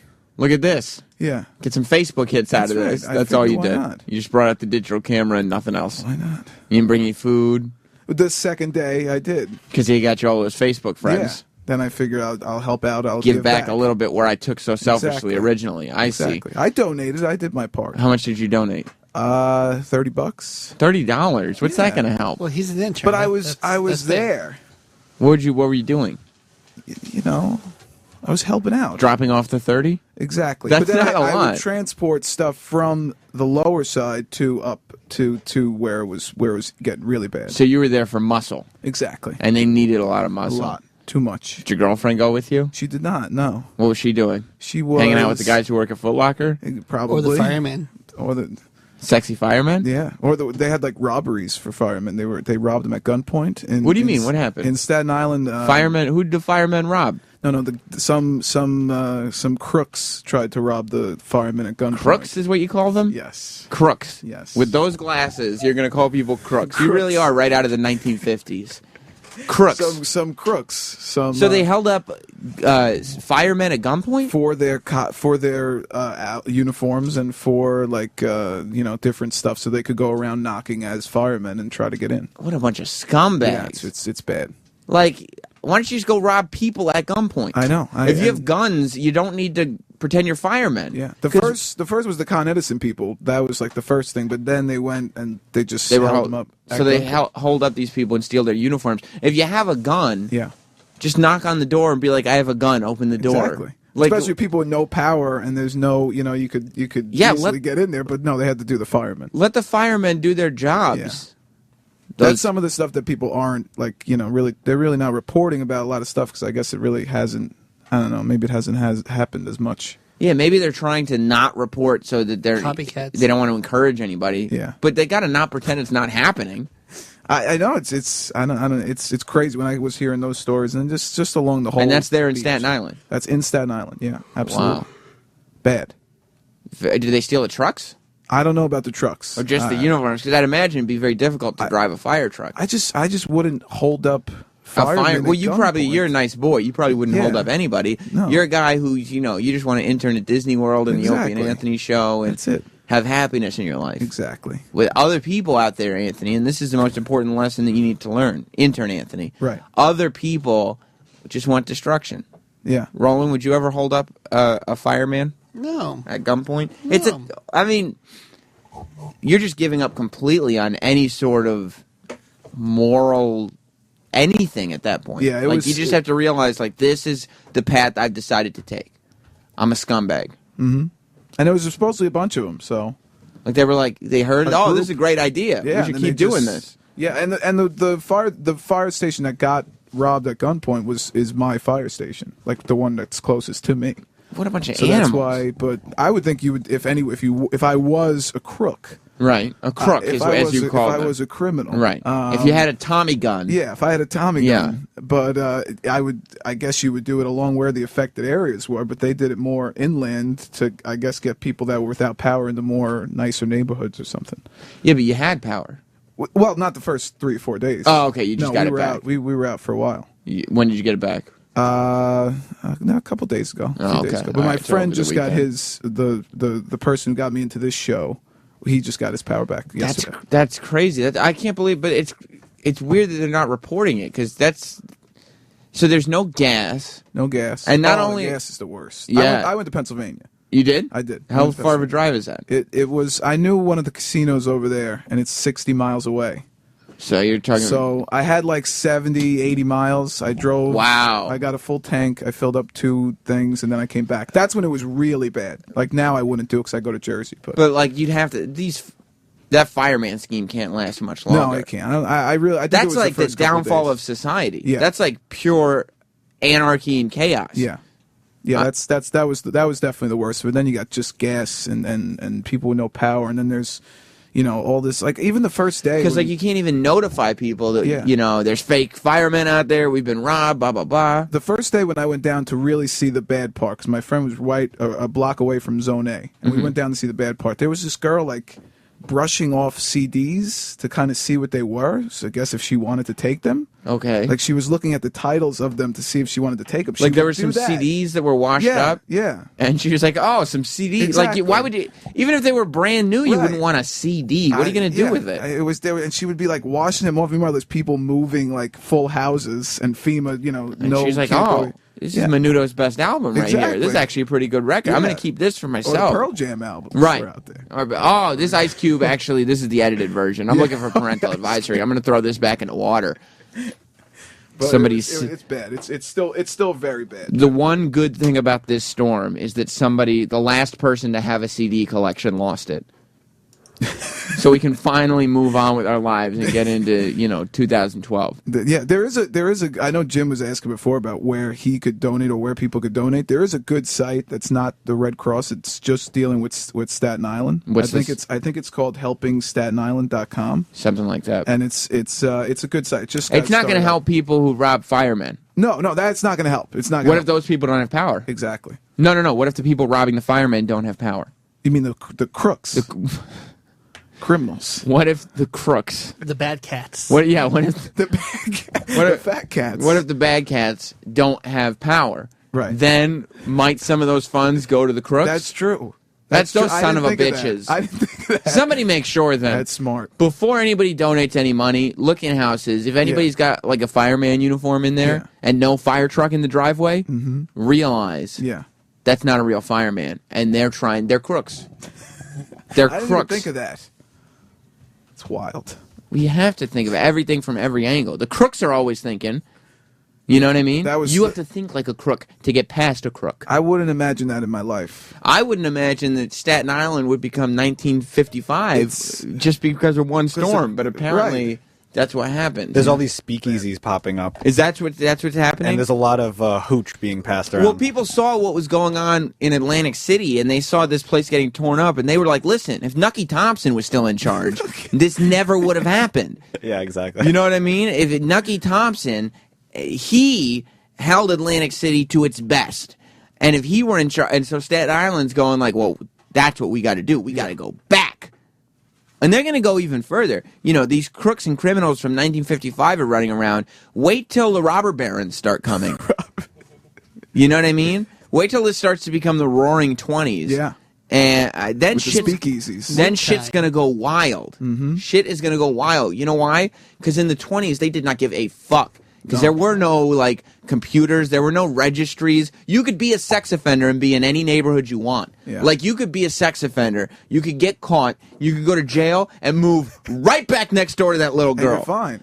Because it was the 20s. What are they going to do? They were so worried about people sneaking in rum that, you could rob firemen all day long.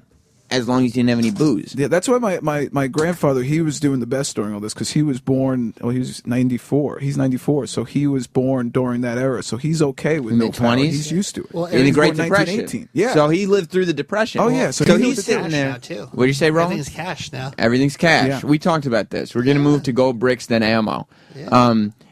So your grandfather, you said, is sitting there going, wow, a couple gas stations are closed. Right. And a couple of firemen got robbed. Let me tell you something, son. It gets a whole lot worse. Yeah. I'm ready for tune it. it back to 1930. Right. Does he have like a bayonet? Is he ready to I go? didn't see a bayonet. He was painting during all of this. He didn't give a fuck. He didn't care. Does he have really gunpowder ready? No, I don't think so. He was in World War II. He was. He was in World War II, but he didn't. Did he kill any Nazis? Probably. Don't tell Anthony Cumia that because No. it will not. It will not help your career here. You don't want to mention that. If anything, you could say, "My grandfather was in World War II." Right. If Anthony asks you which side, he was part of the Third Reich. Should I say that? Yes, because he does. When you tell Anthony, "Oh, I have a relative an ancestor, relative, whatever, who was in World War II." Follow-up question is always, which side did he fight? Right. And a lot of people, you'd be like, oh, he was one of us. Right, American. Yeah. And you'd think, oh, we'll have a party and celebrate. No. Make sure Anthony knows he was fighting for the enemy. You got and it. don't call him the enemy. Don't tell him I said it was the enemy either, because he doesn't like that type of shit. All right. Anthony, you're on with Anthony on After Opie and Anthony Live. Good morning, Sam, the king of the after show. Thank you. I mean, that's a terrible title. I'm the only one who hosts the show.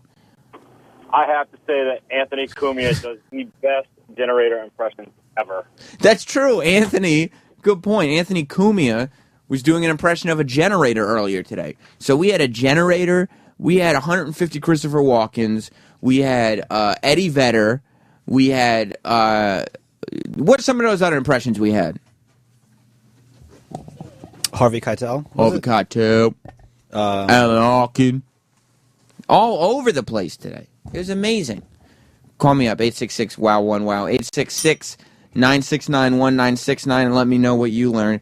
I was on one of those gas stations lines Friday. I swear. I got online thinking it was going to be, an hour or so, and I was listening to the wrestling radio show that they do here, and thinking, oh yeah, I'll listen to the rest of this show, and that'll kind of occupy me. It's not a great show. But if you're waiting on a gas line, at least it's something, right? So I'm sitting there, and that show ends, and I've barely moved. I went through that radio show, a podcast. I watched an episode of Jimmy Fallon on Hulu on my phone. The batteries ran out, and then I just argued with Jess for about an hour, and finally got some petroleum in my car. It's amazing what's going on.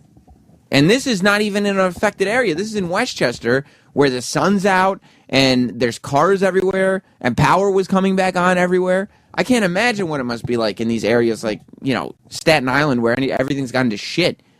Any of the shore towns are just, it's incredible. And I was actually thinking, as I'm waiting there online, like, what happens if this is the new regular? Like, would it become crazy town, or would people just get used to it?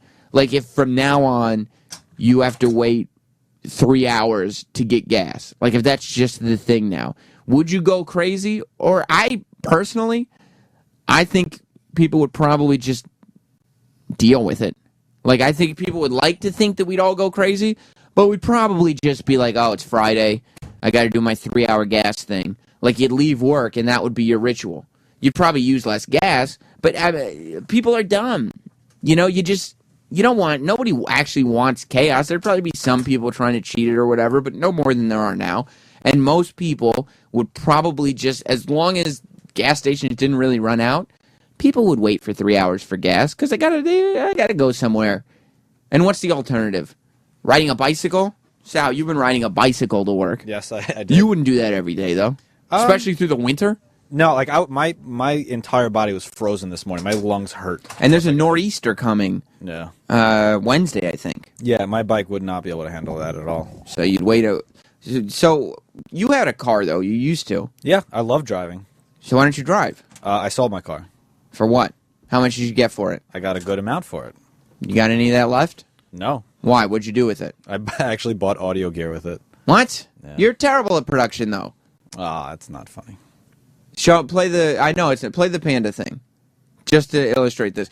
You just spent a car's worth of money on audio stuff. For music, not fucking. Play the not for panda this thing. shit. Play the panda thing. Don't get the panda angry!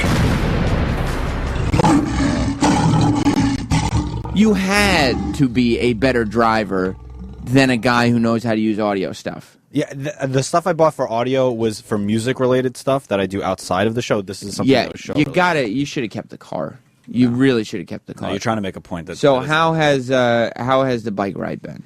I love doing it, but when I came in on Friday, going into the Lower East Side was fucking scary, man. It was. Because the power's back now. Yeah, the power's back now, so like I could see where I'm going, but it was absolutely terrifying with people like shouting at me and stuff like that. It was really, really. People sketchy. were shouting at you? Oh yeah. Why? Because I don't know. I'm just like a white boy in what were they fucking saying? Alphabet City, like riding my bike around. I didn't even pick up on it, but they were screaming at me. So, but you don't know what they were saying? No, I had my headphones in, but I heard I heard screams. Maybe they were just fans. It was Salmania. No, it was just me getting very terrified. They were fans of the show, but they were all excited that you were driving through the park. It's Sal! Were they trying to rip off your shirt and stuff?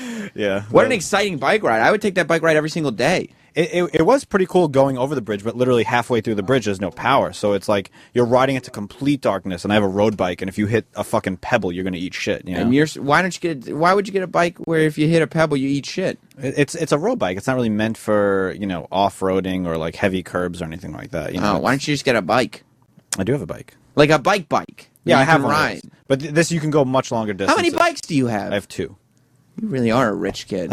I'm not rich. What are you talking about? You got 2 bikes, your own apartment in Brooklyn, a car worth of audio equipment. You change out jeans every season. Yeah. What type of life do you lead? I live a very exciting life. A very comfortable life is what it sounds like. Yeah, I guess, yeah. You get a lot of downtime, too, to just enjoy your money? No. Yeah, you do. No, I work on my creative stuff outside of work. What kind of? Why don't you work on some creative stuff inside of work every now and then? Well, I do, and then it fucking fails miserably. Exactly. You've done one thing, and it was just awful. Yeah, it's traumatic. Is that what happened? Yeah, I have like definitely some post-traumatic stress from that. You don't want to take another stab at it? Yeah, maybe someday. But that's the thing. You got money, so what's motivating you, right? You got what you need. You got 2 bikes and a car's worth of audio equipment, and a penthouse apartment. Yep, the penthouse is pretty fucking. And you're just cruising through town. You got everything you need.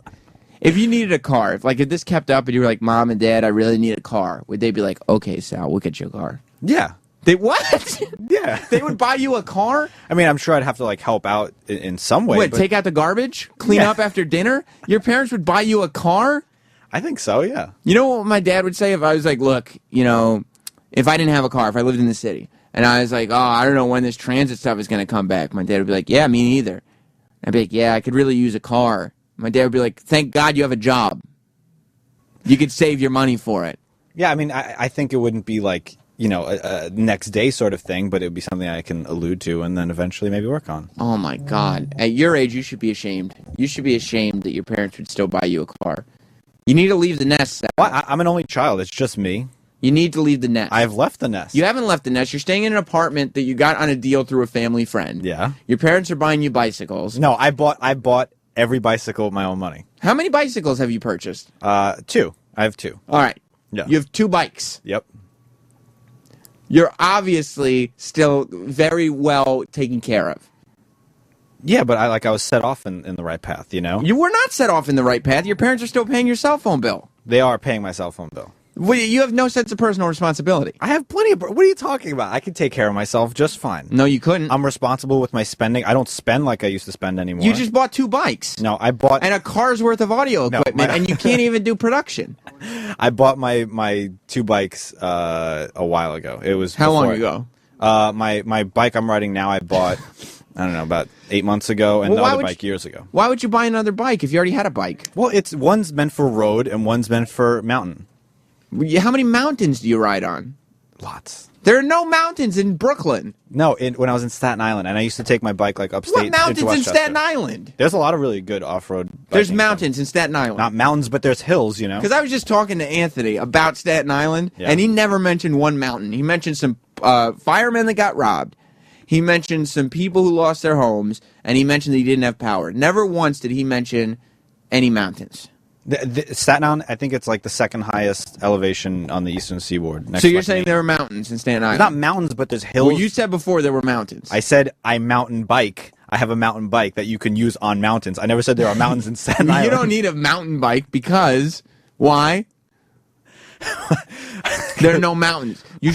Nobody your age should be able to have a bicycle who's working here. You should, or not two bicycles. You should have had to sell the first bike to get the second bike. Not like, oh, I got lots of money just sitting around. Let me get two bikes. Let me sell this car, and I don't need to use the money for rent. I just buy audio bullshit with it. All right, if we need to really break it down, the first bike I bought when I was working at a different place. What place? I was working at like an auto shop, like, you know. Your dad's auto shop? No, not my dad's auto shop. Did he get you the job? Nope. How'd you get the job? I went in and asked for the job myself. That's when I first got my car. My parents insisted that I got a job, so I did that. But did they buy you the car? No, it was like a saving sort of thing. Oh my God, your parents were like, we'll buy you a car, but you have to get a job, and you got some bullshit like auto job where you were sweeping the floors. Yeah. How long were you at that job? I was there for like probably like 8 months. 8 months, and then you just drove away in your new car. And I went to college. So, but and then with the bike I have now. When I was still living at home, when I got my first paycheck, that was like my treat to myself. So do you listen to rap songs? Your treat to yourself? Yeah, it was a... What the fuck are you talking about? You haven't even been alive long enough to have a treat for yourself. I bought it. Why would you buy a treat for yourself? You haven't earned any treats. I've seen you. I could do whatever the fuck I want with my own money. You didn't earn a treat.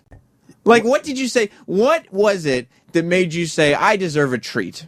It was just like I was living at home. I had no expenses, so I was like, whatever. I'll spend a paycheck on a bike. It's fine. So no, you said it was my treat to myself. Yes. Meaning I deserve a reward. When E-Rock loves treats. By the way, where is E-Rock today? Eric is on vacation today. He's on vacation. Well, he took a vacation day. I don't know if he's fucking making sipping Coke mojitos. And, he makes a little staycation. He puts a little palm tree up in his basement and plays a little bit of Netflix. Yeah, and he plays what's his name? Cheeseburger in Paradise. Yeah. But when he treats himself, it's because he does like a little bit of work, and then he's like, "Oh, that was a tough work. I'm gonna go get myself a Coke float."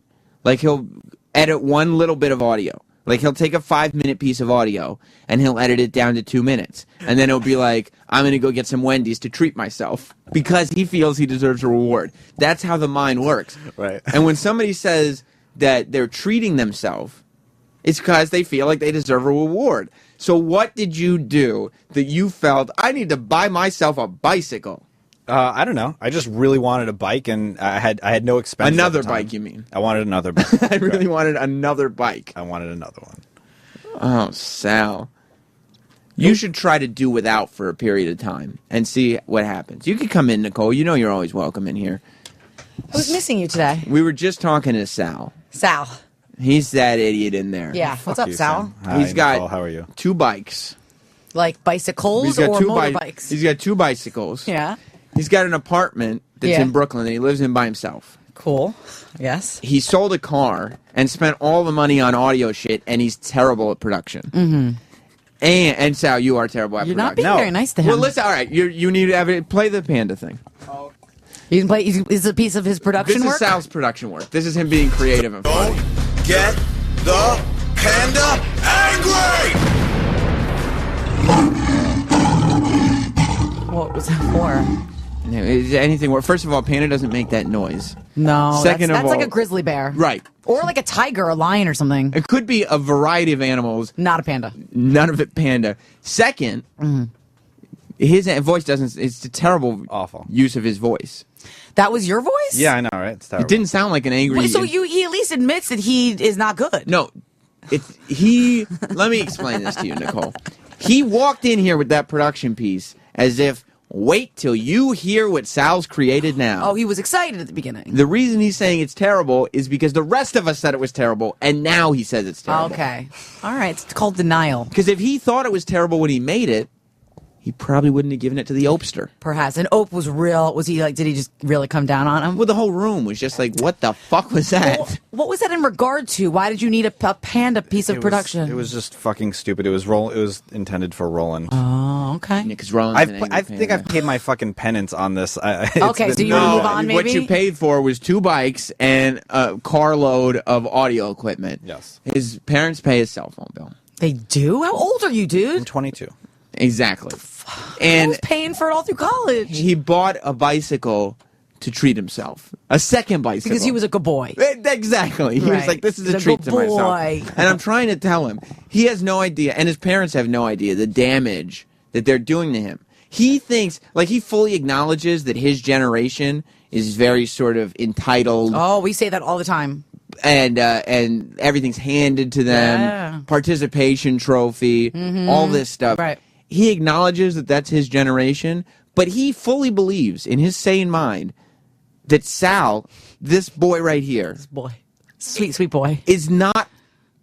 That doesn't apply to him. I've always said I am of that generation. Yes. That involves my life. I've never denied that. Right, he's admitting it. So you're saying you are that type of entitled person? I've said that like Okay. 400 times All right. on the show, but you're saying no. Well, if you've said that, how can a person say that about themselves and then not try to correct it? Instead, go out and buy yourself a bicycle. No, as a there's treat. nothing I would do about correcting it. This is the life that I live, He so I'm going accepts to. I've accepted it. That's what I mean. That's the entitlement that is not acknowledged. It is acknowledged. What are you talking about? Why I've would you acknowledged it, and I'm Why would living you my accept life like that. Why would you I accept think it? you're just jealous, Sam, that Yeah, you have that. obviously. I don't want 2 bicycles. No, but that you don't just get everything handed to you. No, because You're you know what? jealous. You know what Sal gets handed to him? A shit sandwich. Because here on this show, we have something called a bullshit detector, and it goes off all the time. Every time this kid steps in a room. Bullshit detector. What are you Yes. I've admitted that this is the lifestyle that I live. Why would you accept that? Why would you accept I'm just going to be somebody who is described Why are you as being so mean to him? because this is Sam. Because people This is need Sam to every learn. fucking day. Sam's not mean to me. Well, one day it will be. Okay. Well, no, I am mean to you, but you're kind of like an airhead, so it kind of goes right over. Like it's right over the top. You know what I mean? Yeah. Like I'll call you out on all your little bullshit that you do. Yeah. I don't know. But Sal isn't used to being called out on his bullshit. And you're calling because him out. why? He's entitled. You got it, Nicole. Yeah. If you had gotten that wrong, I would have given you some shit for He's it. a good boy.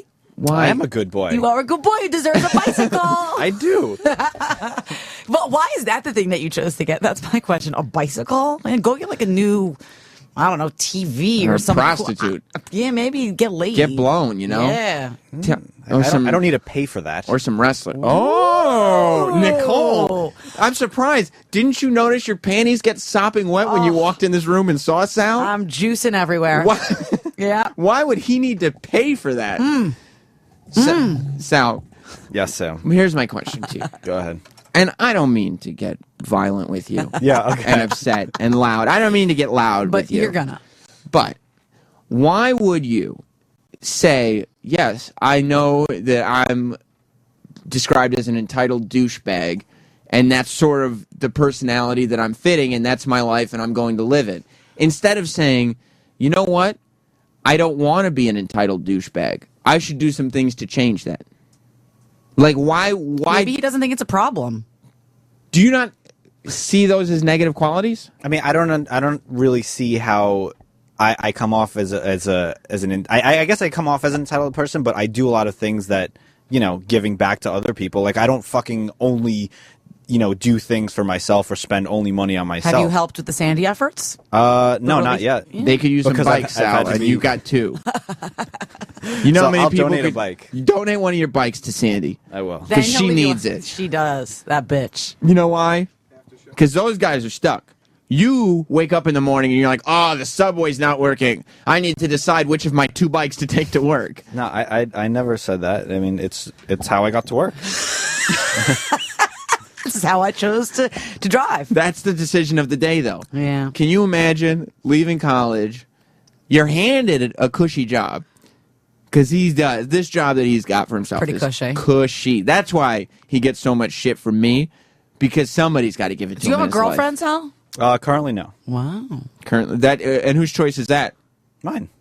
You don't want one. You don't want to take care of no bitch. Because you know what? Yeah. You ask Sal. He can get a bitch anytime he wants. Anytime. He doesn't need to pay for that shit. I didn't say that. I'm just saying I don't I think gotcha. morally it's correct to pay for sex. No, I agree with you. Wait, you have moral objections to prostitution? Just for me, I don't think it's Right, something it's not- that I think is appealing. It doesn't appeal to me. Oh, but that's not like a moral thing. You just it just doesn't do it for Let me you. take that back. It's not a moral thing. It's just something that doesn't appeal to me when you can get something more out of it. Right. Okay. Well, that's fine. Yeah. That's fine. Yeah. What's not fine is Mother Goose taking care of you still. Yeah, mama's gotta let go. Yeah. Papa's got to get a brand new bag. Yeah. And it's not Sal. No. No. I'm an only child. There's just me. Oh, so that's why. That's part of the problem, The prodigal Sam. son is here. No, first of all, he isn't. And he thinks he is the prodigal. Like Sal I am. thinks he's the shit. I am. But he's not. He's terrible. Don't say that. Now you're just being a dick. Somebody's got to say it to him. No, but why you're being mean. Okay. Well, he's not good here, is the thing. I hope you buy him lunch or something later because Oh, he's yeah. got it. Oh, yeah. He's got it. Yeah, He should Sam be will do buying that. me lunch. He I'm should. teaching him life lessons. Right. Plus, he's got it. His mom gave him his lunch money today. Did your mom pay for your lunch? No. Just joking with you. Did she, Sal? She did not. Did she Sam. pack it for you? Sal.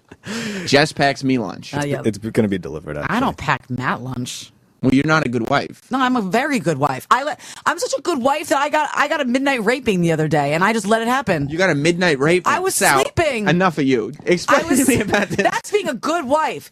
Explain to me, Honey, Nicole. I'm just gonna put it in. I'm sleeping, Matt. It's okay. Go back to sleep.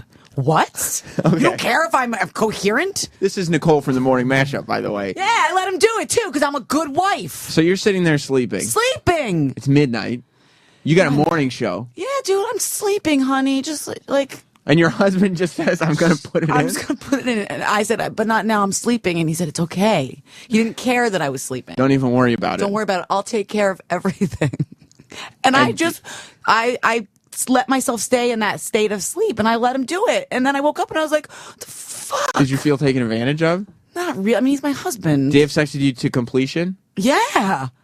Did he come inside you? Yeah, then I got to get up, and I had to go to the bathroom after. I had to pee. It was like a whole thing. And I was like, now I'm awake. That you douche. Did you try to jump up and down and shake it out a little bit, or you just keep all the goodness in you? No, that's why you pee. Oh. That's Oh, the okay. point. Yeah. So you were more pissed off that you had, no pun intended, Yeah. that you had to go take a pee, No, I was more. as opposed to that you had just been pseudo-raped by I your was husband. pissed for a variety of reasons. Number one, I was sleeping. Number two, do you not care that I don't participate in the actual He doesn't. lovemaking activity? You didn't participate at all? No. I just was turned over and just, yeah.